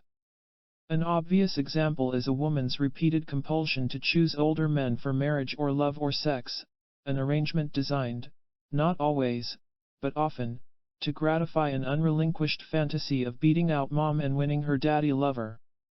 "How old are you?" a young woman I know asked a man she had taken to bed. When he answered, she gasped, "That's exactly my father's age." The man was rather nonplussed. "Is that good or bad?" he wanted to know. Her reply was a frankly unabashed, "That's fantastic." My Oedipal inclinations led me to fall in love repeatedly with 20 to 25 years older men, whose wisdom, achievements, and dedication to this or that noble cause echoed my childhood yearning for a hero to adoringly look up to. In order to marry a man my own age, as I eventually did, I had to give up my Oedipal fantasies, learning, rather later than most, that being an equal partner in a relationship offered certain advantages unavailable to daddy's little girl. But the longed-for Oedipal daddy need not be an older man. He can simply be married or otherwise attached. When a young woman with a history of affairs with married men complains with a sigh that the good ones are already taken, she might want to give some thought as to where that distressing notion came from in the first place. The only man worth having, goes this version of the triangle, is a man who has been stolen from somebody else. But sometimes the stealing is valued more than the prize. Sometimes the beating out mother part is the most important part of the Oedipal fantasy. If a man will leave his wife for you, it proves you're a better woman than his wife. Except, once he leaves, you may no longer want him. Mary Ann, age 3 when her father died, still seeks her dead father in man after married man. But her interest wanes if the man becomes available. Indeed, at heart, she is driven, not by her longing for her father, but by her rage at her mother and wish for revenge. Thus each of her love affairs is, in effect, a reproach to her lover's wife, "You're losing your husband because you're not taking good care of him."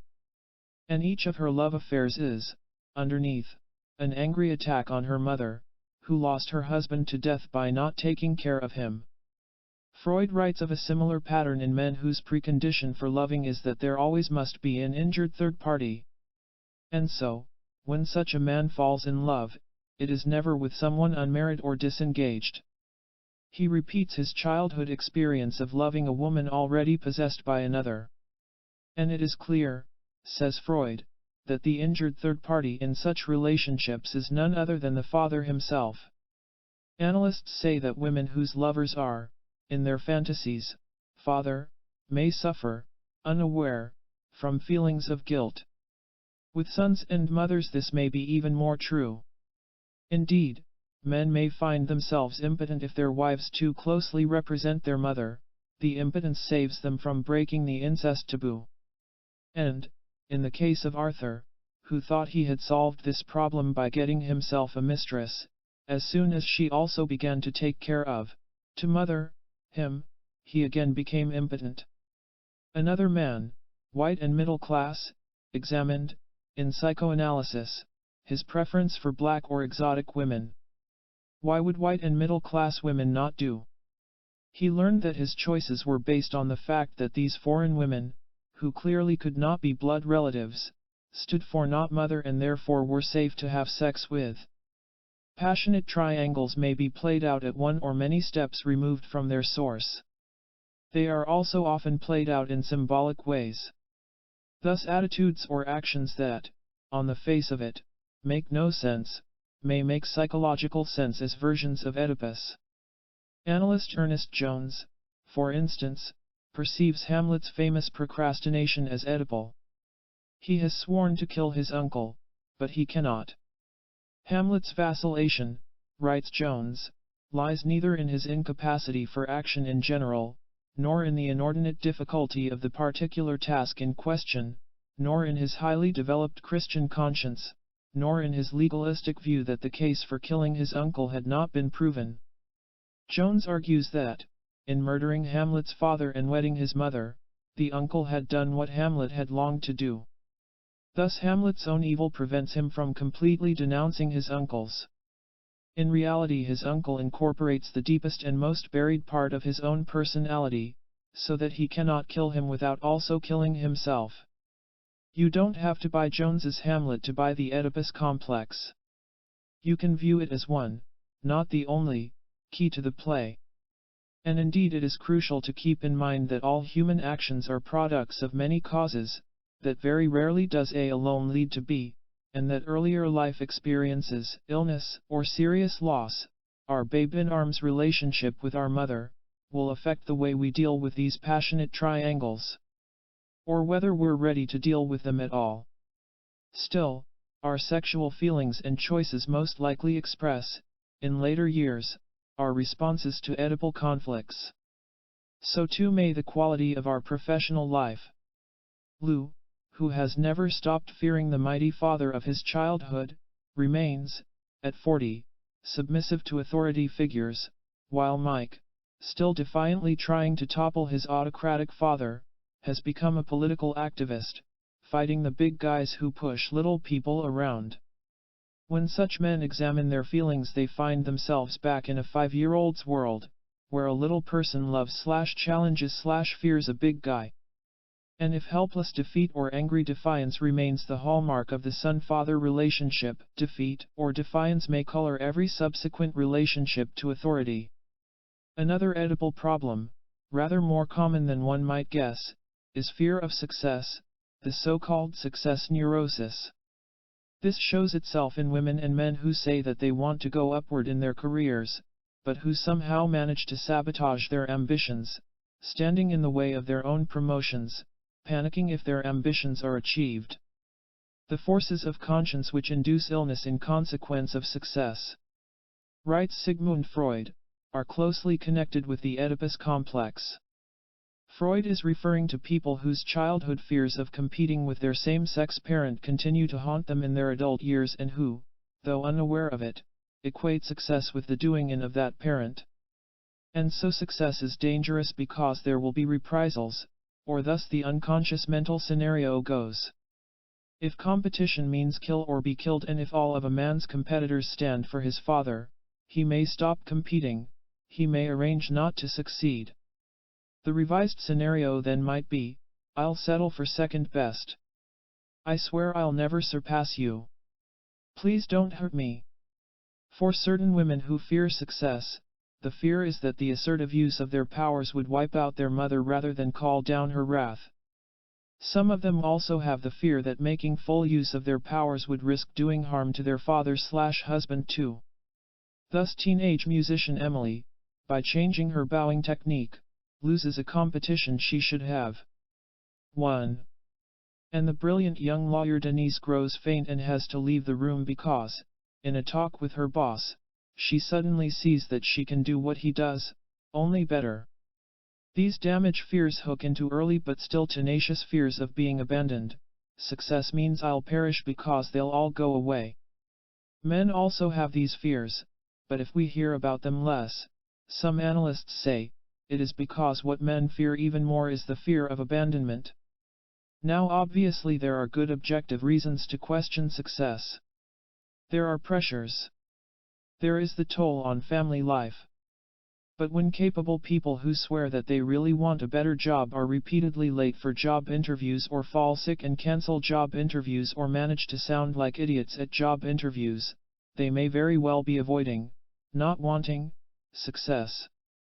And when people pursuing promotions become severely depressed or anxious when they are promoted, they may very well be suffering from a success neurosis. The playing out of these triangles takes on another twist when we look at what analysts call the negative Oedipus complex, a passionate condition involving sexual yearnings for the same-sex parent and rival rouse feelings toward the other parent. In childhood we will grapple with both positive and negative Oedipal feelings, and both sets of feelings will stay with us all of our life. Which means that while heterosexual impulses are, for most people, ascendant, all of us are to some degree bisexual. However, it has been said that the sexual development of a female is inevitably more difficult than a male's, because her positive Oedipus complex is always preceded by her negative Oedipus complex, because the first love of all human beings is the mother. At around age 3 we start linking this love to intense triangular fantasies that involve one happy pair, one odd man out. For girls as well as boys that happy pair is mother and child, the rival for both is a hairy intruder called daddy. Thus girls, in resolving their Oedipus complex, must suffer a double loss, giving up first their mother and then their father. Little boys can someday marry a new edition of their original passion. Little girls must submit their first love to a sex change. Homosexuality is one of the possible consequences of failing to work out these negative Oedipal feelings. Another is pseudo-heterosexuality. A man, for instance, might choose a wife, and she needn't look or act masculine, because she has certain qualities which make her, for him, a stand-in for a male lover. And a woman might choose a husband who is chronically unfaithful in order to, mentally, share the women he beds. Or else they may be more direct and seek, in passive or active homosexual roles, to get or to give what they sought from their same-sex parent. We must recognize that our sexual intensities and propensities have a good deal to do with the nature we are born with. People differ from birth in the strength of their needs. But while these innate givens may account for certain tendencies, our sexual nature is surely both born and made. Indeed, our varied responses to all of the various aspects of our Oedipal conflicts significantly reflect our human environment, which encompasses our brothers and sisters and perhaps other close relations, as well as the kind of parents we have and how they behave toward each other and toward us, including sexually. For remember that while King Oedipus desired to sleep with Jocasta, Jocasta also wanted to sleep with Oedipus. That passionate current flowed in both directions. And during the Oedipal period, when children are feeling sexually drawn toward their parents, parents feel sexually drawn to their children too. Yes, Virginia, normal parents, not perverts. But the difference between the two are the restraints, both conscious and unconscious, put on those feelings. The difference is whether those feelings are acted upon. One psychoanalyst tells me that he has never yet seen, in his practice, just a case of the kid with too strong impulses. The damage arises, he says, when the disturbed and disturbing parent interacts with the Oedipally receptive child. Seductive behavior from parents can excite and baffle and frighten their young children. An actual seduction, despite some recent claims that incest isn't all bad, is, in most experts' view, emotionally ravaging. Psychoanalyst Robert Weiner characterizes the human family as the provider throughout life of transitional space, serving as a resting place between the individual and society, fantasy and reality, the internal and the external. Incest, he says, violates that space in two ways. an incestuous father assaults his daughter's separateness by in effect saying, "You are mine to do with as I will," while at the same time he forces a premature separateness on her by in effect saying, "You aren't my child, you're my lover." Dr. Weiner says that incest irreparably destroys the sacred innocence which binds the family. He also says that although family life may suffer from other forms of exploitation, incest is the form, short of murder, with the most devastating consequences. How could it happen? After her mother died when she was little, she used to come into my bed every morning, sometimes she'd sleep in my bed. I was sorry for the little thing. Oh, after that, whenever we went places in an automobile or a train, we used to hold hands. She used to sing to me. We used to say, "Now let's not pay any attention to anybody else this afternoon, let's just have each other, for this morning you're mine." People used to say what a wonderful father and daughter we were, they used to wipe their eyes. We were just like lovers, and then all at once we were lovers. Similar stories of incest are not all that rarely revealed on the psychoanalyst's couch. This one, however, came not from the couch but from fiction. The daughter is the exquisite and very upper-class Nicole of F. Scott Fitzgerald's Tender is the Night. The consequences for her? She becomes psychotic. So does the hopeless, homely, poverty-stricken black child Peccola of Toni Morrison's novel The Bluest Eye, whose drunken father, excited by the rigidness of her shocked body, the silence of her stunned throat, and the doing of a wild and forbidden thing, untenderly rapes her. The true-life versions of Peccola's story, when reported at all, appear in domestic courts or on police blotters. But many cases are not reported, because of the victim's fear of what such revelations will do to the family. In Suzanne Field's valuable book about father-daughter relationships, Like Father, Like Daughter, a young social worker, called Sybil, describes her painfully non-fiction incest experiences. "I have blotted out most of that period of my life, but I do make a conscious effort to deal with it now. I think it started when I was 8. There would always be times at home and on trips when Daddy and I would be alone together for a few minutes. He started by having me touch him through his slacks. Later he exposed himself to me, and touched me with his hands. He always wanted me to kiss his penis, but I never would." Sybil says that when she was 15 her father attempted intercourse, but, by tensing her body, she prevented it. She then went to a counselor at a private agency and learned that she could go to court and have him arrested. "But," she says, "it was horrible just trying to decide. If I went to court, my family would be destroyed. My brothers would never understand. How would we live? In the end I couldn't risk breaking up my family."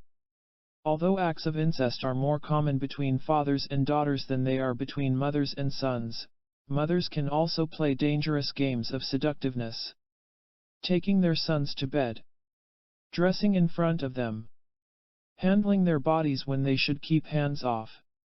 Dr. Weiner describes a college student who was unable to date and who was still receiving back rubs from his mother. Back rubs? When parents fail to renounce their incestuous wishes, he observes, incestuous fantasies may be realized in symbolic or displaced or partial forms. Another analyst describes a more direct expression of motherly incest fantasies. His patient, the mother of a 14-year-old son, was worried about his sexual education. She didn't want him catching diseases from prostitutes, nor would a widow or divorcee quite do. She also rejected unmarried girls and wondered what would happen if she offered herself to her son as a transient sex partner. Her analyst, exercising psychoanalytic tact, helped her conclude that this was a poor idea. Yes, parents have sexual feelings for their children, even for little children of 3, 4, 5. And what they do with these feelings has a great deal to do with what children do with their Oedipal conflicts. For acts of seduction aside, one extreme of parental behavior is overstimulation while the other extreme is a dainty touch pulling away. And somewhere between these poles are mothers and fathers who can confirm with loving discretion the value of physical pleasure in human relationships, while making it perfectly clear that there is a special, private husband and wife relationship upon which sons and daughters cannot intrude. While making it perfectly clear that no matter how powerful the wish, the child doesn't wind up walking away with the parent. At dinner, a 4-year-old girl and her parents discuss the crowded conditions of their apartment.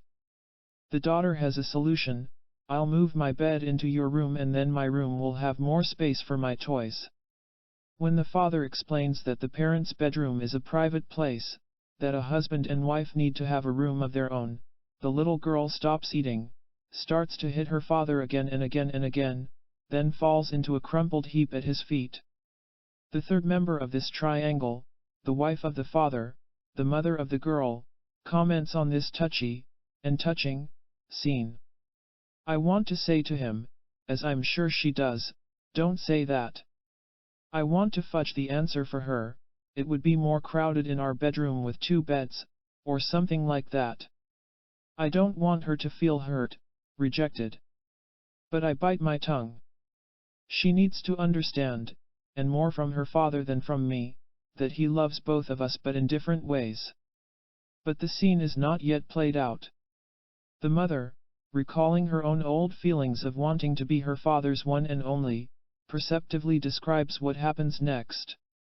He tells her he wants to give her a hug and that he's ready to play an after-dinner game with her. She slowly rises from the floor, regaining her dignity, smiling in anticipation of the hug and fun. I smile, too, for in both her pain and her graceful recovery, I see reflected my own jealousy, and a clue to my own growth from child to adult.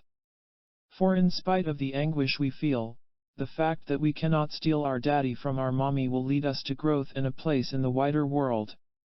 There will be consolations for our agonized but necessary loss. But to win an Oedipal victory, to beat out our rival and get the parent we love, may do us more harm in the end than a defeat.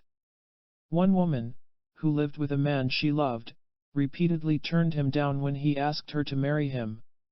She felt compelled to refuse, but didn't know why.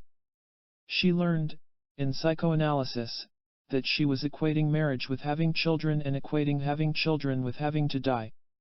Her mother had died when she was 4 and she had achieved a guilt-ridden Oedipal victory, winning her father, taking her mother's place.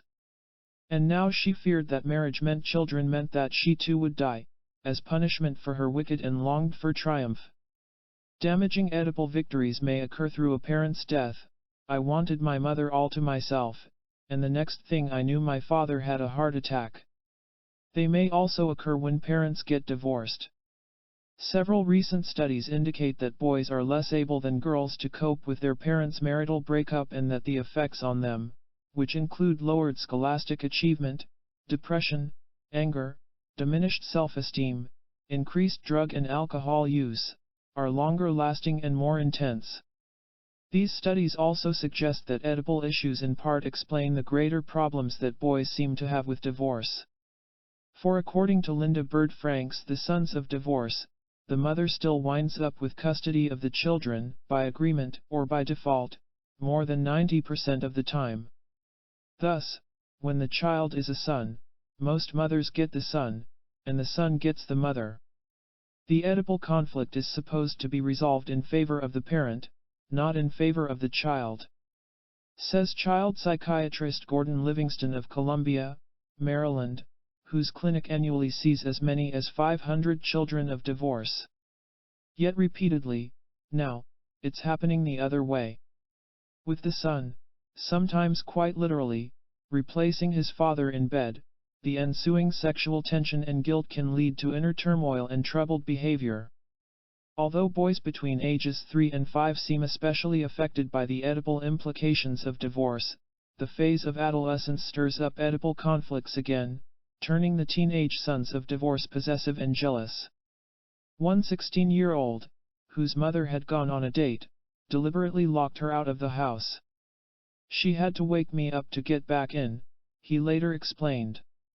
Just seeing me there turned the guy off. A 15-year-old was even more direct. I want you home by 11 o'clock, he told his departing mother. And alone. One study found that boys between ages 9 and 15 are least willing to accept a stepfather. Younger boys, however, shaken by their Oedipal anxieties, may be eager to bring a man into the house. Who are we going to marry next? One little boy insistently asked his mother. We need to get a daddy around here. But Oedipal victories do not require either a death or divorce. They may be achieved when mothers, or fathers, favor their son, or daughter, over their spouse. In many a house lives a son whose mother pampers and adores him while she treats his father with undisguised contempt. Deprived of a man to identify with, guilty, fearing punishment for his success, oppressed by his mother's unmotherly demands, the successful young Oedipal lover, if he could put it all into words, might very well wish he had lost the Oedipus contest. So what would an analyst call a healthy resolution of the Oedipus complex? What is constructive renunciation at 5? How do we give up passions that in our unconscious world are the stuff of Shakespeare and Sophocles? And what are the gains in this necessary loss of our forbidden, impossible dreams? We are told that the Oedipus complex is never totally demolished, and that it will raise its head again and again. We will struggle with Oedipal conflicts all our life. We will struggle to free our sexual love and vigorous self-assertion from childhood images of incest and parricide. We will sometimes succeed. Our ability to deal with that love and that hate, that fear and guilt and renunciation, will, with luck, grow greater over time. But the patterns will take shape in those early years when we do what we must to resolve our Oedipus complex. Which means we renounce our sexual love for our father, or our mother. We identify with, strive to emulate, our mother, or our father. Indeed, believing that both of them would oppose our wicked wishes, we become like them in repudiating those wishes. We take in their moral standards and their rewards and punishment system. We acquire an inner law enforcement agency. There are losses and gains. By identifying with our same-sex parent, we confront the nature and limits of gender identity, learning what we can and can't do as a female or a male, and letting go of our yearnings for the impossible. By consolidating our own inner law enforcer, our superego, we confront the nature and limits of human freedom, learning what we can and can't do as a civilized human being, and letting go of our yearnings for the forbidden. And by giving up our passionate entanglement with our parents, we travel the oneness to separateness road yet again, moving into a world that can only be ours if we forsake our Oedipal dreams. Margaret Mead notes that the Oedipus complex has taken its name from failure, from the unfortunate Oedipus who failed to solve the conflict, and not from the successful, though often compromised, solutions that each civilization has worked out. She directs us to a mushy but relevant poem, To a Usurper, written before the age of Freudian consciousness, a poem in which a father identifies the ancient problem and describes how it will eventually be mastered. Aha! A traitor in the camp, a rebel strangely bold. A lisping, laughing, toddling scamp, not more than 4 years old. To think that I, who've ruled alone so proudly in the past, should be ejected from my throne by my own son at last. He trots his treason to and fro, as only babies can. And says he'll be his mama's beau when he's egg wet, big man. Renounce your treason, little son, leave mama's heart to me. For there will be another one to claim your loyalty. And when that other comes to you, God grant her love may shine through all your life as fair and true as mama's does through mine. 8. Anatomy and Destiny. When you meet a human being, the first distinction you make is male or female. Sigmund Freud. Our infantile omnipotence, our dizzy, delicious, little kid sense of power, crows that we can do and have and be anything. Sibling rivals and parents that we can never possess notify us that no, this is not true.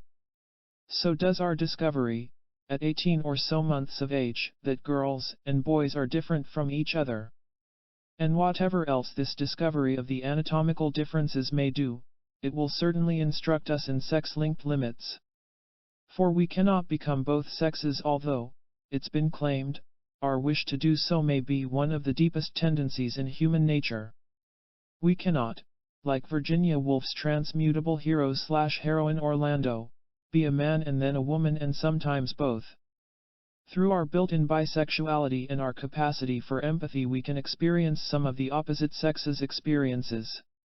And through broader definitions of what it means to be a woman or a man we can expand our own sex's experience, too. But we also will have to recognize that neither sex is complete, that there are some limitations upon our potential, and that our gender identity, with all of its juices and joys, must shape itself to these limits, to this loss. I am saying that the mere fact of our inhabiting a male or female body importantly defines, and confines, our experience. I am saying that, close as we are, my husband and sons are psychologically different from me in ways that women, any women, are not. I am saying with Freud that no one can see us, nor can we see them, divorced from the male or female designation. I am saying that sex-linked limits on our anything's possible omnipotentiality is yet another necessary loss. It is argued that sex-linked limits have been culturally produced. It is argued that sex-linked limits are innate. What gender identity studies seem to strongly suggest, however, is that, from the moment of birth, both boys and girls are so clearly treated as boys or as girls, that even very early displays of masculine or feminine behavior cannot be detached from environmental influences. For parents make a distinction between boys and girls. They have different ways of holding boys and girls. They have different expectations for boys and girls. And as their children imitate and identify with their attitudes and activities, they encourage or discourage them, depending on whether or not they are boys or girls. Are there, in actual fact, real sex-linked limits? Is there an inborn male or female psychology? And is there any possible way of exploring such tricky questions unbiased by culture, upbringing, or sexual politics? Here are the answers, for instance, that I received from 3 feminist writers when I asked if they thought men and women differed innately.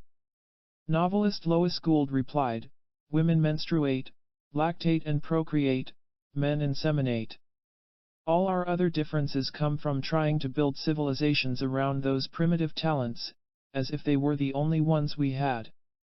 And journalist Gloria Steinem replied, "For 95% of life there are more differences between any 2 women or between any 2 men than there are between males and females as groups." And novelist-poet Erica Jong replied, "The only difference between men and women is that women are able to create new little human beings in their bodies while simultaneously writing books, driving tractors, working in offices, planting crops, in general, doing everything men do." Sigmund Freud would have answered the question differently. Indeed, he went on record as saying that women are more masochistic, narcissistic, jealous, and envious than men, and also less moral. He saw these qualities as the inevitable consequences of the anatomical differences between the sexes, the result of the fact that the original sexuality of the little girl is masculine in character, that her clitoris is merely an undeveloped penis and that she correctly perceives herself as nothing more than a defective boy. It is the girl's perception of herself as a mutilated male that irrevocably damages her self-esteem, leading to resentments and attempts at reparation which produce all the subsequent defects in her character.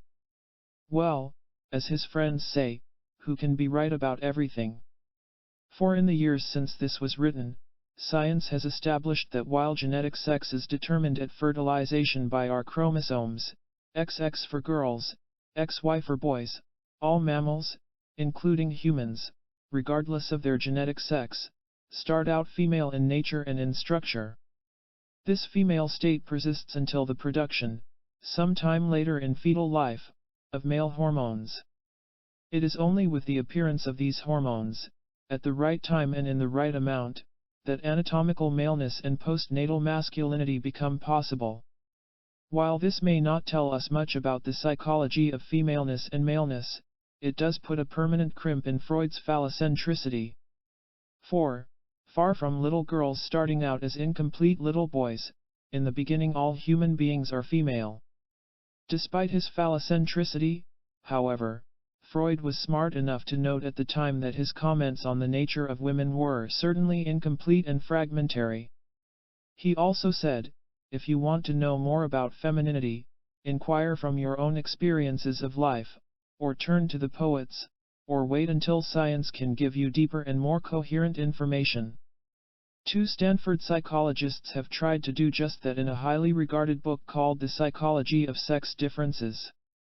Surveying and evaluating a broad range of psychological studies, authors Eleanor Maccoby and Carol Jacklin conclude that there are several widely held but dead wrong beliefs regarding the ways in which males and females differ. That girls are more social and more suggestible than boys. That girls have lower self-esteem. That girls are better at rote learning and simple repetitive tasks and boys more analytic. That girls are more affected by heredity and boys by environment. That girls are auditory and boys are visual. And that girls lack achievement motivation. Not true, say authors Maccoby and Jacklin. These are myths. Some myths, however, or are they myths, have not yet been dispelled. Some sexual mysteries remain unsolved. Are girls more timid? Are they more fearful? More anxious? Are boys more active, competitive, and dominant? And is it a female quality, in contrast to a male quality, to be nurturing and compliant and maternal? The evidence, the authors say, is either too ambiguous or too thin. These tantalizing questions are still open. There are, however, 4 differences which they believe to be fairly well established: that girls have greater verbal ability, that boys have greater math ability, that boys excel in visual spatial ability, and that verbally and physically, boys are more aggressive.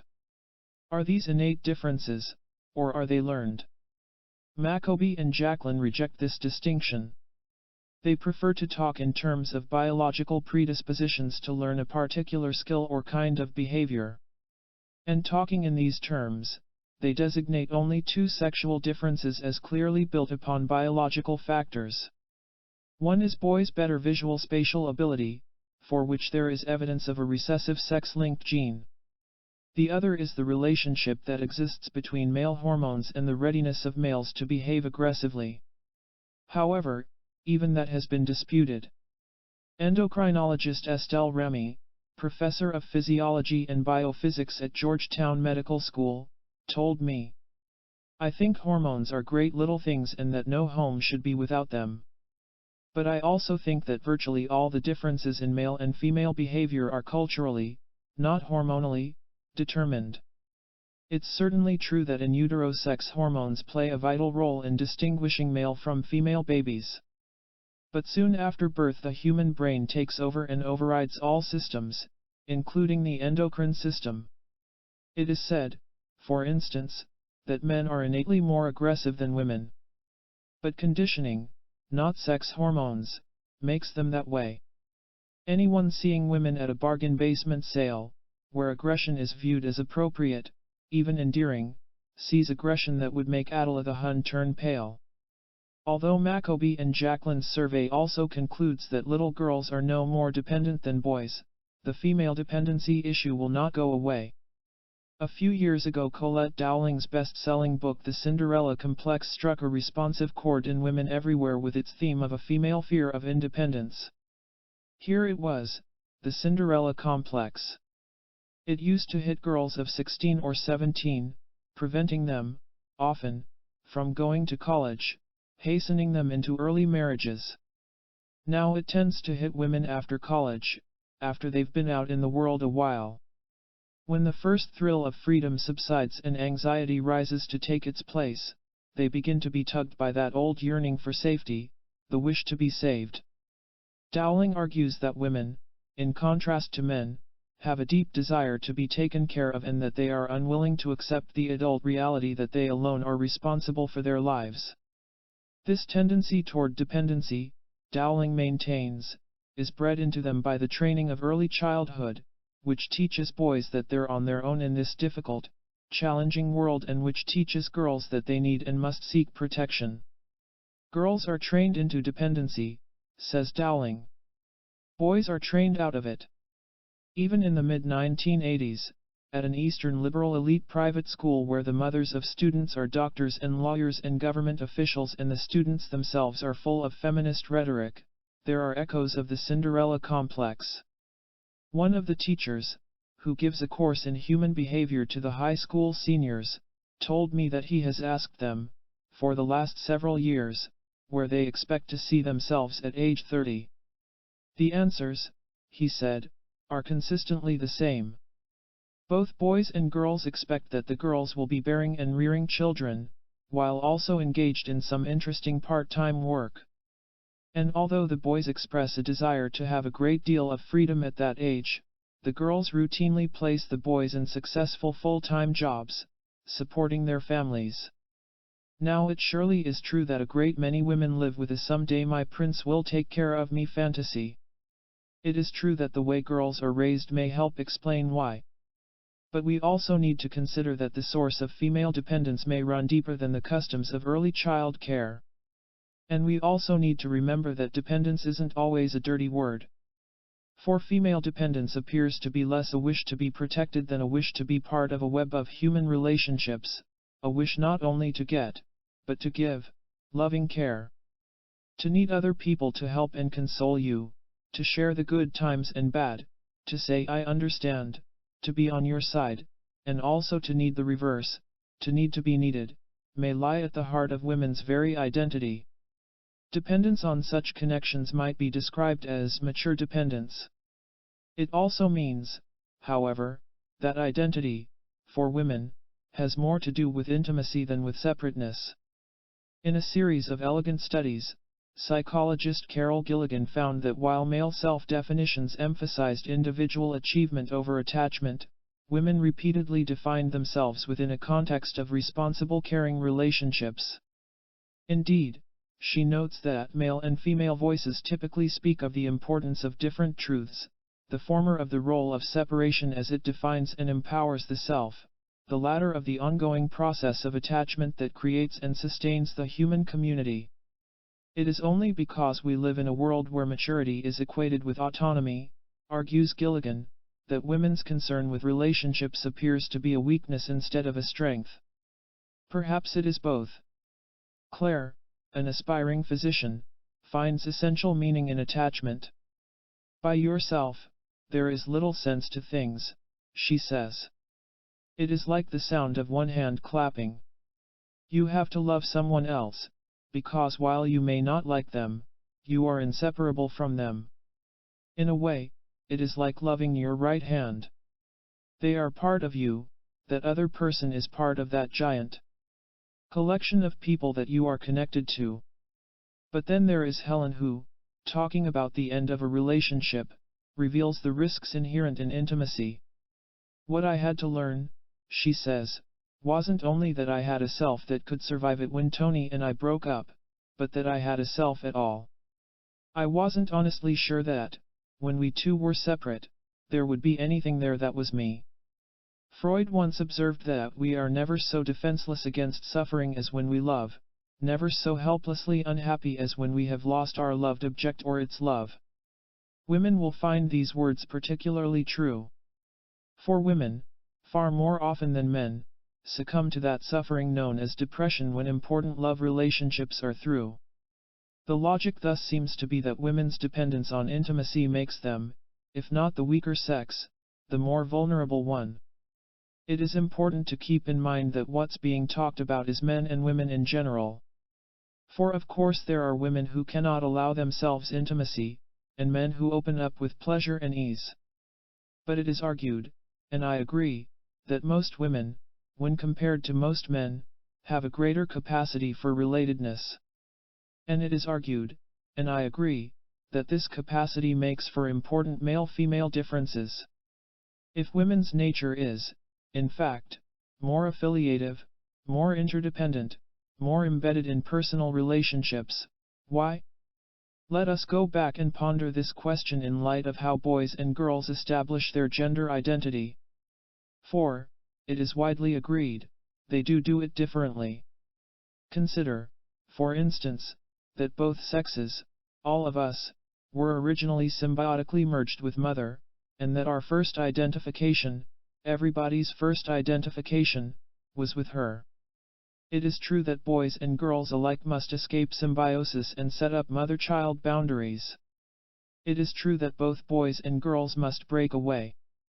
But an intense and prolonged symbiosis will threaten little boys' masculinity far more than it threatens little girls' femininity, because to be one with, the same as, or like the earliest caretaking figure is to be one with, the same as, or like, in most cases, a woman. Thus girls, to be girls, can continue their initial identification with their mother. Boys, to be boys, emphatically cannot. Girls, to be girls, can maintain their empathic tie and fluid connectedness with their mother. Boys, to be boys, emphatically cannot. Girls, to be girls, can define themselves without repudiating their first attachment. Boys, to be boys, emphatically cannot. Indeed, they must develop what psychoanalyst Robert Stoller calls symbiosis anxiety, a protective shield against their own strong yearnings to merge with mommy, a shield which preserves and extends their sense of maleness. In their second and third years of life, then, boys decisively will turn away from their mother. They identify with what she is. But their pulling away, their protective shield, may involve a number of anti-female defenses. And so it may be that the price males pay for de-identification is a disdain, a contempt, sometimes even a hatred for women, a disowning of the feminine parts of themselves and an enduring fear of intimacy because it undermines the separation upon which their male identity has been founded. This fear of intimacy, by the way, extends to male-male relationships as well. In a weird little novel called The Men's Club, a group of middle-class men get together to share their life histories. This stripping away of the conventional barriers, this feminine step into intimacy, so undoes them that they wind up wrecking the house and howling, like wild animals until it seemed we were one in the rising howls, rising again and again, taking us up even as we sank toward primal dissolution. While boys are threatened by intimacy, girls are more afraid of separation, for their feminine identity is founded upon their relationship with another. I think it might even be argued that we women are literally built for greater relatedness, for the female body is, after all, designed to make room for other human beings. Anatomically we can accommodate a penis in our vagina. We can shelter and nourish a fetus in our womb. And psychologically we seem to be far more willing and able than men to identify with, and adapt to, our love partner's needs. It has been said that we women are brainwashed, that we have been raised to be so dependent on relationships that we will give up our soul, ourself, to keep them intact. It has been argued that our adaptations are those of a slave. But could the widely acknowledged fact that women adapt more than men in private relationships be due to an innate capacity, a specifically female capacity to accommodate, a capacity that mirrors our developmental history and maybe even, our anatomy? And is such accommodation, which at its best embodies the value that imperfect attachments are better than perfect autonomy, really less evolved or less mature? Listen to Ella. I've added up the pros and cons and the pros come out ahead. I want the relationship. This means that I give up expecting to quit my job, because he's never going to make a whole lot of money. And it means I don't tell him he drank too much at the party, because he will always drink too much at the party. And it also means that I'm never indiscreet enough to ask who he sleeps with when he's out of town. Why does Ella bother? Here is her answer. We've had 30 years of marriage. There is history. There is good sex, good times and grandchildren to share. I know I could live alone, but we have something of value together that's worth preserving.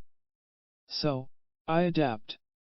One of the arguments offered for women's greater adaptability in relationships is based on what happens during the Oedipal phase. For while little boys have had to relinquish a strong identification with their mother, she was, and can keep on being, their first love. Thus boys, to be heterosexual little boys, can continue to desire a woman, like mother. Girls, to be heterosexual girls, cannot. They have to renounce the original, and much beloved, object of their affections and shift their choice from a female to a male. Analyst Leon Altman suggests that female flexibility derives from this sexual turning away from mother. This renunciation, he writes, prepares her for renunciation in the future in a way the boy is unable to match. For a girl to give up her mother as her object of sensual longings is a difficult letting go, a radical loss. Indeed, some analysts say that the notorious penis envy, from which, so Freud insisted, all females suffer, might be understood as a wish to avoid this loss. If only I had what boys have, so the fantasy might go, I wouldn't have to renounce the first love of my life. If only I had a penis, so the unconscious logic of early childhood might go, I wouldn't be required to give up my mother. But early childhood envy isn't restricted to penis envy, nor is penis, or other envy, restricted to girls.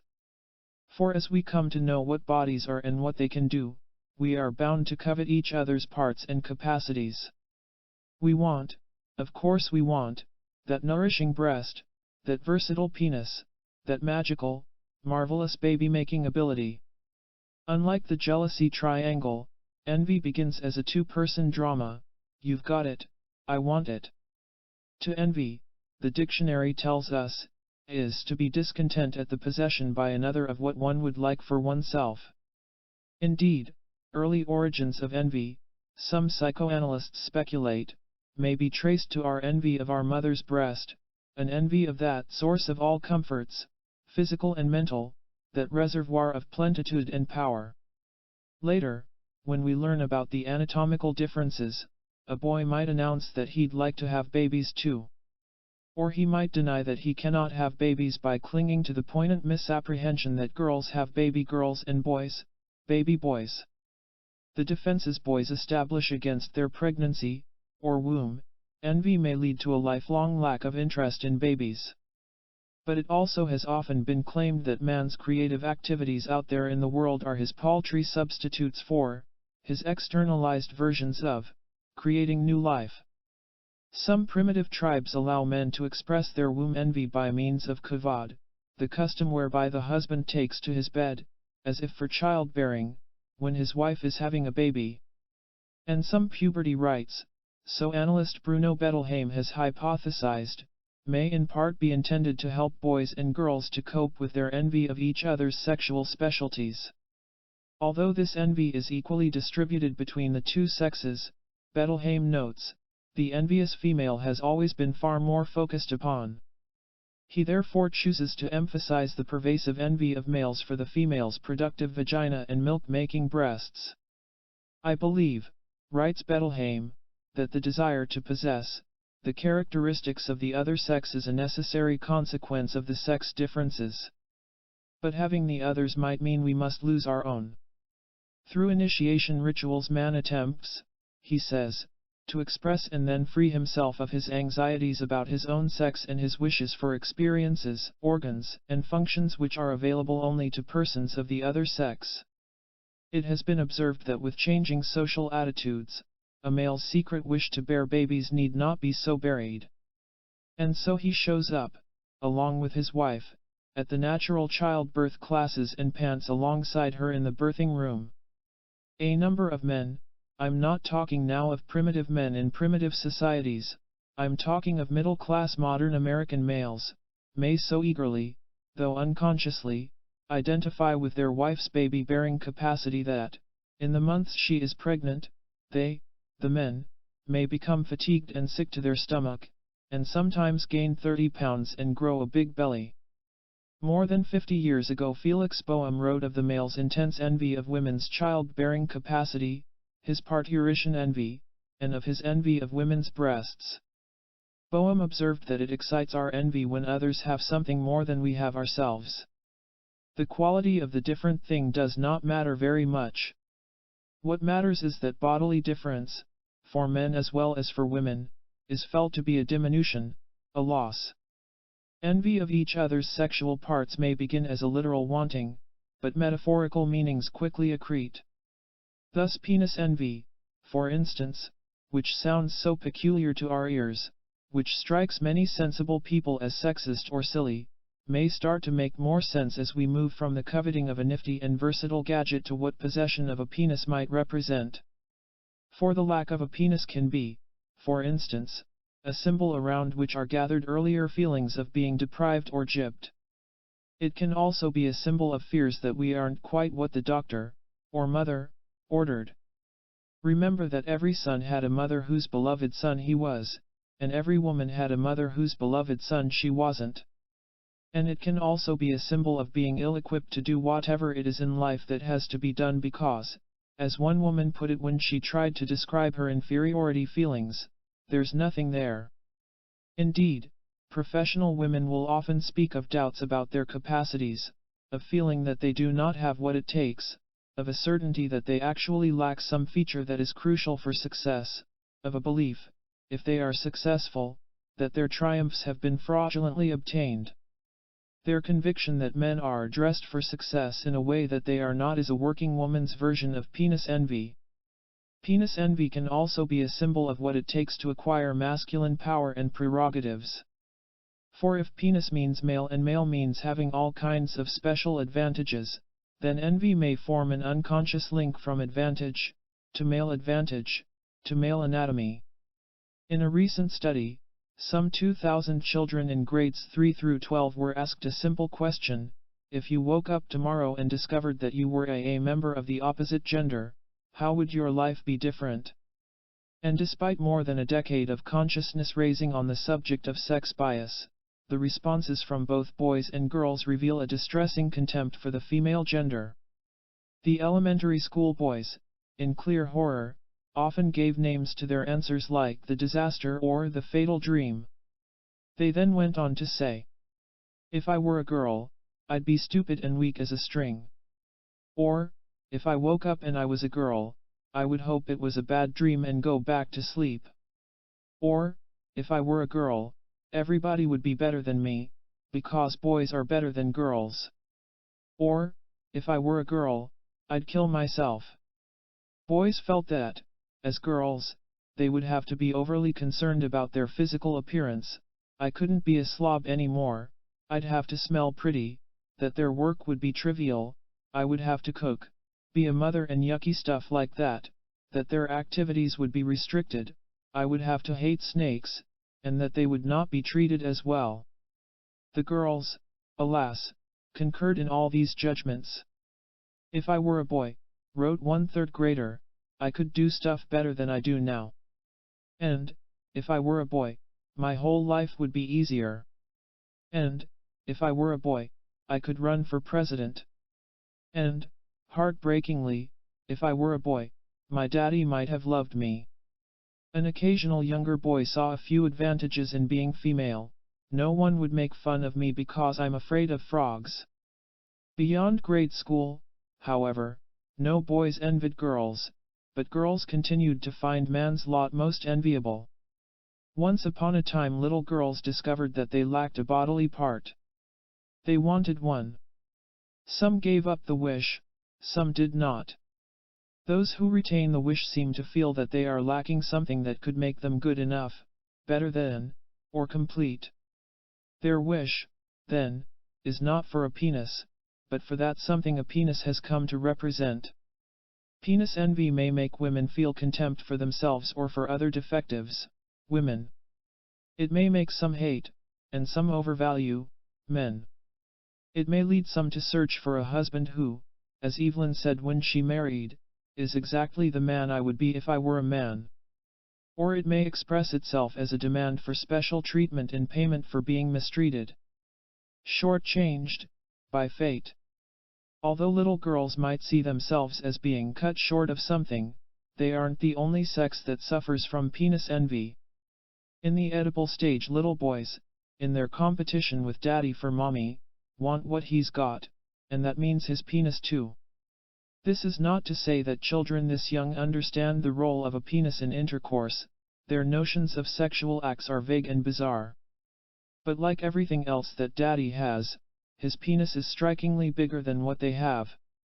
And on the little boy theory, which is often the grown man theory, that bigger is better, they will envy it. Thus the discovery of the sex's anatomical distinctions may stir both boys and girls to feelings of envy.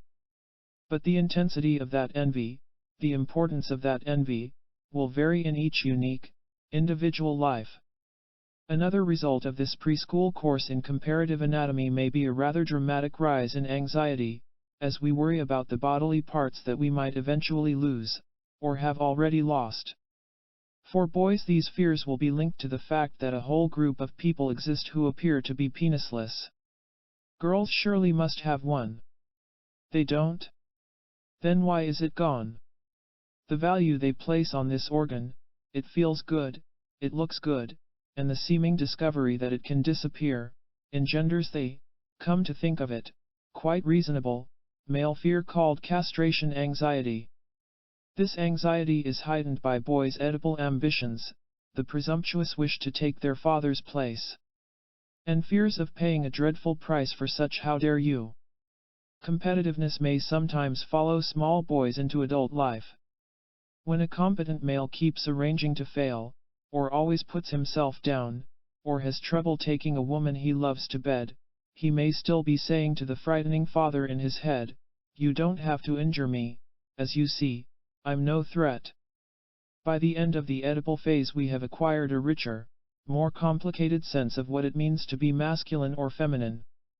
The resolution of our triangular conflicts helps shape what kind of woman or man we will be. Girls strengthen their feminine identification, hoping someday to marry a man like their father. Boys strengthen their masculine identification, hoping someday to marry a woman like mom. In the process, all of us more clearly learn what we cannot have or be. "Daddy, I love you," a 4-year-old says with a most erotic look. "I think I'll marry a man when I grow up." But that 4-year-old is a boy, and he will learn that the mommy he also dearly loves is the more standard model for objects of sexual longings. While our gender identity shapes itself around our same-sex parent, we identify with our other parent too. And in middle-class America here near the end of the 20th century, the ways one can be male or female are wide open. Nevertheless, we have bodies whose parts will forevermore be different from each other. And, as we travel the road of psychosexual development, we will take different forks, one for girls and another for boys. As heterosexual humans, we identify and love in accordance with gender patterns and possibilities. But it is how we perceive our limits that determines if our anatomy is our destiny. For surely some sex-linked limits do exist. And surely we may perceive them as a loss. But a recognition of limits need not oppose, indeed it may be a requirement for, the creative development of our potentiality. The potter who works with clay recognizes the limitations of his material, writes Margaret Mead. He must temper it with a given amount of sand, glaze it thus, keep it at such and such a temperature, fire it at such a heat. But by recognizing the limitations of his material, he does not limit the beauty of the shape that his artist's hand, grown wise in a tradition, informed by his own special vision of the world, can impose upon that clay. She is saying that freedom begins when we acknowledge what is possible, and what is not. She is saying that if we come to know the nature of our clay, we can impose our destiny on anatomy. 9. Good as guilt. Without guilt, what is man? An animal, isn't he? A wolf forgiven at his meat, a beetle innocent in his copulation. Archibald MacLeish. Anything isn't possible, the realities of love and our bodies persuade us. We aren't unbounded, and never will be free of the limits imposed upon us by the forbidden and the impossible, including the limits imposed upon us by guilt. For whether or not we humans are the only creatures capable of guilt, we undoubtedly do it better than beetles or wolves. And although our guilty feelings haven't put an end to the 7 deadly sins or persuaded us to obey all 10 commandments, they have without question slowed us down considerably. Nevertheless, we must recognize that while guilt deprives us of numerous gratifications, we in our world would be monstrous minus guilt. For the freedoms we lose, our constraints and taboos, are necessary losses, part of the price we pay for civilization. Our guilt becomes our own when, at around the age of 5, we begin to develop a superego, a conscience, when the no, you can'ts and the shame on yous which used to be outside us regroup as our internal critical voice. Our guilt becomes our own when instead of feeling, better not do it, they will not like it, that they is no longer our mother and father but, us. For we do not arrive in this world with a commitment to certain admirable moral precepts. We are not born intending to be good. We want, and only slowly relinquish reaching out and grabbing. But control cannot be called conscience until we are able to take it inside us and make it our own, until, in spite of the fact that the wrongs we have done or imagined will never be punished or known, we nonetheless feel that clutch in the stomach, that chill upon the soul, that self-inflicted misery called guilt. True guilt, it can be argued, is not the fear of our parents' wrath or the loss of their love. True guilt, it can be argued, is the fear of our conscience's wrath, the loss of its love. We resolve our Oedipal conflicts by acquiring a conscience which, like our parents, limits and restrains. Our conscience is our parents installed in our mind. Later identifications, with teachers and preachers, with friends, with superstars and heroes, will modify what we value and what we forbid. And the emergence, over the years, of increasingly complex cognitive skills, will ready the ground for more complex moral ideas. Indeed, it is now believed that the stages of our moral reasoning, psychologist Lawrence Kohlberg says there are 6, parallel the development of our thinking processes. But although our conscience is based on emotion and thought, and although it evolves and changes over time, and although it is built upon feelings from earlier stages, and although it expands beyond Oedipal issues to take in all kinds of conflicts and concerns, this superego, this part of ourself that contains our moral restraints and our ideals, is born of our primal struggles with lawless passions, is born of our inner submission to human law. And if we breach those moral restraints or abandon those ideals, our conscience will observe, reproach, condemn. And if we breach those moral restraints or abandon those ideals, our conscience will arrange to make us feel guilty. There is, however, good and bad, appropriate and inappropriate guilt. There is deficient guilt and also excessive guilt. A few of us may know people who lack the capacity to have feelings of guilt about anything. But most of us know people, and a number of us are people, who are able to muster up guilt about virtually everything. I am one of those people. I feel guilty whenever my children are unhappy. I feel guilty whenever one of my houseplants dies. I feel guilty whenever I fail to floss after eating. I feel guilty whenever I tell the whitest of lies. I feel guilty whenever I step on a bug deliberately, all cockroaches excepted. I feel guilty whenever I cook with a pat of butter that I have dropped on the kitchen floor. And because, if there were room, I could easily list several hundred more of such genuinely guilt-provoking items, I would say that I am suffering from an excessive, indiscriminate sense of guilt. Indiscriminate guilt is also the failure to distinguish between forbidden thoughts and forbidden deeds. Thus wicked wishes equal wicked acts. And although we adults believe that we have long ago learned to tell the two apart, our conscience may cruelly condemn us not just for the murder we carry out but for the murder that we harbor in our heart. And although we very well know that wishing does not make it so, it nevertheless may make us feel very guilty. This lack of discrimination is one of the ways that we display excessive guilt. Disproportionate punitiveness is another. For guilty acts which require no more than a gentle "I'm sorry," a mental slap on the wrist, may inspire astonishing acts of self-flagellation. I did it. How could I do it? Only a low-down no-good moral monster could do it, and I hereby sentence this criminal, me to death. This excessive punishing guilt is somewhat like pouring a whole cup of salt on an egg salad sandwich. No one is disputing that perhaps the sandwich needs salt, but not that much. Another form of excess might be called omnipotent guilt, which rests on the illusion of control, the illusion, for example, that we have absolute power over our loved one's well-being.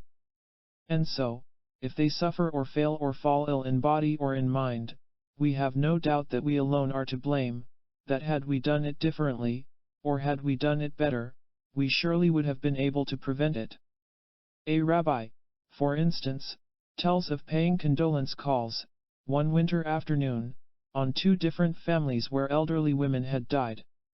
At the first house, the bereaved son told the rabbi, "If only I had sent my mother to Florida and gotten her out of this cold and snow, she would be alive today. It's my fault that she died." At the second house, the other bereaved son told the rabbi, "If only I hadn't insisted on my mother's going to Florida, she would be alive today. That long airplane ride, the abrupt change of climate, was more than she could take. It's my fault that she's dead." The point here is this: by blaming ourselves, we can believe in our life-controlling powers. By blaming ourselves, we are saying that we would rather feel guilty than helpless, than not in control. Others may have a need to believe that someone up there has control, that terrible things do not happen without a cause, that if they are struck by tragedy and devastating loss, they are struck because in some way they deserve it. There are those who cannot accept the thought that suffering is random or that evil men prosper and sorrows befall the good. And so they add to their suffering the conviction that they suffer because they should, that their pain is sufficient proof that they are guilty. A woman whose child had been desperately ill once described to me an astonishing conversation she'd had with God, a God in whom, by the way, she had most earnestly proclaimed she did not believe. "You ought to be ashamed of yourself. You really should," she reproached him. "What a bully you turned out to be. If you want to punish a disbeliever, punish the disbeliever, not her child. Stop picking on my daughter. Pick on me." Analyst Selma Freyberg writes that a healthy conscience produces guilt feelings commensurate with the act and that guilt feelings serve to prevent our repeating such acts. But the neurotic conscience, she writes, behaves like a Gestapo headquarters within the personality, mercilessly tracking down dangerous or potentially dangerous ideas and every remote relative of these ideas, accusing, threatening, tormenting in an interminable inquisition to establish guilt for trivial offenses or crimes committed in dreams. Such guilt feelings have the effect of putting the whole personality under arrest. Such feelings are excessive, neurotic guilt. Neurotic guilt may be fed by the events of pre-Oedipal years, by the anxiety and anger evoked by early separations or struggles with parents. Thus, for instance, our conscience may exercise an "I was left because I was bad and therefore I deserve to be punished" punitiveness. Or it may harshly condemn the parts of ourself that our parents, whose love we so deeply feared losing, condemned. Or it may carry a great load of anger once directed against our mother and our father and now vigorously redirected against ourself. As one psychoanalyst told me, I think, in general, that anything that leaves the child on his own to grapple with anxiety and rage will predispose him to play it all out on a repetitive inner stage, to get stuck with inappropriate levels and kinds of guilt as an adult. Such guilt may make us feel that if we ever kiss a fellow, we'll grow hair on our teeth. And if we ever talk back to our mother, we'll give her a heart attack. And if we decide to do what we are desperately longing to do, and it is wonderful, we shouldn't be doing it. And sometimes, alas, like Dr. Spielvogel's frantic, fictional patient Alexander Portnoy, we cannot do it. Can't smoke, hardly drink, no drugs, don't borrow money or play cards, can't tell a lie without beginning to sweat as though I'm passing over the equator. Sure, I say fuck a lot, but I assure you, that's about the sum of my success with transgressing.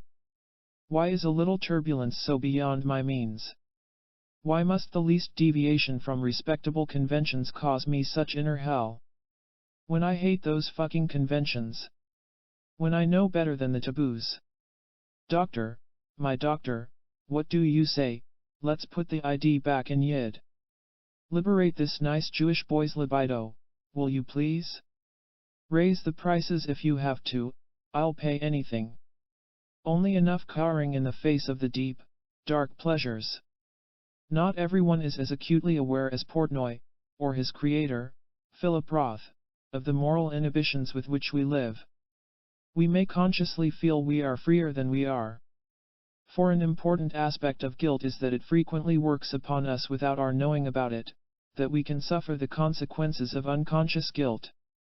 Now we know what our conscious guilt feels like, we know the tension and the distress, but our unconscious guilt can only be known indirectly. And among the signs that may attest to the presence of unconscious guilt is a powerful need to injure ourself, a persistent need to get or to give ourself punishment. Criminals leaving self-damaging clues, including Nixon, perhaps, and his Watergate tapes, are very often impelled by unconscious guilt. And so is the husband who, having spent the afternoon with a friend, comes home with her watch in the pocket of his shirt. And so is Dick who, having had a bitter fight with his father, smashes up his Chevy and gets himself hurt. And so is Rita who, watching her boss raise hell with his secretary, fleetingly thinks, I'm glad it's her, not me, and then promptly pays for her thought by accidentally spilling hot tea all over her lap. And so are these erstwhile lovers, Ellie and Marvin. Ellie and Marvin have been having secret meetings twice a week for the past 6 months but have thus far failed to consummate their passion because while both of them agree that marital fidelity is not only unrealistic but also irrelevant, she has developed migraines, and he has developed these sharp shooting pains in his chest, and she's got impetigo, and he's got pink eye.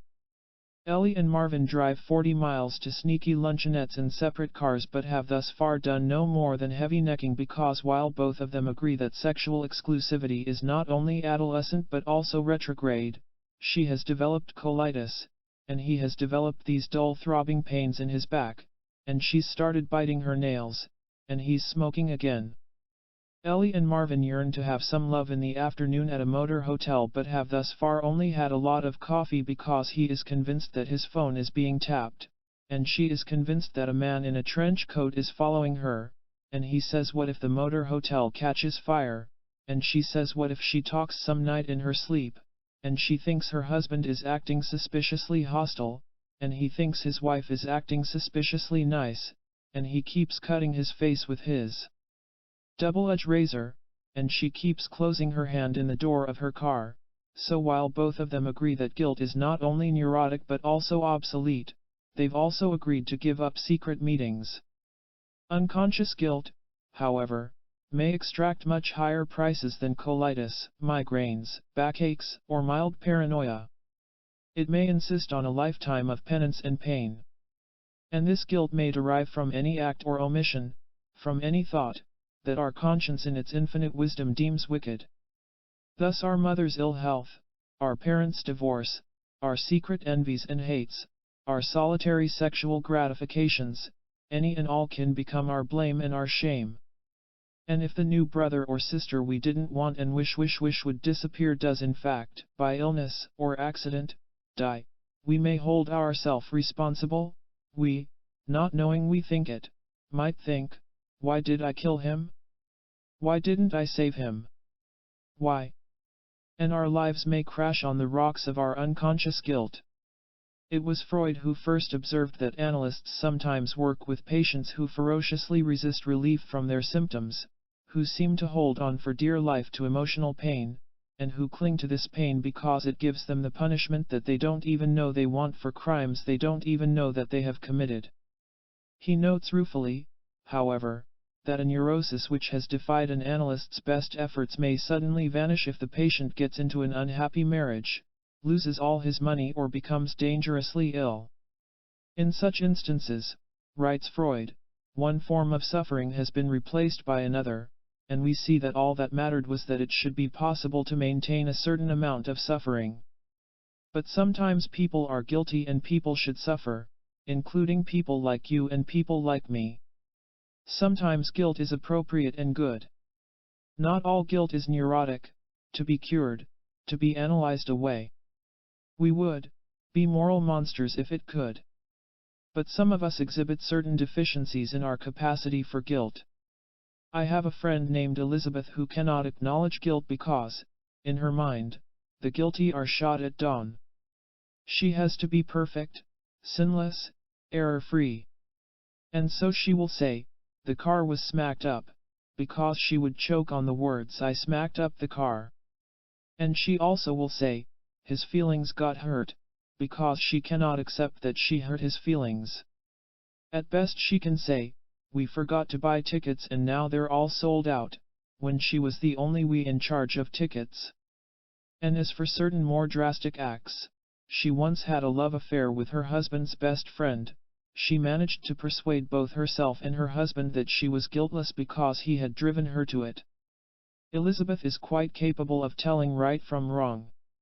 She is, however, incapable of believing that she could experience guilt, and survive.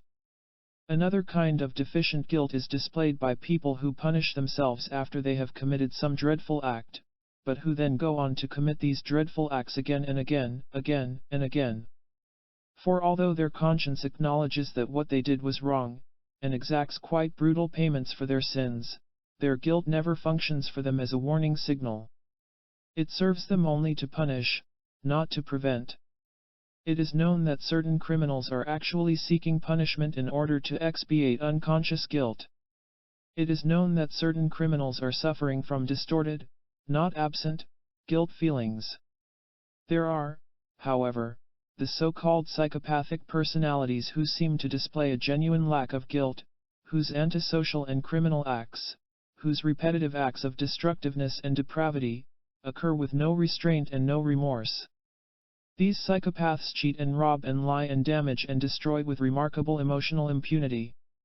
These psychopaths spell out for us, in letters 10 feet high, what kind of world this world would be without guilt. But we don't have to be a psychopath to allow some person or group to stand in the place of our individual conscience. And yet this too can lead to deficient guilt. For when we relinquish to others our sense of moral responsibility, we may become free of central moral constraints. This giving over of conscience can turn ordinary people into lynch mobs and operators of crematoria. And it may enable any of us to act in certain ways which on our own we would surely regard as unthinkable. In a famous experiment testing conscience versus obedience to authority, experimental psychologist Stanley Milgram brought people into a Yale University psychology laboratory to engage, or so they were told, in a study of memory and learning. The experimenter explained that the issue to be explored was the impact of punishment on learning, and to that end the subject-designated teacher was asked to administer a learning test to a learner strapped in a chair in another room, and to give him an electric shock whenever his answer was wrong. The shocks were executed by a series of 30 switches which ranged from slight, 15 volts, to severe, 450 volts, and the teacher was told that, with each wrong answer, he was to give the learner the next higher shock. Conflict began when the learner went from grunts to vehement protests to agonized screams, and the teacher became increasingly uneasy and wished to stop. But each time he hesitated, the person in authority urged him to continue, insisting that he must complete the experiment. And despite the concern for the level of shocking pain that was being inflicted, a large number of teachers continued to push the switches all the way up to the highest voltage. The teachers did not know that the learners were actors, and that they were only simulating distress. The teachers believed that the shocks were painfully real. But some of them persuaded themselves that what they were doing was for a noble cause, the pursuit of truth. And some of them persuaded themselves that he was so stupid and stubborn he deserved to get shocked. And some of them were simply unable, despite their conviction that what they were doing was wrong, to make an open break with the person running the experiment, to challenge authority. Milgram notes that a commonly offered explanation is that those who shocked the victim at the most severe level were monsters, the sadistic fringe of society. But if one considers that almost two-thirds of the participants fall into the category of obedient subjects and that they represented ordinary people drawn from working, managerial and professional classes, the argument becomes very shaky. It is tempting to read about that experiment and imagine ourselves walking out the door, able to know right from wrong and to act on that knowledge. It is tempting to think that our conscience would prevail. It is tempting to think that put to the test, we would be counted among the morally pure. And some of us would be. And some of us would fail. But all of us, in the course of our life, will engage in acts we know to be morally wrong. And when we do, the healthy response is guilt. Healthy guilt is appropriate, in quantity and quality, to the deed. Healthy guilt leads to remorse but not self-hate. Healthy guilt discourages us from repeating our guilty act without shutting down a wide range of our passions and pleasures. We need to be able to know when what we are doing is morally wrong. We need to be able to know and acknowledge our guilt. The philosopher Martin Buber, respectful of this need, tells us that there exists real guilt, that there is value in the paining and admonishing heart, and that reparation, reconciliation, renewal require a conscience that does not shy away from the glance into the depths and that already in admonishing envisages the way that leads across it. Man, says Buber, is the being who is capable of becoming guilty and is capable of illuminating his guilt. We seem to be more familiar with the prohibiting parts of our conscience, the parts that limit our pleasures and water our joys, the parts that are always watching us to judge, condemn, and mobilize our guilt. But our conscience also contains our ego ideal, our values, and higher aspirations, the parts that speak to our oughts instead of our don'ts. And another task of our conscience is to say in effect, "Good for you and you did well," to encourage us and approve of us and praise and reward and love us for meeting, or striving to meet, this ego ideal. Our ego ideal is composed of our most wishful, hopeful visions of ourself. Our ego ideal is composed of our noblest goals. And while it is an impossible dream that can never be fulfilled, our reachings toward it provide a deep sense of well-being. Our ego ideal is precious to us because it repairs a loss of our earlier childhood, the loss of our image of self as perfect and whole, the loss of a major portion of our infantile, limitless, wonderful narcissism which we had to give up in the face of compelling reality. Modified and reshaped into ethical goals and moral standards and a vision of what at our finest we might be, our dream of perfection lives on, our lost narcissism lives on, in our ego ideal. It is true that we will feel guilt when we fall short of our ego ideal or when we override our moral restraints. It is true that guilt will make us less happy, less free. If we could believe in anything goes, we could go merrily, guiltlessly, on our way. But without ideals and restraints, what would we be? A wolf forgiven at his meat. A beetle innocent in his copulation. Something beyond the bounds of humanity. We cannot be full human beings without the loss of some of our anything-goes moral freedom. We cannot be full human beings without acquiring a capacity for guilt. 10. Childhood's end. To be a man is, precisely, to be responsible. Antoine de Saint-Exupéry. Moving from oneness to separateness, and from separate self to separate guilty self, we find that we are neither safe nor free. It becomes increasingly clear that the person in charge of us is us, and we may resent the responsibility. Like the 7-year-old who, chastised by his parents for being naughty, replied to their rebukes indignantly, complaining to his mother and father, "I'm getting sick of this. Everything I do you blame on me." Now perhaps it can be argued that this child was simply an early psychoanalyst representing the classically Freudian view that unknown unconscious forces determine our actions, that powerful wishes and needs and fears outside of our awareness impel us to want what we want and to do what we do. How can we be responsible when our ID, that modern-day devil, made us do it? The answer is Saint-Exupéry's: to be a man, a woman, an adult, is to accept responsibility. And during those years that are bracketed by the dawning of conscience and end of adolescence we must, by slowly expanding the dominion of what we can be responsible for, become our own grown-up. We must start claiming as ours the welter of hungers and angers and conflicts that dwell inside us. We also must start learning to tie our own shoes. And as we extend the realm and the reign of our consciousness and competence, we will find ourselves moving farther and farther from home. In the phase that Freud labeled latency, which is usually dated from ages 7 to 10, we leave the benevolent fortress of family life. Our job as a latency kid is to acquire the social and psychological know-how without which we cannot manage this new separation, these new necessary losses. Current research suggests that our latency phase may be linked to a biological clock. For greater psychic stability and important new cognitive skills converge at age 7 and give us more control. We therefore, in theory, are better equipped to postpone and redirect our importunate urges. We can, with greater ease, be socialized. But unless we arrive at latency having established a separate self, and having relinquished our starring role in Oedipus, we will have trouble taking on these tasks. For how can a girl leave for school when it is too dangerous and too sad without her mother?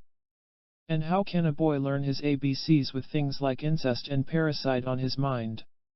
And though most of us enter latency with the rigid and too harsh conscience of an only recently converted sinner, we also must enter with trust enough, in others and ourselves, to allow that too harsh conscience to be gentled. For how can we ever take chances, how can we ever risk and dare, if any error we make is a capital crime?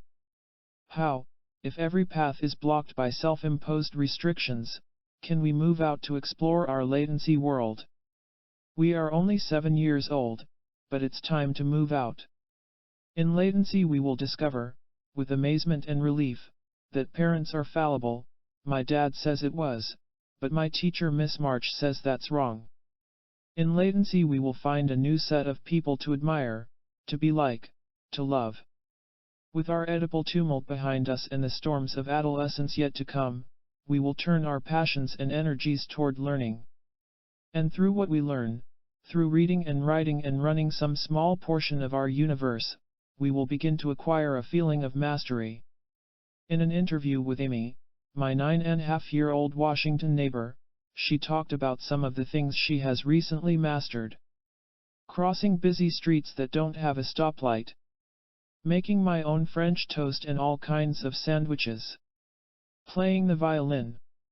Doing cartwheels. Diving off a board without bending my knees. Understanding hard words, like the meaning of pastoral. And knowing about the Republicans and the Democrats in Greece. Knowing about the whole world and not just my neighborhood. Analyst Erik Erikson, whose classic 8 Ages of Man describes the stages and challenges of the life cycle, sees latency as that stage when we develop what he calls a sense of industry. The wish to do some kind of completed work. The capacity to handle the tasks and tools of our particular society. And a self-definition broadened to include, as we balance two-wheelers and learn words like pastoral, new, and enormously gratifying competencies. Erikson says that all children, sooner or later, become dissatisfied and disgruntled without a sense of being able to make things and make them well and even perfectly. Work, even kids' work, offers us, as Joseph Conrad once said, a chance to find ourself, our own reality. Along with learning to make things well, we deepen our self-definition by placing ourselves in the context of a group, by seeing that we are members of something called boys or girls or 9-year-olds or 5th graders. Our sexual identity and our view of what a kid of our age can do are clarified and confirmed by this group membership, which enhances our sense of identity, this is who I am, at a physical and emotional distance from home. For some of us there is also that flame-kindling grown-up. Mine was the leader of my Girl Scout troop, the first adult who believed that I could write, who can see us in special roles, in special self-defining roles, that are make your bed and stop hitting your sister and auntie talk fresh to your mother parents cannot. We also expand our world by our development of a sharper sense of reality, by a clearer distinguishing of fiction from fact, which allows us both to make practical plans and to play among our fantasies without the fear that they will take over our life. Latency is another step in moving on and out. And at its ideal best it can give us that heady, though, as we shall see, ephemeral, feeling that we are finally getting it all together. Some of us may recall this time of our childhood as hard and lonely and confusing. We were rotten at games, we were timid, we were left out. But many adults remember those years as full of ready friendships and triumphs and laughter. Indeed, they are the gilded years that Dylan Thomas describes in his exquisite poem about youth and ease, Fern Hill. In my interview with Amy, I asked if her 9.5-year-old life was green and golden. Her answer was an absolutely yes. And her reasons why make her sound as if she has read, or written, the book on the latency child. Amy explains that she feels relaxed and comfortable, sort of grown up but not old. I'm on my own, but I don't have to earn my own living. The adults in her life, she says, no longer regard her as a little person. However, she adds, she knows that when I am out somewhere on my own, I can always come back and my mom and my dad will be waiting. Amy belongs to a 5-girl club called the Rainbow Fleet, because they all love rainbows. Amy has a best friend whose name is Anne, and whose secrets she'd never tell. Amy likes board games and roller skating and people who aren't bossy. And her current view of society is that falling in love seems silly and that boys should play with boys and girls with girls. What does she wish were different? Very little. She talks a lot, and thinks she should try to talk less. She would like to be kinder to her little brother. And she desperately longs for pierced ears, but although she must wait for that great event until age 13, she isn't at all impatient to get older. I feel that when I am in high school it will all be so much harder, she explains. Then pauses. Then adds philosophically, when I was 6 I thought 4th grade would be harder. But I found that when I got there I was ready for it. Many latency kids do not feel ready for it. 10-year-old Nan tells her mother, I will never wear lipstick, never. And you don't have to buy me stockings until I'm 100. The fictional Peter Pan decides he won't become a man, opting instead to remain a permanent boy. And 6th grader Joy has daydreams of riding through woods, the leader of a Robin Hood band, but she first arranges, in fantasy, to indefinitely postpone the start of menstruation. She tells herself that a menstruating girl would not be comfortable leading a Robin Hood band. She does not tell herself that she is afraid to be led out of grace and into puberty. In dividing up human development into characteristic stages, analysts differ slightly in how they slice it, with all of them agreeing that the ages for each of these stages cannot be precise. Still, many also agree that latency ends at about age 10, that next comes the phase of prepuberty, a time of transition from barrenness to fertility, that this is followed by puberty, defined for a girl by her first menstruation, called menarche, and for a boy by his first ejaculation, and that adolescence involves our nutty, desperate, ecstatic, rash psychological efforts to come to terms with new bodies and outrageous urges. Unlike Peter Pan, and 10-year-old Nan, and Robin Hood Joy, there are many who embrace the first signs of adulthood. But even the most eager of grower-uppers has secret, often unconscious, yearnings to stay in the green and golden world of childhood.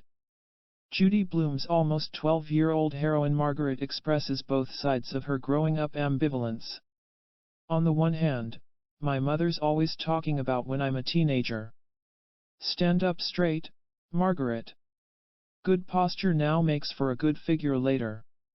Wash your face with soap, Margaret.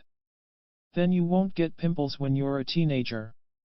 If you ask me, being a teenager is pretty rotten, between pimples and worrying about how you smell. On the other hand, are you there, God? It's me, Margaret. I just told my mother I want a bra. Please help me grow, God. You know where. I want to be like everyone else. The moving out process, which starts with wriggling off our mother's lap, then onto our feet, then into other rooms, continuing as we go from the sights, sounds, smells of family life to the studies and tasks and games and rules of latency, deposits us, at puberty, on the shore of a turbulent sea where we plainly see that leaving could mean drowning. Or maybe murder. Alexander Portnoy, recalling that extended period of rage that goes by the name of my adolescence, writes that what terrified me most about my father was not the violence I expected him momentarily to unleash upon me, but the violence I wished every night at the dinner table to commit upon his ignorant, barbaric carcass. And what was especially terrifying about the murderous wish was this: if I tried, chances were I'd succeed. He also recalls, as he ran from his half-eaten dinner and slammed out the door, his mother warning, "Alex, keep this back talk up, continue with this disrespect and you will give that man a heart attack." Many sons and daughters, in the course of growing up, may fear that they will give their parents a heart attack, even when they don't show disrespect. Indeed, it has been proposed that asserting our right to a separate existence can unconsciously feel as if we are killing our parents, and that therefore most, maybe all, of us, and especially those of us with clingy parents, have some degree of separation guilt. It has also been proposed that separation guilt is appropriate, that growing up is a form of homicide, and that the assumption of responsibility for one's own life and its conduct is in psychic reality tantamount to the murder of the parents.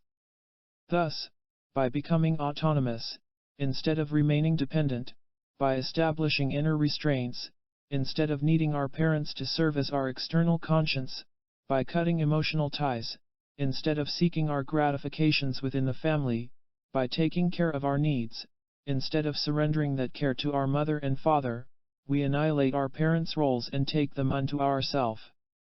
And, in that sense, are guilty of killing our parents. But metaphorical murder is only one of the problems we deal with at adolescence, when our body and our psyche start coming unglued, when our normal teenage state is sometimes hard to distinguish from a state of insanity, when development, normal development, demands that we lose and leave and let go of everything. Zapped by hormones, our body undertakes a massive revision, enlarging our sexual parts and our hair supply, demonstrating, by menstrual flows and seminal emissions, that we are joining the race of the baby makers, changing our height and our weight and our shape and our skin and our voice and our odors, till we hardly know what to expect when we wake up in the morning. I remember a short teenage boy who had finally come to terms with his shortness and who in fact had developed a charming short personality, part of which consisted of listing the beauties who, at the time, were married to men, so he said, who were shorter than they were. He mentioned Jackie and Aristotle Onassis. He mentioned Sophia Loren and Carlo Ponti. He mentioned. And then, could it be overnight, he awakened to find that he had belatedly grown several inches, and had to revise his entire short personality. Yes, our body image, our inner picture of our outer state, undergoes dramatic changes at puberty, as beauty is lost or lost and then found again, as inches, and sometimes mere fractions of inches, of height, hips, width of ears or length of nose make the difference, it seems, between joy and despair, as power comes to reside in the development of a torso or the possession of just like Brooke Shields' blue eyes and dark hair, as the question girls ask about boys, and boys more relentlessly ask about girls, is not are they smart? Are they nice, but what do they look like? In Delia Ephron's delightful book about adolescent angst called Teenage Romance, she offers a list of bodily things to worry about. If you are a girl, worry that your breasts are too round. Worry that your breasts are too pointed. Worry that your nipples are the wrong color. Worry that your breasts point in different directions. If you are a boy, worry that you will get breasts. Worry that your nose is too fat. Worry that your nose is too long. Worry that your neck is too fat. Worry that your lips are too fat. Worry that your ass is too fat. Worry that your ears stick out. Worry that your eyebrows are too close together. If you are a boy, worry that you will never be able to grow a mustache. If you are a girl, worry that you have a mustache. It has been said that for adolescents to be different is to be inferior. Okay means being the same as everyone else. Thus any kind of physical deviation from the norm or a maturing that occurs too late or too soon can be a source of awkwardness, a source of shame and chagrin, and can form mental pictures that live with us. I'll always feel bony and scrawny and too thin, long after the actual physical facts have altered. But even when body changes occur on schedule, and even when they occur in standard ways, obsessions with diet and weight may develop into serious problems at adolescence. Perhaps the most drastic expression, primarily among girls, of a distorted and rejected body image is a mental/physical illness, anorexia nervosa, where severe food restrictions can cause emaciation, near starvation, the end of menstruation and, not infrequently, death. While early emotional difficulties can play a major role in this disease, it is set into motion by the impact of puberty.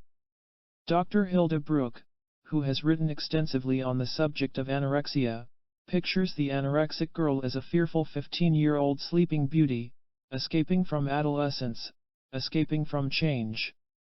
But for most of us change is unstoppable at adolescence, changes in our body and in our head, and while we are making the trip from early to middle to late adolescence, normality is defined as a state of disharmony. This disharmony need not be constant, and it need not even be visible. Sometimes, indeed, it is quiet and covert. But the conflicts and mood swings and excesses are often flamboyant enough to provoke the following list from some teenagers' parents. A normal adolescent is so restless and twitchy and awkward that he can manage to injure his knee, not playing soccer, not playing football, but by falling off his chair in the middle of French class. A normal adolescent has sex on the brain, and very frequently in hand. A normal adolescent describes as two major goals in life: 1. Putting an end to the threat of nuclear holocaust and 2.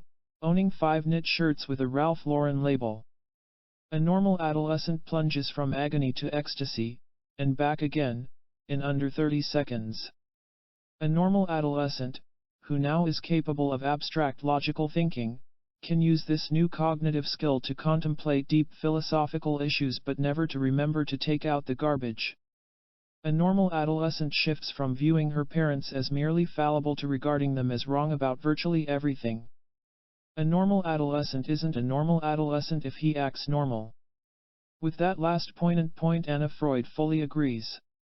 Indeed, she writes that it is normal for an adolescent to behave for a considerable length of time in an inconsistent and unpredictable manner, to fight his impulses and to accept them, to ward them off successfully and to be overrun by them, to love his parents and to hate them, to revolt against them and to be dependent on them, to be deeply ashamed to acknowledge his mother before others and, unexpectedly, to desire heart-to-heart talks with her, to thrive on imitation of and identification with others while searching unceasingly for his own identity, to be more idealistic, artistic, generous, and unselfish than he will ever be again, but also the opposite, self-centered, egoistic, calculating.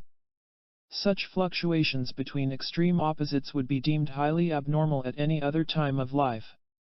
At this time they may signify no more than that an adult structure of personality takes a long time to emerge. At the end of this trip our psychic disruptions achieve some new kind of order as we learn to balance restraints and gratifications, without being either ascetics or hedonists. The sensual pleasures of childhood become the seasonings and garnishes of penis in vagina sexuality. In choosing someone to love we may typically start with ourself, in a rapture of teenage narcissism, then develop a same-sex crush, and maybe some homosexual anxieties, and eventually focus our interest on members of the opposite sex, after first renouncing, again, our Oedipal yearnings for mom or for dad which are renewed in the sexual stew of adolescence. We may also start finding some answers to that universal question of adolescence: who am I? Now there was, in the course of those masterful years of our latency, the delusion that we had who am I all figured out. But under the onslaught of puberty, our sense of self-sameness, of identity, liquefies into something confused and elusive. Among the seemingly endless tasks confronting adolescence is achieving a firm but still flexible sense of self, for as Erikson observes, it is not until adolescence that we develop the prerequisites in physiological growth, mental maturation, and social responsibility to experience and pass through the crisis of identity. Erikson sees this crisis as our struggle to become whole people in our own right, a wholeness we achieve by a unification, an inner synthesis, of what we have been and what we expect to be, of our sexual, which is broader than gender, identity, of the ethical, ethnic, occupational, private, and societal parts of ourself, of new identifications with age mates and special adult figures beyond our family, of our choices and dreams. And although identifications and identity formation do not shut down at the end of adolescence, our continuing growth and development will rest on our adolescent reply to "Who am I?" The point here is not that the self is born at adolescence, we know that it has already had a long history, but that it acquires a new quality, a new clarity, an organizing principle by which we stake out the boundaries of me and not me. A state of what Erikson calls identity confusion, expressed through problems with work or intimacy, through over-identification with some peer hero, through the choice of a negative identity, I'd rather be totally awful than partly good, through feelings of vast isolation, through paralysis or breakdown, may occur if we fail to come through our identity crisis. Along with, or maybe as part of, our adolescent identity crisis is the further toning down of our conscience's harshness, and an altering of our ego ideal from impossibly grandiose to something more realistic and, almost, attainable. For our ego ideal, our standards and expectations for ourself, is formed of the narcissistic dreams of our childhood. And those narcissistic dreams, those infantile visions of what human wholeness can be, have to grow up along with the rest of us. To hew to unrealizable goals and impossible dreams of perfection is to guarantee a perpetual sense of inadequacy, is to guarantee that whatever we do will never be good enough, is to guarantee failure time after time after time. For if we must be the smartest, a B+ from our history teacher is a failure. And if we must be most gorgeous, being runner-up for prom queen is a failure. And if we must be best athlete, losing even a single tennis match is a failure. Growing up means narrowing the distance between our dreams and our possibilities. A grown-up has a grown-up ego ideal. When I was little, says 13-year-old Anita, the gap between what I wanted and had was small. I think when I'm older the gap will be small again. But now between what I want and I have it's like this, she makes a wide space with her hands, and everything, she sighs, is sort of bad. Another reason why things may be sort of bad for Anita these days is that I do not want to do, she says, most of the things that my mother wants me to do. In her tug-of-war with her mom, Anita's goal is perfectly clear. What I'm trying to get out of this, she says, is more freedom. There is a course to adolescence which, from puberty to somewhere over 18, is loosely marked by the following emphases. In early adolescence we are preoccupied with puberty's bodily changes. In middle adolescence we are struggling with who am I and looking outside the house for sexual love. In the late adolescent phase we further mute our conscience's harshness and include, as a vital part of our ego ideal, values and commitments which are connected with our place in the wider world. And through all these phases we have to work through, to swallow and chew and digest, an array of new and necessary losses, as we separate, really separate, from our parents. This separation, this loss of the closest attachments of our life, is often frightening and always sad. The gates of Eden are clanging shut for good. And to this add the loss of ourself as child and the loss of our former familiar body and the loss of our fuzzy innocence as we tune into the tough truths on the evening news. As with every important loss we need to mourn our childhood's end, before we can be emotionally free to commit to love and to work in the human community. It is said that adolescents, in this letting go stage of life, experience an intensity of grief unknown in previous phases. It is then that we come to grasp the meaning of transience. And so we feel nostalgia for a past, a golden age, that never will return to us again.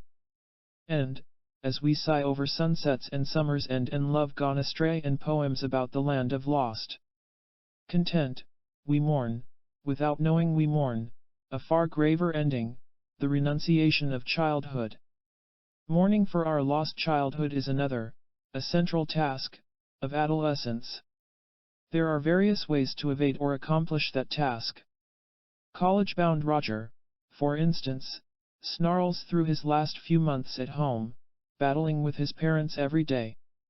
He can't face his wish to stay, but if he arranges to leave feeling mad instead of sad he can avoid the pain of separation. Brenda's promiscuity appears to be a statement of independence. I am a sexual woman, not a child. Except that the point of the sex is not the during but the cuddles before and after. She probably doesn't know that she is trying not to go away from mother. Freshman Sherry and Kit pig out, indulging in eating binges, cake, cookies, a half-gallon of ice cream and such. In eating that much they are trying to offer themselves some mothering comfort for their loneliness.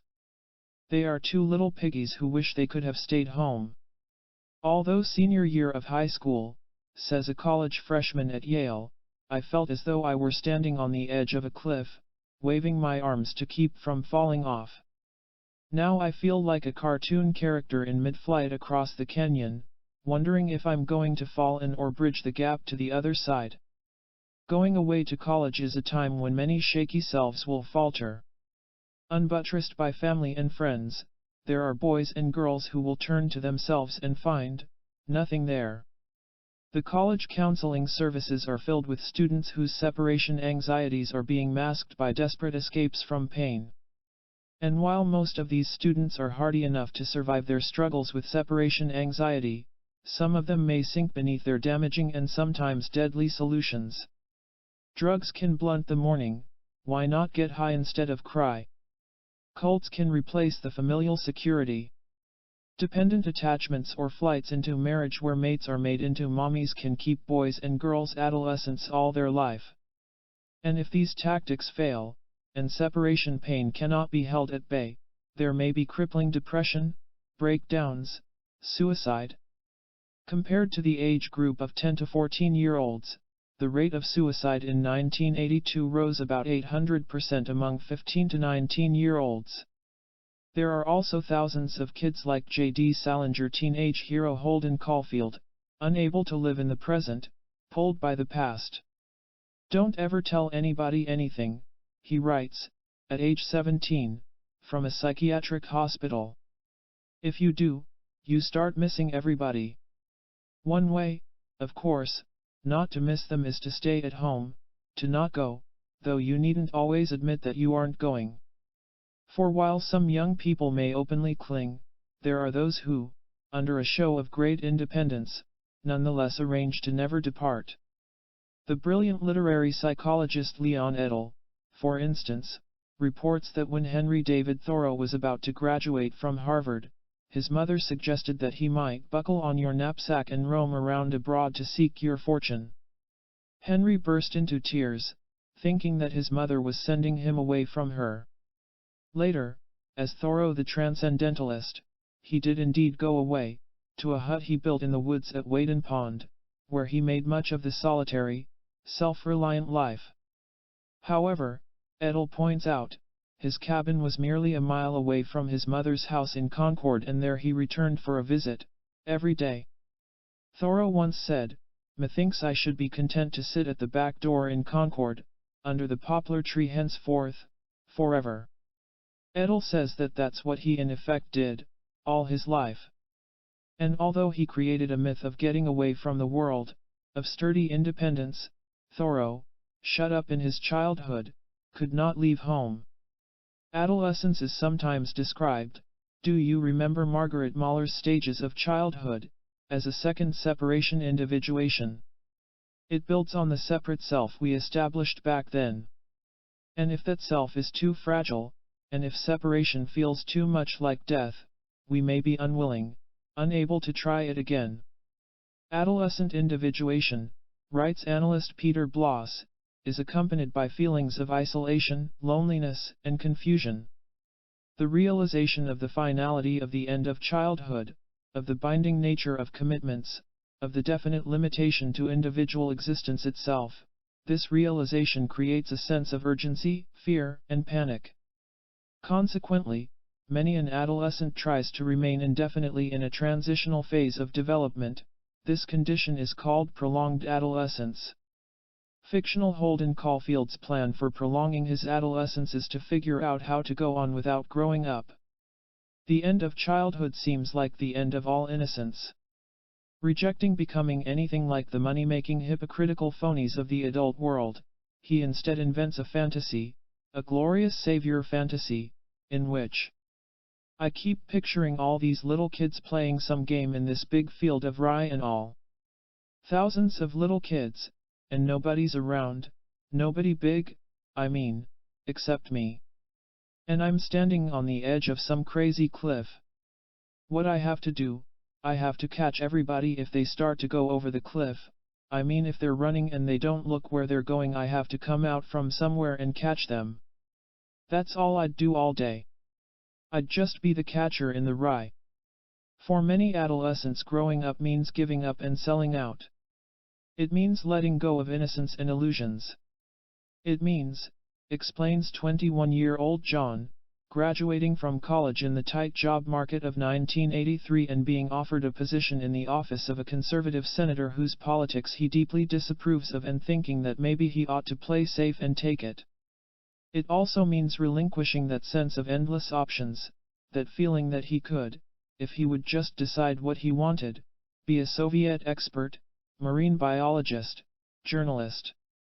What growing up also means, John says, although he hasn't yet done it, is settling down with someone, supporting myself, and owning life insurance. Whether or not we agree that we need to own life insurance to qualify as grown-ups, to be a man, or a woman, as Saint-Exupéry observed, is to be responsible.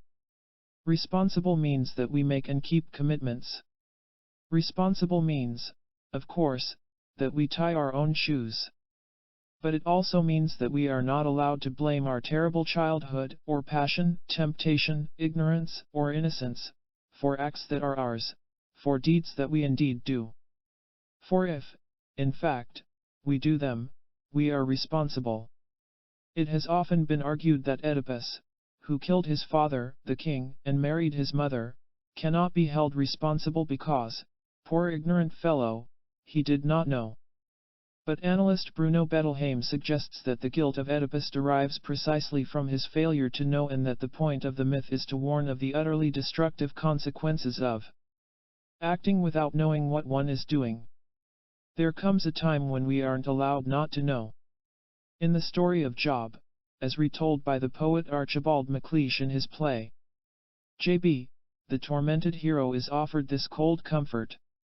There is no guilt, my man. We all are victims of our guilt, not guilty. We kill the king in ignorance, the voice reveals, we blind ourself. J.B. will not accept this exculpation.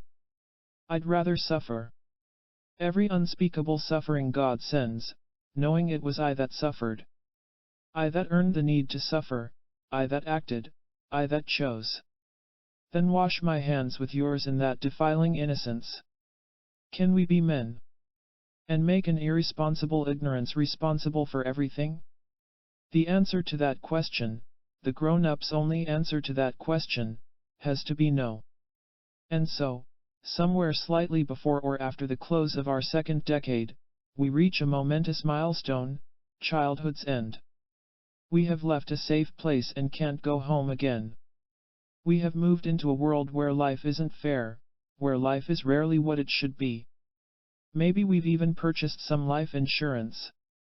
But it will not insure us against having to share love, against losing out to rivals, against the limits set by gender and guilt, against our many, necessary losses.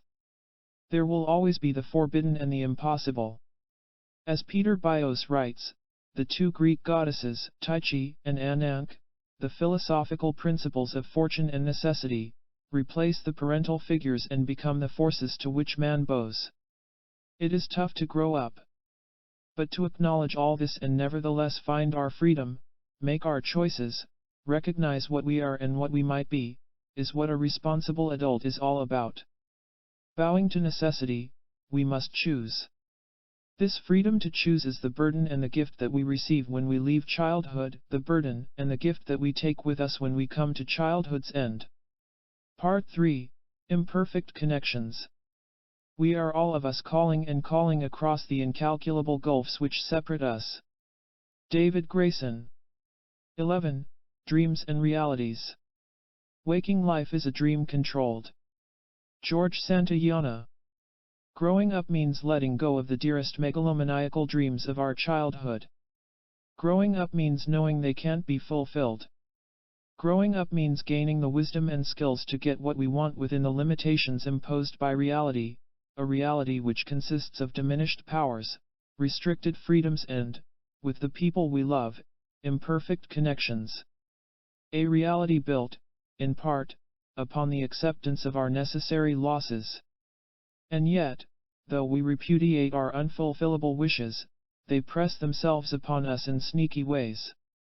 As symptoms and errors and mishaps and lapses of memory. As slips of the tongue and the pen, dear Dad. As accidents, for we wouldn't, on purpose, spill borscht on our rival's white dress, that would be bad. And as the dreams we dream, by night and by day. Adults though we may be, the forbidden wishes, impossible wishes, of our childhood continue to insist on gratification. And indeed our daydreams, our fantasies, are one of the ways we gratify these wishes. In fantasies our wishes can always come true. These conscious make-believings will express the changing concerns of our daily life. But they also are always connected to unconscious and unacknowledged early yearnings. Fantasies can provide us with the magical solution, the fairy-tale ending. In fantasies we can do what we want to do. It is pleasing when our G-rated Hollywood happily ever afters drift through our consciousness, but they're not the only images that do. For our fantasies also traffic in unabashed glory, X-rated sex, and bloody murder. And many of us, recoiling from these glimpses of disreputable desires, will sometimes feel guilty, ashamed, and afraid of our fantasies. Evelyn speaks with embarrassment of what, psychoanalysts say, is a common fantasy. She dies, her funeral service is held and every pew in the church is packed with people and one by one all the thousands of men and women whose lives I have touched step up to the altar to tell the assembled throng about the wonderful things I have done for them. Such a good human being. Such a generous person. How grateful we are. Now Evelyn, in the course of her life, has done many wonderful things for many people. Her life, in fact, has earned her fantasy. And yet she is deeply ashamed of it because, she says, it nakedly reveals how hungry I am for attention and praise and acknowledgement. Sexual fantasies also reveal some hungers that may stir up shame and guilt. Consider Helen, for instance, a quite happily married woman, who has written a whole scenario starring Ted that begins with an innocent movie date while her husband is out of town and ends, not so innocent, on his waterbed. And she wonders, is this spiritual adultery? Is this any way for a young married woman to think? And how kinky can I get? Suppose there is Ted and his roommate on the waterbed? Or Ted and his sister? Or Ted and 3? Exactly what are you permitted to do in fantasy? Many who accept quite far-out fantasies of sex may shudder at their hostile fantasies, wherein that brilliant woman they envy flunks law school, and their rich and arrogant brother-in-law goes bankrupt and the lovely flirtatious lady next door gets smallpox, and everyone else who makes them feel frightened, jealous, threatened, inferior or enraged suffers reprisals. The wife of a faithless husband put him to bed, in her head, with a long-term case of TB, to take him out of the action, she said, nothing fatal. But though it is hard to coax the admission from others, or from ourself, our hostile fantasies often do include fatal. Take the gentle Amanda, self-effacing, afraid to compete, who, when someone upsets her, wishes him dead. She never complains or asserts herself, but she is murder incorporated inside her head, where her images of revenge are always merciless and swift and very permanent. Take Barry, who, whenever his wife starts driving him up the wall, indulges in the pleasing fantasy of how sweet his life would be if, when his wife next rode a plane, it developed engine trouble. And take a nice lady like me, the year that a 12-year-old bully was picking on one of my children, sending him home from school in great distress. On many occasions, I have to confess, I solved the bully problem by mentally shoving him in front of a truck. If ambitious fantasies make people blush, and sexual fantasies make people blush and feel guilty, fantasies of violence and death may make people blush and feel guilty, and frightened too. This fear has to do with what psychoanalysts call magical thinking, the belief that we can control events with our mind, the belief that in primitive tribes is expressed by sticking pins in dolls and in modern times by sending forth bad vibes, the belief that many sophisticated people are shocked to discover they hold, that thoughts can indeed do harm. That thoughts can kill. I know a smart, sane woman who had been going through a terrible time with her mother. Bitter and angry, quarreling with her every day, she fantasized one evening as she drove there for a visit that her mother had suffered a fatal heart attack. Arriving at the street, she saw an ambulance roar past, stopping with a screech at her mother's front door, and paralyzed with fear, she watched a team of medics rushing in with a stretcher. And out again with the body of the woman who lived in the flat upstairs from her mother. I was utterly convinced, she says, when I saw that ambulance, that I had given a heart attack to my mother. And I have to confess that a part of me still believes, in some nutty way, that my magic missed and got that poor lady instead. Before you smile with amusement at my friend's superstitious foolishness, perhaps you ought to ask yourself this question: if you had to swear on your children's life that something you said was the truth, and it was a lie, could you actually go ahead and swear it? I know I could not. This belief in wish fulfillment, in the omnipotence of thoughts, in the secret, injurious powers that thoughts can possess, belongs to a stage that we all pass through and that few of us ever totally outgrow. Given sufficient guilt about some terrible wish of ours, and seeing that terrible wish fulfilled in reality, we find all plausible explanations fleeing from our brain. It is as though, writes Sigmund Freud, we were making a judgment something like this: so, after all, it is true that one can kill a person by the mere wish. Such judgments may leave us feeling afraid of our fantasies. But even when we aren't afraid of what fantasies can do, we may be afraid of what our fantasies mean, appalled by those fleeting glimpses of our rage and eroticism and grandiosity. Do they represent our real reality? Do they tell the truth of what we are? In answering my question, one psychoanalyst related this lovely story. There was once, in an ancient kingdom, a most famous holy man, renowned for his generous heart and his many good deeds. And the ruler of that kingdom, who esteemed the holy man, commissioned a great artist to paint his portrait. At a ceremonial banquet the artist presented the king with the painting, but when, with a flourish of trumpets, it was unveiled, the king was shocked to see that the face on the painting, the holy man's face, was brutish and cruel and morally depraved. "This is an outrage," thundered the king, ready to have the hapless artist's head. "No, sire," the holy man said. "The portrait is true." And then he explained, "Before you stands the picture of the man I have struggled all my life not to become." What this analyst is saying is that all of us, including the very holiest, have impulses we struggle against every day.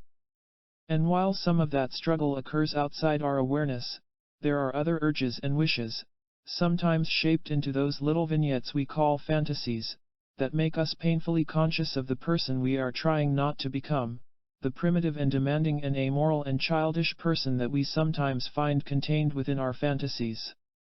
But psychoanalysts note that the crucial word in the preceding sentence is contained. Fantasies are contained, they are not action. To acknowledge our primitive self is not to become our primitive self, for fantasies tend to express what, in actual life, we have civilized, harnessed, transformed and tamed. They also point out that, whether we approve of it or not, anything in fact does go in our fantasies. Which doesn't mean, they add, that we should never feel any sense of concern about them. For instance, they say, if our fantasies are persistently violent and cruel, or if our sexual fantasies are totally at odds with our sexual life, we may want to try to learn more about our angry feelings or our sexual conflicts. And they say that if our fantasies too completely serve as substitutes for life, if, in fact, there is no work and love, only fantasies, we may need to understand why we are living in our head instead of the world. For the most part, however, they say that if we could feel less guilty, ashamed, and afraid of our fantasies, we could find in them enormous release and relief. Recognizing them as essentially harmless. Recognizing them as substitutes for what we must, of necessity, lose. And using them to express and enjoy what we cannot or dare not live out in everyday life. The conscious daydreams that drift through our mind, frequently uninvited, bring hints to us of a rogue subterranean world. In sleep, however, when normal restraints have been partially abandoned, we move, through dreams, much closer to that world. In dreams we regress in content and form, we tap into primitive wishes and into the primitive processes of our mind. For when we construct our dreams we draw on the vibrant, secret language of our unconscious. In dreams we encounter a realm of the mind where contradictions abound, where the laws of objective reality do not apply, where images shift and merge, where the relationship between cause and effect is suspended and where time, past, present, future, are one and the same. In dreams a host of feelings may be concentrated, condensed, on a single image, fusing and telescoping multiple meanings. My mother was speaking but not with her own voice. It sounded just like my sister. And she had the red hair of my other sister. Intense emotions appropriate to powerful but prohibited desires are shifted, displaced, onto something innocuous, safe. I was standing in the house we lived in when my brother was born. I saw a ball lying in front of me and gave it in lieu of her brother a hard kick. Basic preoccupations, with birth, death, sex, the body, members of the family, are represented by universal symbols, or by other visual metaphors that sometimes resemble outrageous, unseemly puns. A woman dreams of a German officer wearing the Nazi uniform of the SS.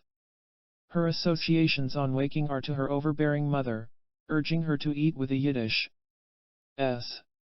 The use of condensation, displacement, and visual representation is called the dream work.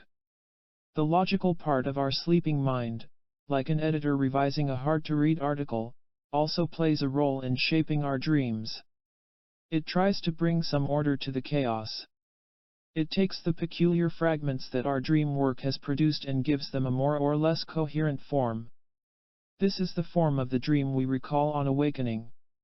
This dream that we recall has been named by Freud the manifest content of the dream. The meaning of the dream is its latent content. The interpretation of dreams requires the dreamer's associations, the ideas and feelings the manifest dream evokes, associations which sooner or later will lead from the dream we remember to the unconscious thoughts from which the dream derives. Consider, for example, Hugo's dream. I was walking with a friend. We came to a butcher's shop. Here the friend left me. I saw the butcher inside. He was blind. The shop was in shadow, brown-colored. The butcher called my name in a down East Boston accent. I wanted meat for my cat. Though blind, he cuts up a kidney with a sharp knife. Hugo, in psychoanalysis, has been starting to face his unhappiness with his marriage. Why, he asks, could he never see it before? Why has he conducted himself like an ostrich with his head stuck in the sand? What, exactly, Has he been scared to look at it? The blindness in the dream makes Hugo associate to his own refusal to see, no hear, no, he says, that's me. The butcher, he says, chops everything up so it's butchered. And then his associations bring him face to face with what he has feared to look at. The butcher had an accent like an actor, he remembers, whose name is Kilbride. Not all of our dreams are so clear, they wear many disguises. But Freud says every dream contains a wish. He says that, no matter how scary or sad, our dreams seek wish fulfillment. And he says that our dreams are always linked to the forbidden, impossible wishes of our childhood. Our daydreams, and our nighttime dreams as well, can allow impossible wishes to come true. And they can, in fact, make a difference in how we feel. For just as a dream about drinking a beer may quench our thirst sufficiently to keep us from waking to get a glass of water, so waking or sleeping fantasies that satisfy less permissible desires may reduce the urgency of those desires. Gratification through fantasy is, to some degree, actually possible. Indeed, our fantasies sometimes can seem almost real. But no matter how persuasive they seem or how gratified we may feel, we must be able to live in the grown-up world, we must be able to live with reality. It isn't so bad. For growing up is not the death of all that's swell and sweet. Growing up need not be the big chill. And as we become what I'll call by the awkward name of a healthy adult, possessed of adult wisdoms, strengths, and skills, few of us would choose to become a child again. For as healthy adults we can leave and be left. We can safely survive on our own. But we're capable, too, of commitment and of intimacy. Able to merge and separate, to be both close and alone, we connect at varying levels of intensity, establishing loving bonds that may reflect the diverse pleasures of dependency, mutuality, generativity. As healthy adults we feel ourselves to be lovable, valuable, genuine. We feel our self-sameness. We feel unique. And instead of seeing ourselves as the passive victim of our inner and outer world, as acted upon, as helpless and as weak, we acknowledge ourselves to be the responsible agent and determining force of our life. As healthy adults we can integrate the many dimensions of our human experience, forsaking the simplifications of callow youth. Tolerating ambivalence. Looking at life from more than one perspective. Discovering that the opposite of a very important truth may be another very important truth. And being able to transform separate fragments into wholeness by learning to see the unifying themes. As healthy adults we possess, along with a conscience and, of course, guilt, a capacity for remorse and self-forgiveness. We are merely constrained, not crippled, by our morality. Thus we remain free to assert, to achieve, to win the competition, and to savor the complex delights of mature sexuality. As healthy adults we are able to pursue and enjoy our pleasures, but we also are able to look at and live through our pain. Our constructive adaptations and our flexible defenses allow us to achieve important aims. We have learned how to get what we want and we have repudiated the forbidden and the impossible, though we still, through our fantasies, tune into their claims. But we know how to make a distinction between reality and fantasy. And we're able, or able enough, to accept reality. And we're willing, for the most part, to seek most of our gratifications in the real world.